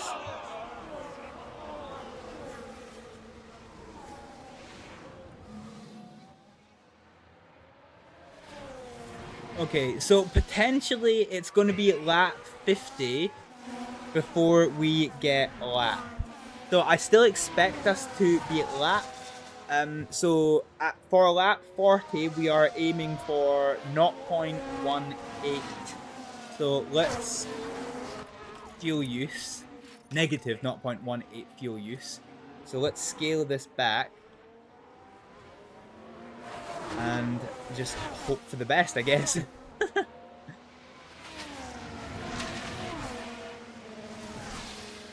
So we're doing really well on Ricciardo's tire use. The good news is for Gasly. Gasly is still... Actually, okay. Gasly has dropped off from Aerosmith with his lesser tire use. And Aerosmith has caught up to the back of Bottas.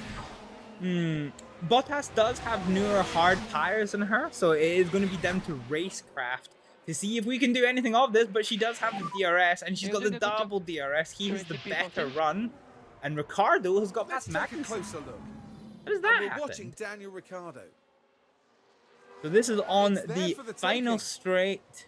Nice, and he uses the double DRS to cement that advantage over Magnussen. So with the pitter, indeed, we are up to 13th place for Ricciardo. Oh my god, we are within sniffing distance of the points.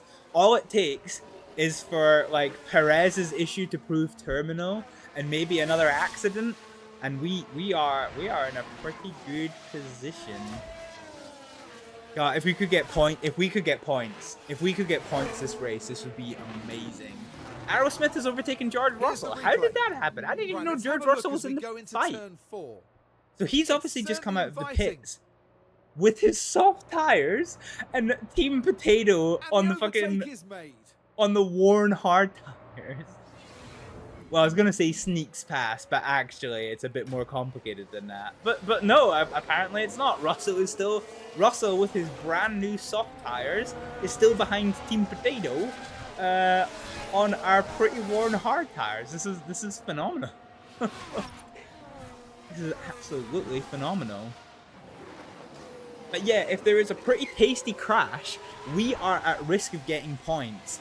However, the unfortunate part of this is, as it stands right now, Alexander Albon is within the points, which basically means that Williams will secure a very, very clear lead over us, which is not good. We take 12th place from Tsunoda by virtue of him being in the pit. He is getting off of his really worn soft tires and going over to a pair of mediums, which is probably going to take him to the end of the race. Actually, probably not. Mediums at this point until the end of the race is it's a possibility. But not convinced. Yeah, I'm not convinced. The mediums are holding on quite well, so yeah, okay, maybe it is a possibility. Maybe it is a possibility.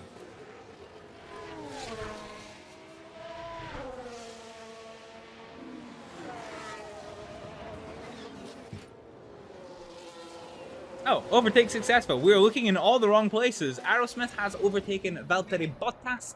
Let's see how it happened. This looks like a DRS pass. So I think this is the first of the two DRS zones. The first big straight uses a DRS. It's very marginal, but she does get ahead.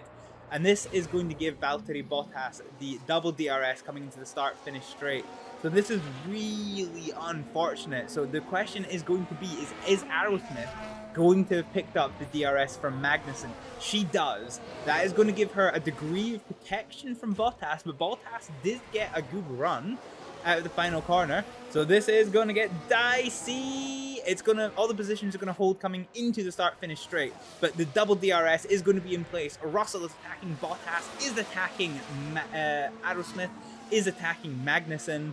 Nothing changes, but there is quite a lot of clipping. Okay, I don't know what that means. Yeah, I don't know what that one means. So Aerosmith is up in 15th place with Ricciardo in 12th. There is definitely potential for this race. Oh, and Magnussen? Ayo? We got past Magnussen? How did such a thing happen? How did such a thing happen? Let's see how it happened. So is this a DRS pass? It is not even a DRS pass. This is purely on merit. So as Russell is attempting a pass on Bottas behind, Aerosmith just absolutely yeets down the inside of Magnussen to steal that 14th place. Huge. Massive. 10 out of 10 for effort. 10 out of 10 for effort. We're going to switch our DRS use back to neutral for just now, because we're currently not so hot on DRS use, and we are coming towards the end of this stint here.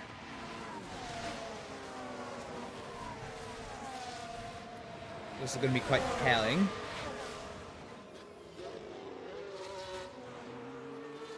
Oh, this is quite a big gang, and there is yellows. Not sure what's happened. Yellow, where you are? Okay. Understood. Yellows in sector 1. For Lance Stroll, who has had a spin.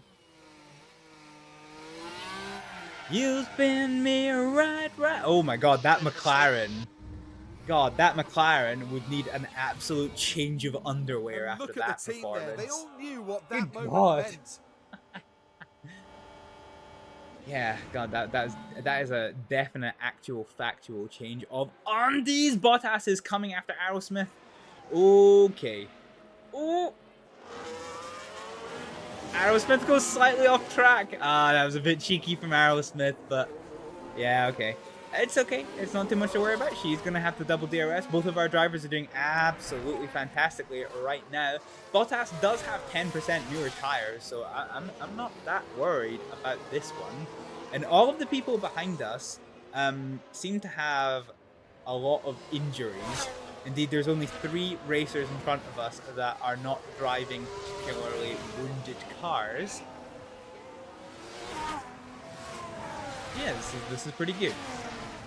This is pretty good. Okay, so no DRS right now from Aerosmith. She is going to have the double DRS coming into the next couple of sectors. So, like, not getting the overtake done here is not massive. Russell has finally got past Ocon and Bottas. Aerosmith now opens up her DRS, and we are going to try. We're going to have 2 attempts here. We're going to try to get past Bottas once around the outside. Oh, we have got past. We've got past. Oh, and he very almost glances the wall, and we're going to use the second DRS zone to extend that gap, which we are now doing, which is huge. Ricciardo is keeping 1.8 seconds from Logan Sargent. Alexander Albon is in the points. This is rough for us because we need to do better than both Williams here. So both Williams and both Haas, we need to do better than, and hopefully maybe get into the points. Maybe.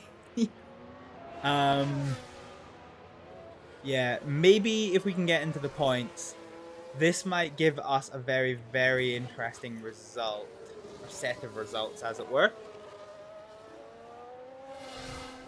So as it stands right now, we are not really bleeding off the fuel unuse as we want to. The lapping is starting to occur. We determined for us it was going to happen between lap 45 and lap 50. So we'll have to see if that happens. But yeah, the paper's getting busy, guys. The paper's getting busy. We doing math. We doing so much math. That's okay.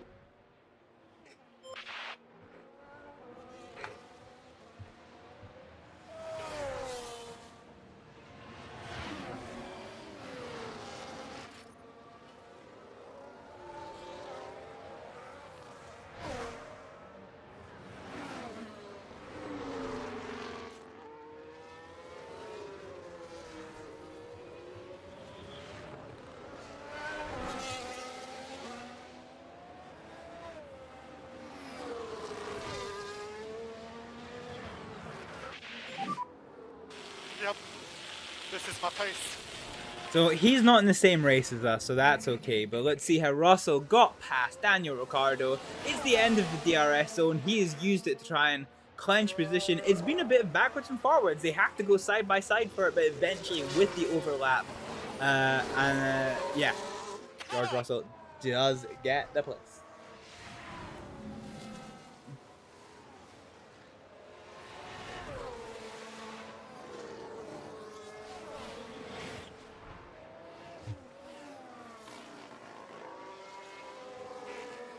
Okay.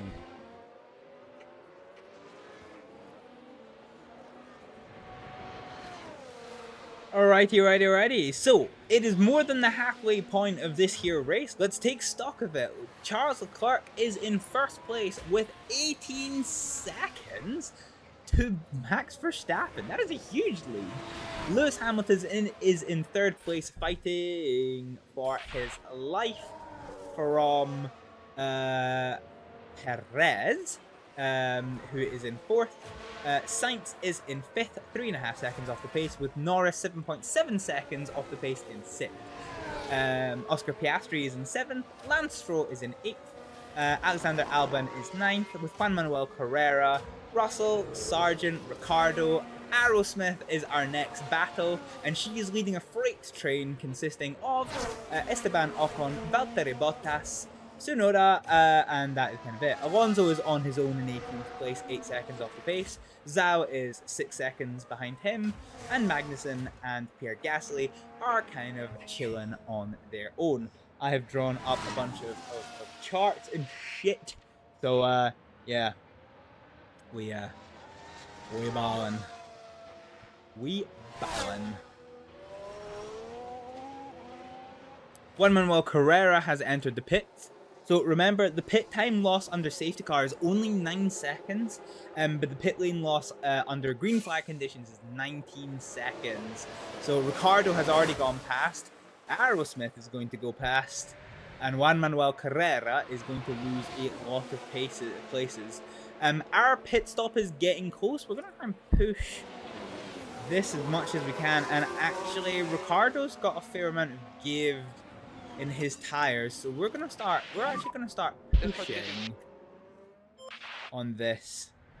So Aerosmith, once we hit 35%, we are going to bring her in for some pit lane action, and I think we are going to start deploying the DRS. I know we don't have a lot of battery saved up, but I want to deploy it as much as we can.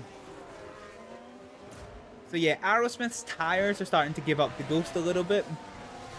How long is it until pit lane entry? Yeah, okay, so we're gonna bring her in next lap onto the mediums. And keep an eye on your battery. Okay, understood. So this should be pretty good. Ricardo is... Wait, what?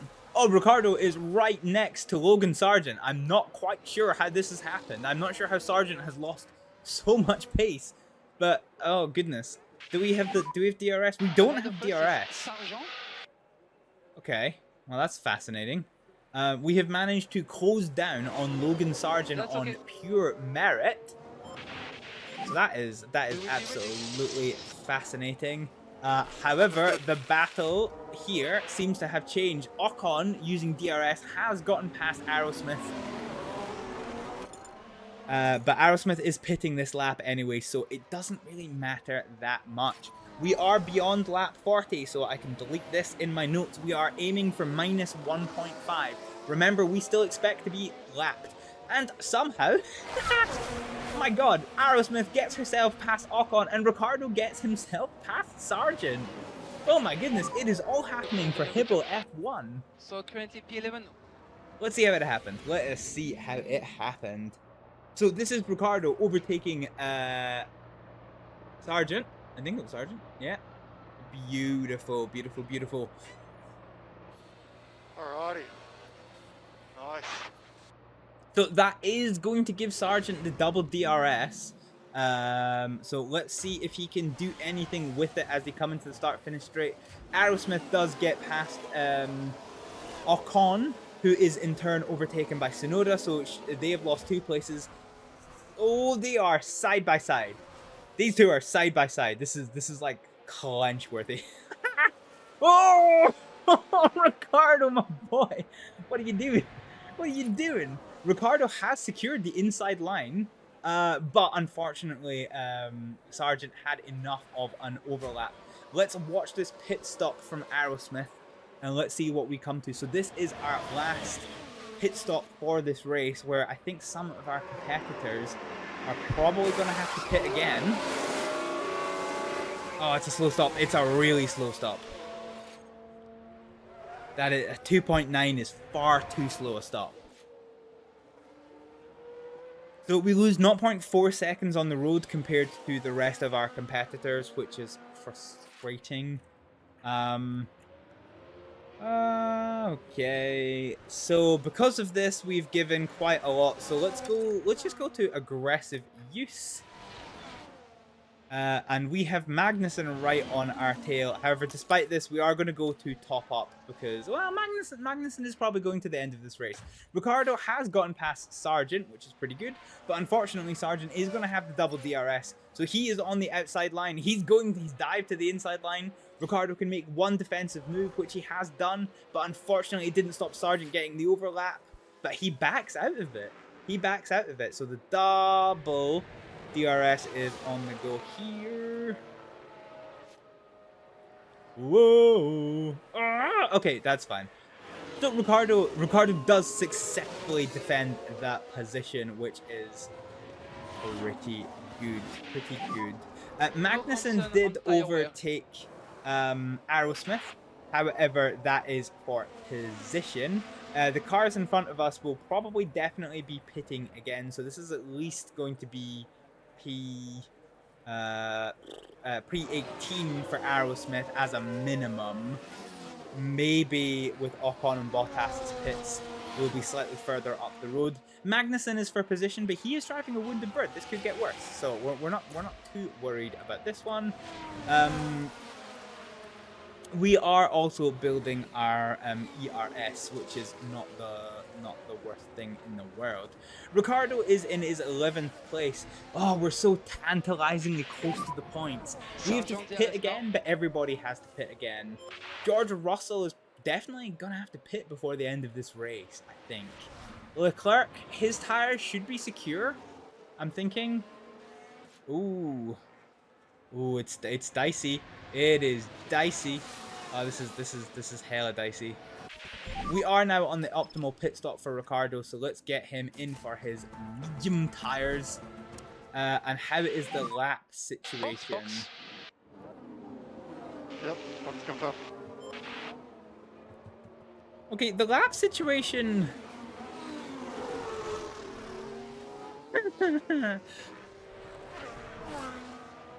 I have the dreadful feeling. That we are now not going to get lapped. Because we are still at 3/4 of a second. 3/4 of a minute. And it's 5/4 of a minute. So there is a chance. Ricardo might not get lapped. The lap difference is 4 seconds lap.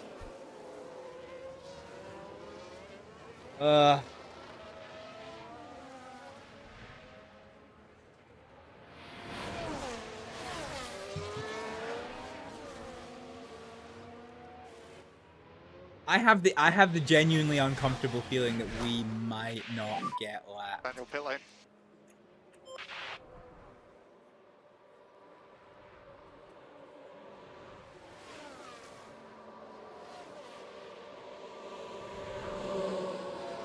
So let's see how we go. Aerosmith is on her tires until the end of the race.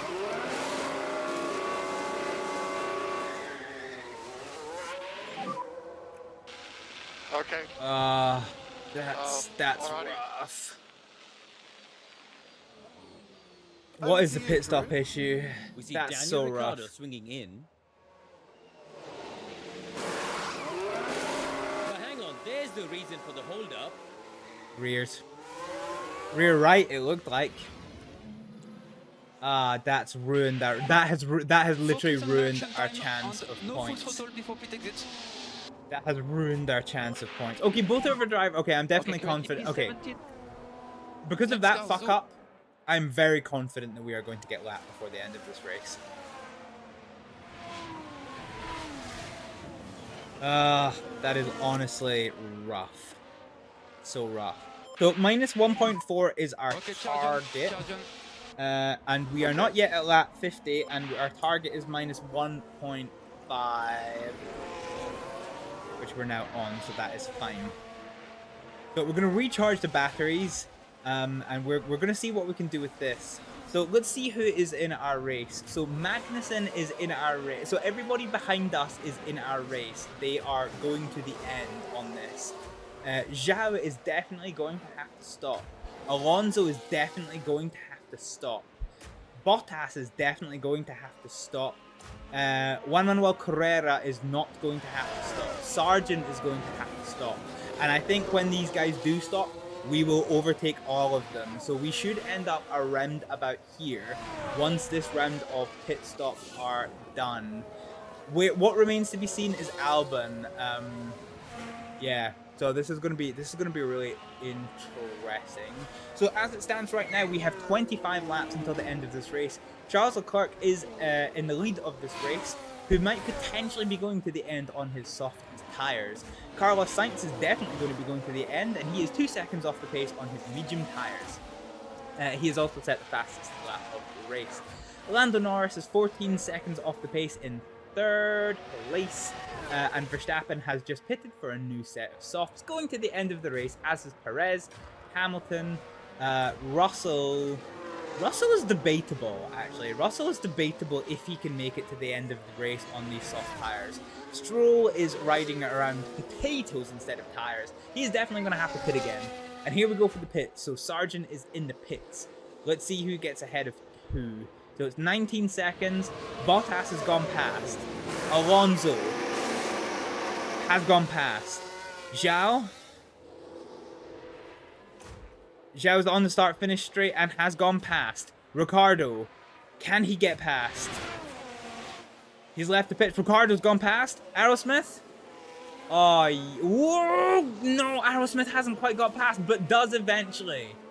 And the blue flags are hopefully going to stop Sargent. So Sargent is now on soft tires until the end of this here race. Yeah.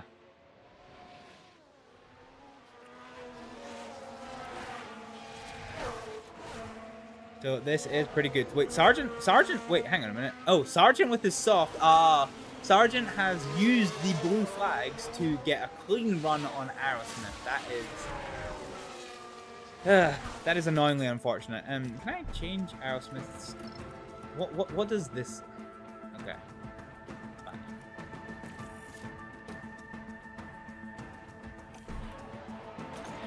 Fine. So we want to have 60% tire use when we get to lap 60. Is going to be the shtick for us. Stroll is now in the pits. He is the next one to pit. So he has had his pits. Bottas is passing. So there's Bottas. Is he actually going to get past? The Stroll is going to get up to speed. I don't think we can do much more. And Sargent with his soft tires is absolutely clapping our cheeks.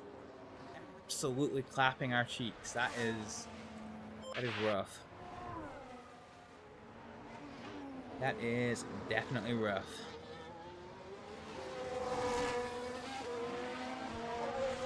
So Stroll retains 12th place. The next one to pit who is in front of us is going to be Bottas, who is going to go behind us, and Zhao is not going to last until the end of this race. I think both of these drivers are going to have to pit. So I think that is going to take us up to 15th place and 16th place for Aerosmith.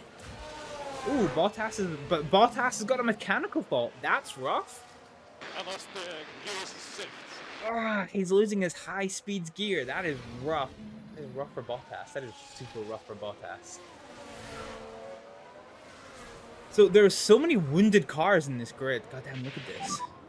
Alonso behind you. Wait, Alonso's behind us? Focus on the pace. How is Alonso behind? No, Alonso is definitely not behind us. Aerosmith is behind us. I don't know how that math started mathing. Ricciardo has DRS. This is fun. Let's see what we can do with it. This is the double DRS, so this is going to be huge. So despite the soft tires, Ricciardo is going to get past Zhao. So if we can get past now, that is huge, but we are going to just cement that place later. Zhao is about to become a non-issue for us. And yeah, we use the double DRS to consummate that advantage, which is pretty good. Yeah, Bottas is definitely pitting again, and Albon is pitting again. So let's do the math. So that's 3, that's 9, that's 15, that's 17 and a half, that's 19 and a half. So yeah, he is gonna come out between Sargent and Ricciardo when he pits is Alexander Albon. So this is gonna be a really fascinating battle with the Williams F1 team. We are racing these Williams F1 for position until the end of the race. A late safety car could make things very interesting though. Ahead of us is Sargent. Alrighty. Let's see what we can work with. Head down. We keep focusing. So are we lapped now? Yeah, we're lapped. So we are definitely working to the 1.4 model. So right now on lap 50, we are working to 1.5.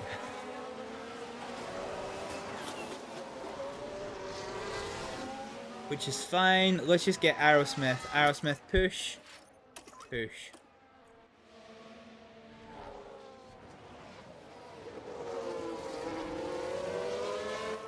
Let's burn some fuel. Aerosmith is going for the overtake on Zhao, but she didn't manage it before the DRS zone, but she has the DRS zone now. So as we come into the first of three DRS zones, the DRS is open. She gets a clean pass, which is good for Aerosmith because she gains a position, but it is not good for Aerosmith because she gives Zhao the double DRS. He does have really worn soft tires, so all she has to do now is cement the advantage, which she is unfortunately not able to do. Sargent is fighting off against Alonso, and Alonso is definitely going to have to pit again. Sargent gets past. Oh my God, this is one spastic mid-bar. Look at this. Fucking hell. That's a very spastic mid-bar.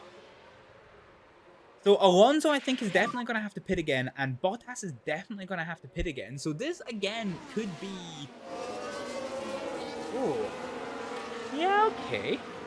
This math might work out really interesting when it comes to the points considerations. Because if we can get points, it's gonna be massive. Come on, give me that hot spicy screenshot action. Ricardo, without the use of the DRS, is going to try and get past Fernando Alonso. That is crazy. Team Potato has just overtaken Fernando Alonso. Alonso might get the DRS back, but instead Ricardo is going to get the DRS on Bottas and just fucking overtake him. Okay, all right.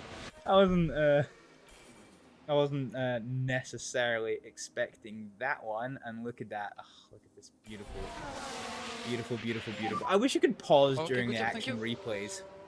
So unfortunately, both Bottas and Alonso are going to have double DRS coming into the double DRS zone. However, Bottas might bail to the pits this lap because his tires are, as we call in the professional industry, a little bit fucky-wucky. So let's see, is he going to dive to the pits? Bottas does. He dives to the pit. Bottas dives to the pit. So Alonso is going to get the double DRS, but he is so far back from Ricardo, he is probably not going to be able to do anything with it.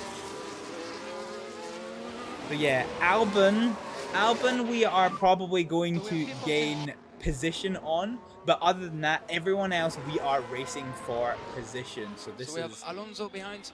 This is pretty massive. We are going to scale back our engine usage. And keep up a bit of lift off for fuel, please. So yeah, oh god, this is huge. We're so tantalizingly close to the points. God, I would kill for some points. Unfortunately, it does look like Sargent is probably going to get the points. His tires are newer and softer than us, and we are really struggling to keep pace with him.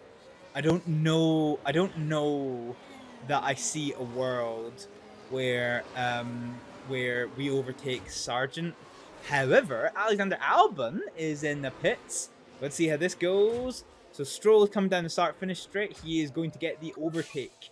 Ricardo, it's going to be... Oh, Ricardo. This is going to be so tight. Let's just watch it from Ricardo. Let's have the suspense. So Albon is in the pits. And we've overtaken him. He's had a pit stop issue.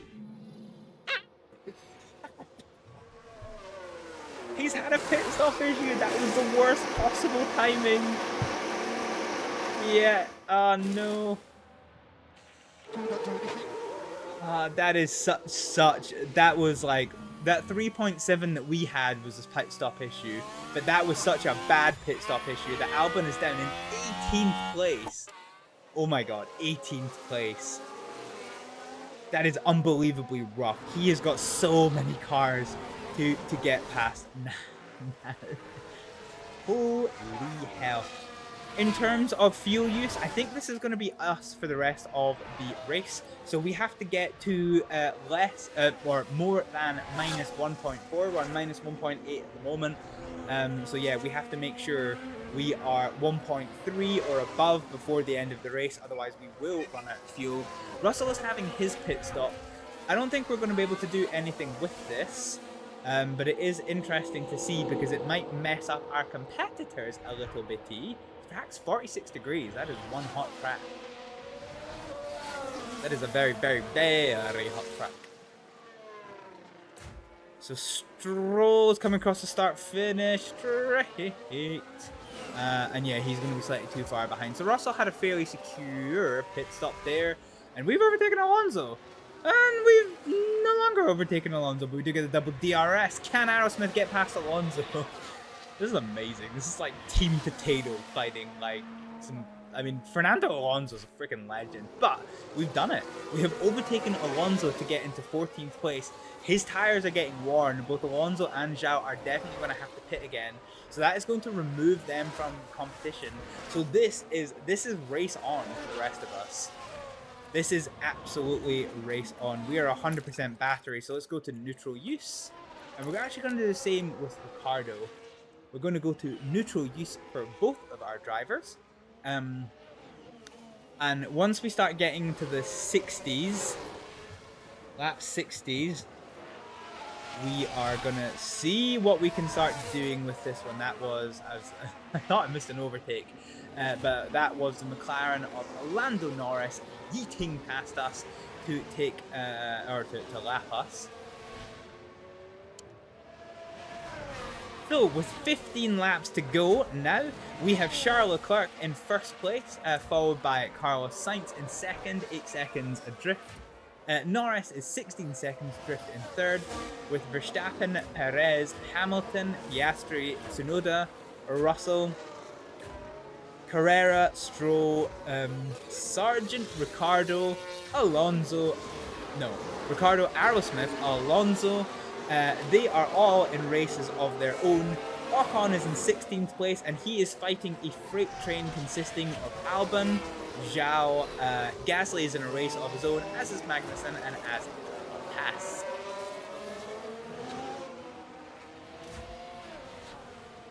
So let's stick to where the battles are. Albon with his newer tires is trying to get past Esteban Ocon in the Williams.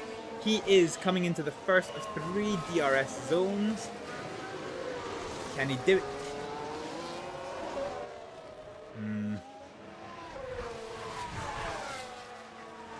He cannot.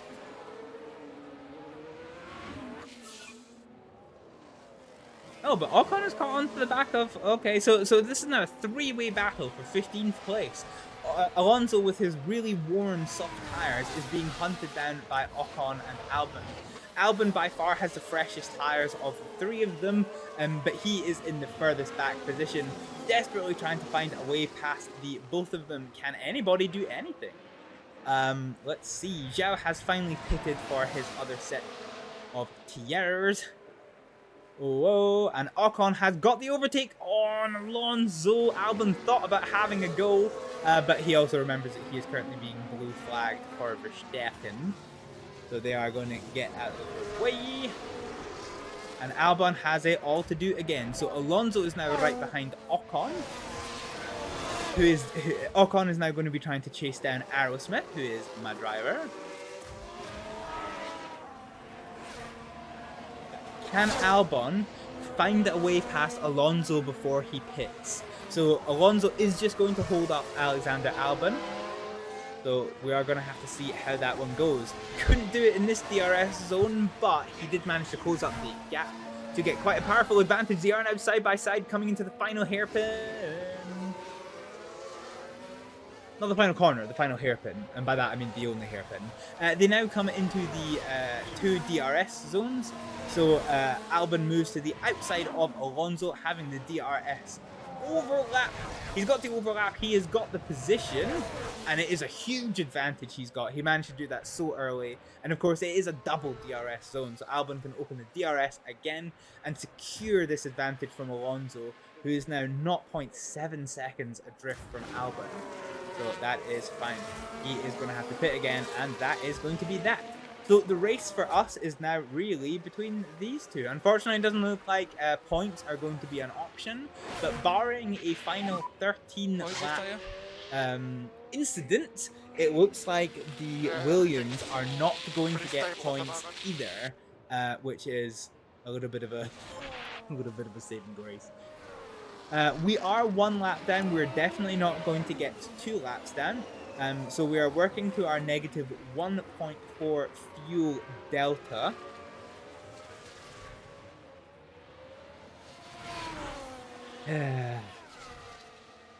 Which I hope happens fairly soon.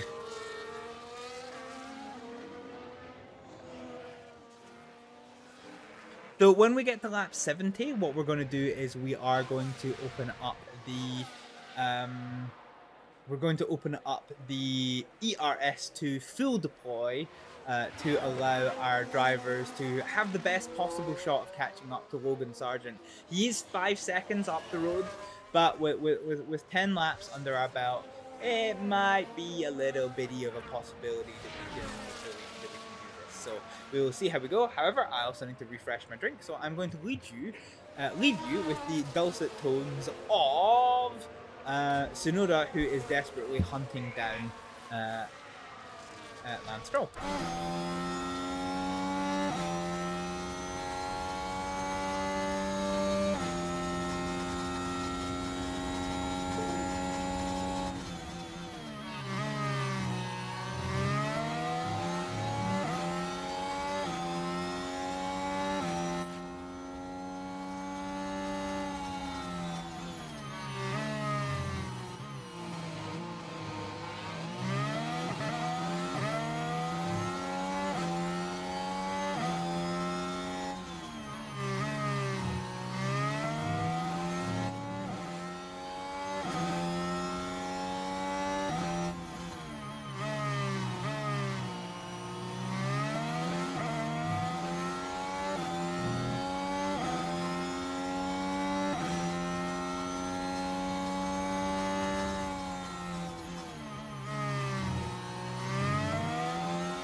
Okay, we are back. We're now on lap 60, and I'm pleased to see that Tsunoda has not managed to find their way past Lance Stroll. So let's go to a camera that has slightly less volume. Ooh, Ocon has caught right up to the back of Aerosmith, which is slightly problematic in nature. So let's start gunning. So we're now on 10 laps to go. Ocon overtakes Aerosmith. Ah, fuck. Yeah, okay. Let's just start deploying our ERS, and we're just gonna keep it on full deploy for the rest of this race. So we are now 10 laps to go. So ooh, Bottas. Okay. Bottas's mechanical fault has worsened, apparently. Another gearbox issue for Bottas. That's unfortunate. So we want to get our tires down to 60%. So I have done charted. So that's my fuel chart. This is my tire chart. So we've done a fuel chart. And we're currently very marginal on fuel. Currently very marginal on fuel.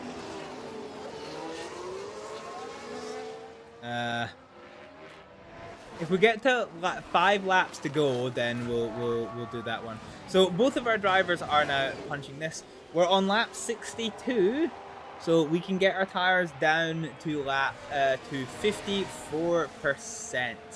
Let's have a look and see if anybody is in jeopardy like they were in Monaco, and it doesn't look like that is the case. My God, what a gaggle of cars there is coming into the hairpin.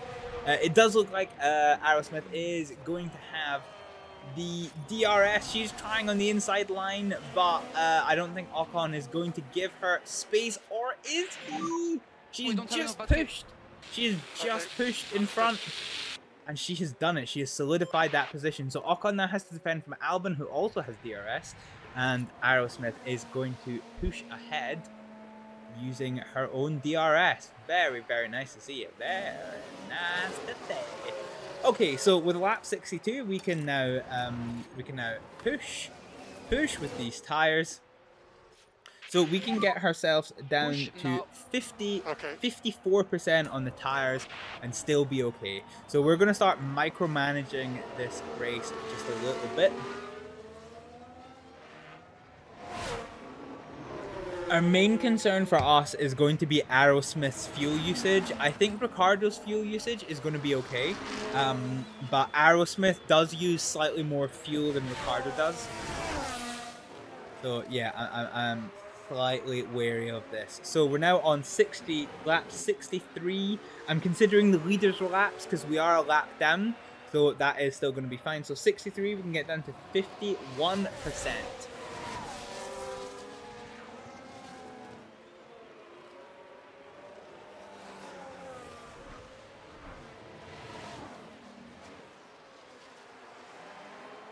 You know what? I am a little bit worried about this. I'm going to put us on conserve for just a little bit and see if we can't get to minus 1.3.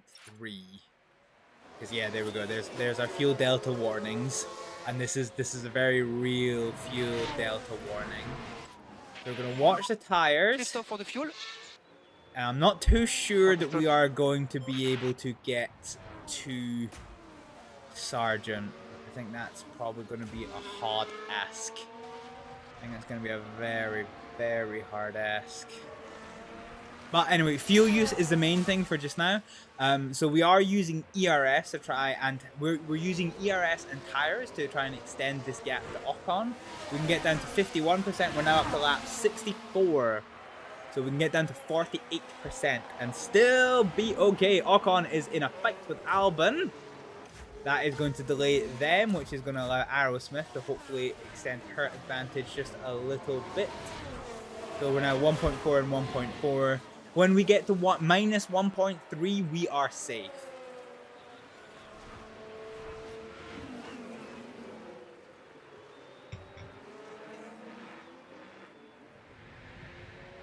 Oh my God, Albon has caught right up to the back of Aerosmith, and on the DRS absolutely sails down that inside line, and she goes over the curbs and has to back out. That is unfortunate. Albon does have newer tires, so this is going to be a hard position to retake. Eesh. This will cement Williams' position ahead of us, which is unfortunate. If we can at least overtake Albon again, that would prove instrumental for our race. And we are on 1.3, so let's go back to balanced fuel use. Okay. So we're now on, leaders are on lap 65, so we can get down Yep, to understood. 45%. Fuel delta warning is fine, I don't think we have to worry about that one. So we're going to go on full burn with these tires. We're going to burn the tires. Burn the tires. 5 laps to go. So we're aiming for 45%, so if Tsunoda can make it, we can make it. Aerosmith has got the double DRS. Can we get ourselves back ahead of Alexander Albon? Ooh, we've got the DRS again, but he's still pulling away. Are we going to try the inside line? We are going to try the inside line. The inside line does become the outside line, and he is over the curbs.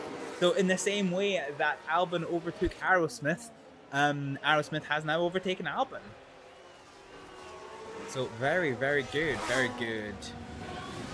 So our fuel use is now balanced. That is us for the end of this race. Leaders are on lap 65.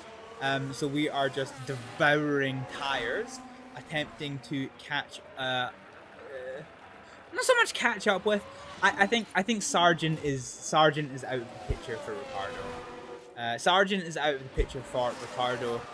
This is about defending, really. This is practically about defending. Albon is going to have the double DRS. He's got the newer tires. We're going to go. Leader is on lap 66, so we can go down to 42%. So we're going to keep burning our tires as we are just now. Oh god, that was a very late close over to the inside from Aerosmith. She is done playing fair, but unfortunately, Albon does get past, and he is going to have the double DRS. So on the start-finish straight, that is going to allow him to cement the position over Aerosmith. However, Aerosmith is right behind it. There is still 4 laps of this race. Understood. Oh, beans. I'm running out of voice. Meanwhile, Hamilton getting himself into 5th place is absolutely having to hunt down a wounded Perez. Of course, there is a lot of cars with mechanical issues. Mechanical issues may still be a very, very big factor in this race. Aerosmith, our very own Aerosmith, has the DRS. She is going to try and get by, and she does. Which is good for position, but is very unfortunate because, as we've discussed multiple times this race, that is going to give Albon the double DRS. So they are going to come around the hairpin as of now.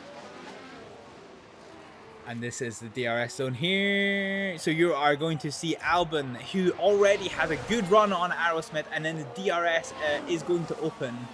He is trying the outside line, and Aerosmith has closed the door. Okay, that was a very gentle close of the door, but I respect it. I definitely respect it. He's going to try again. He's got the overlap. He is going to try for the inside line. It is very cat and mouse, very backwards and forwards between these two. Okay, so 39% is what our tires can get down to. So we've got a lot of give left in these tires, which I'm pretty happy about. So yeah, our main point of looking is going to be for Aerosmith to get past Albon. However, we do note that Hamilton has been overtaken by Perez, despite the mechanical faults to his car. Stroll and Piastri are side by side, DRS, everything in it, and that is going to be a fight for 8th place. The RB car. Yeah, okay. Ooh, actually, hang on a minute. This wasn't DRS. Now we're down I don't think. at No, turn this 9. was DRS. They decide to give it a go. So coming out of the DRS zone, DRS closes. Aerosmith takes the inside line and secures it from Alexander Albon. Double-edged curse. DRS is open on Albon's car once more. He's going to try once again with the inside line that has worked so well for him so far. He's going to have the overlap, and Aerosmith is going to have no choice but to fall in behind. Okay, understood. So, just keeping an eye on our tires. So with 3 laps to go, let's take stock of this race. Charles Leclerc is in first, who is 13 seconds to the good from Carlos Sainz. Lando Norris is in 3rd place, 20. Ooh, mechanical fault for Piastri. That's a rough one. Oh dear, that's not what they need right now. Doesn't tell us what it is, but he does have a fault. So Norris is in 3rd place with Verstappen 8 seconds behind him. Perez is in 5th with Hamilton desperately trying to close down that gap. Russell is in a race of his own in 7th, as is Stroll. Well, actually, no, Stroll isn't. Stroll is fighting off the now wounded Oscar Piastri. Tsunoda is in 10th place on his own from Juan Manuel Carrera, who is on his own from Sargent, Ricardo, and then Albon is in 14th place fighting off our very own Aerosmith. Ocon is in a race of his own, as is Zhao, as is Bottas, Magnussen is fighting off Gasly, and then Alonso is bringing up the very bottom of this race in 21st place, which is not something you thought you would say. Not something I thought I would say. So we are on lap 69. So we can just burn these tires the rest of this race. Okay, I can put this bit of paper down. We are burning the tires until the rest of the race. Give it everything. Try to cool down the tires again when you can. Cool down the tires where you can. Give it everything that we've got. We are desperately going to try and get up to and overtake Albon. If we can do it now, it is going to be massive. It is going to be massive. Tires are now overheating, which is going to increase their use. But yeah, we are not running until the end of this race because the leader has just gone on to the last lap. So we only have the one half of this lap to go, and then another lap on top of that one. So Aerosmith has ideally got to do this now, but she is 1.4 seconds, 1.5 seconds adrift from Alexander Albon, which is not ideal. He has well and truly broken this toe from Aerosmith. We do still get our objective, but Williams continue their dominance of our team, which isn't good, and we are continuing to drop off this pace.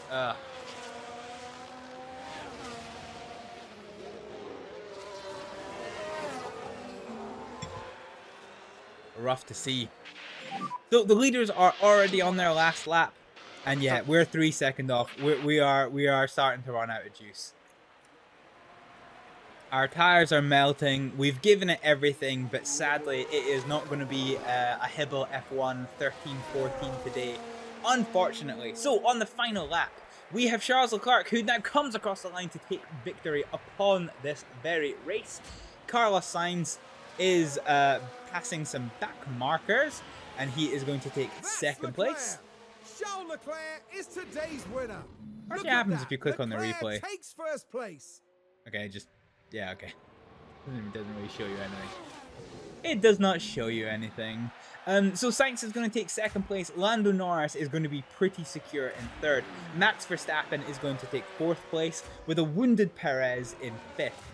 Hamilton is taking sixth, and Russell, one lap down, has taken seventh, as has Stroll and Piastri.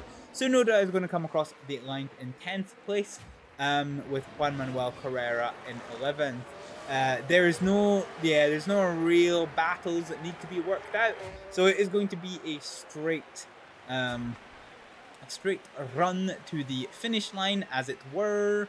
Ricardo, here we go. I think in the end we actually probably didn't need to conserve fuel as we did, but Ricardo checked the checkered flag for 13th place, and Albon takes 14th.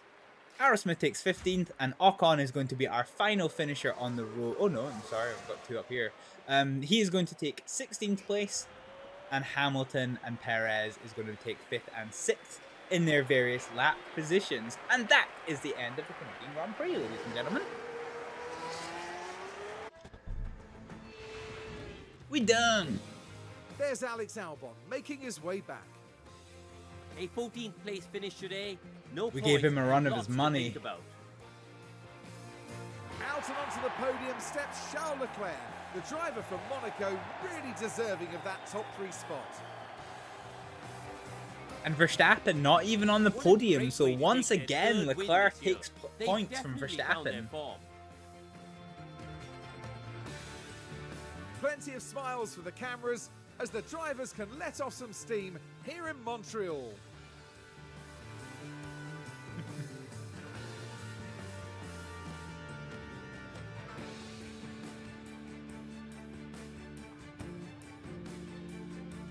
Well, Karun, how do you think they'll be feeling in the team garage at the end of that? Well, what are they going to say? It was a bit of a mixed bag here. Some things went their way, but others didn't. I think their main target now will be finding some consistency for sure. True. If we can find consistency at this level, that will be okay. F1 action here in Montreal. Formula One will be back to Europe for the next round, on the shores of the Mediterranean, with some heated competition to look forward to in Spain. Spanish Grand Prix. Very nice. So Charles Leclerc started in pole position and won the race after, you know, a bit of interesting strategy choice. I wonder if the strategy had gone our way, what we could have done. But nevertheless, it was an amazing race for us. So Sainz gained 1 place to take second, and Lando Norris gained 2 places to take third. The big story is going to be championship leader Max Verstappen dropping 2 places to 4th place. George Russell for Team Mercedes take the fastest lap and the fastest lap point, which is amazing. Ricardo for Hibble F1 has gained 6 places to take 13th place, which is great. And Raven Aerosmith gained 3 places to take 15th place. So yeah, that's pretty good. Nico Hulkenberg was out after his crash into the barriers, causing a safety car period. In terms of the Drivers' World Championship, there is no change at the top. Max Verstappen does get good points, but Charles Leclerc does continue to take points. The 55-point gap is now being reduced to just 40 points. So yeah, very interesting how this is all going to pan out. But Max does retain his lead of the driver standings by more than 1 race victory. Down at the end of Team Potato, we have no points, and there is no movement in the grid, unfortunately. In the Constructors' World Championship, everybody has points, and Ferrari, so there's no changes, but Ferrari does cement their lead of the Constructors' World Championship. Down at the potato end, there is no changes, which is fine. In terms of the fastest pit stops, we did unfortunately not place once again. Yeah, all of our pit stops were shit, if we're honest. Both of our pit stops were shit. So we are in 11th place on the championship. So we had a stuck wheel nut, and yeah, this is just, yeah, this is not good. This is not good. However, both our drivers finished above their 18th place target, so we do get $900,000 dues, which is a good finish to the Canadian Grand Prix. It feels like the first race in a while that both of our drivers have actually finished, which is depressingly true. Marianne Pole, thanks to her demonstration drive during Ep.5, has gained some performance racing, which is good for when she eventually moves up to the Hibble F1 team. And yeah, this is pretty good. So in terms of stuff, we have manufactured a chassis, which is pretty good, but we do have a rear wing failure for this. Nice. So in terms of car parts development, we do have manufacturing space. So let's see what we're working with. So we only have 2 chassis of the new design. Okay. So we're producing underfloors, we're producing suspensions. We've got 4 of the new side pods, which is fine. 4 rear wings, which is fine. I feel like we probably want couple of these, because this is going to be for the main season of the car. So yeah, we'll probably do this one. And yeah, that is going to do it for today's stream, to be honest. Let us turn the game down a little bit because it's a smidgen loud, and let's go and find somebody who is playing Formula 1 Manager that we can go and do a raid-a-roni on. My god, Pixel Pixie, thank you for the follow. Muller, thank you for the follow. I Love NASCAR, thank you for the follow. And David Buzz, thank you all very much for the follows here today. I hope you have enjoyed the stream. I'm very pleased because I very much enjoy doing these Formula 1 Manager streams. It's a very different format for me because it is a lot of it is a lot of talking for me for these streams. It's a very different presentation for how I normally do my things. But yeah, I'm glad that people seem to really be enjoying these streams, which is pretty good. And actually, I seem to be the only one who is tagged as playing Formula 1 Manager. Yep, literally the only one who is tagged as playing Formula 1 Manager. Okay, so I'm going to pass you over to one of my friends in that case. Who can we go to? Who can we go to? Okay, who have we gone to recently? Ooh.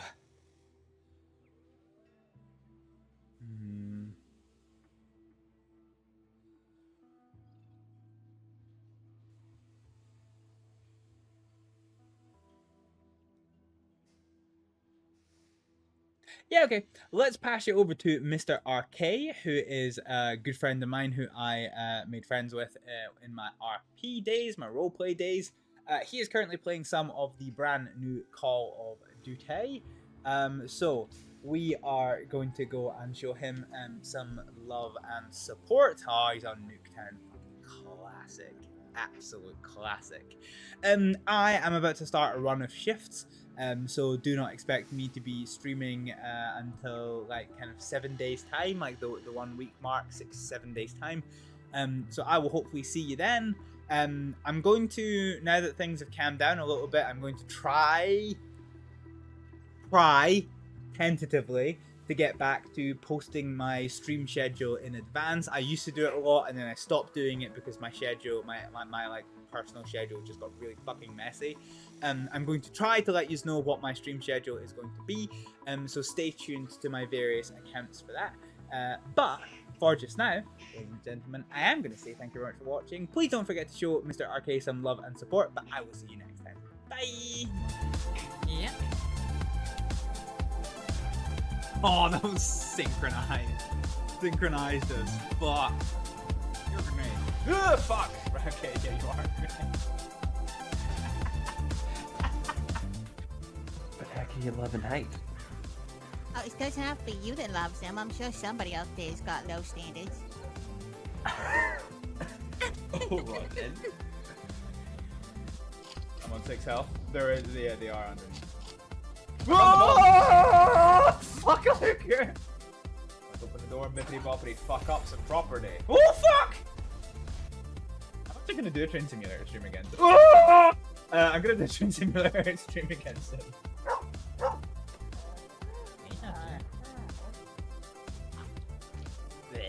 He's just sitting on the fucking shit. I just want to jail, man. I'm not gonna go. Teddy, come on. Just stop. Well, I've beans this up, haven't I? Well, I'm just gonna leave. I've already ruined this. I'm being bullied by a goat. Why'd the goat just come in and fucking bully me?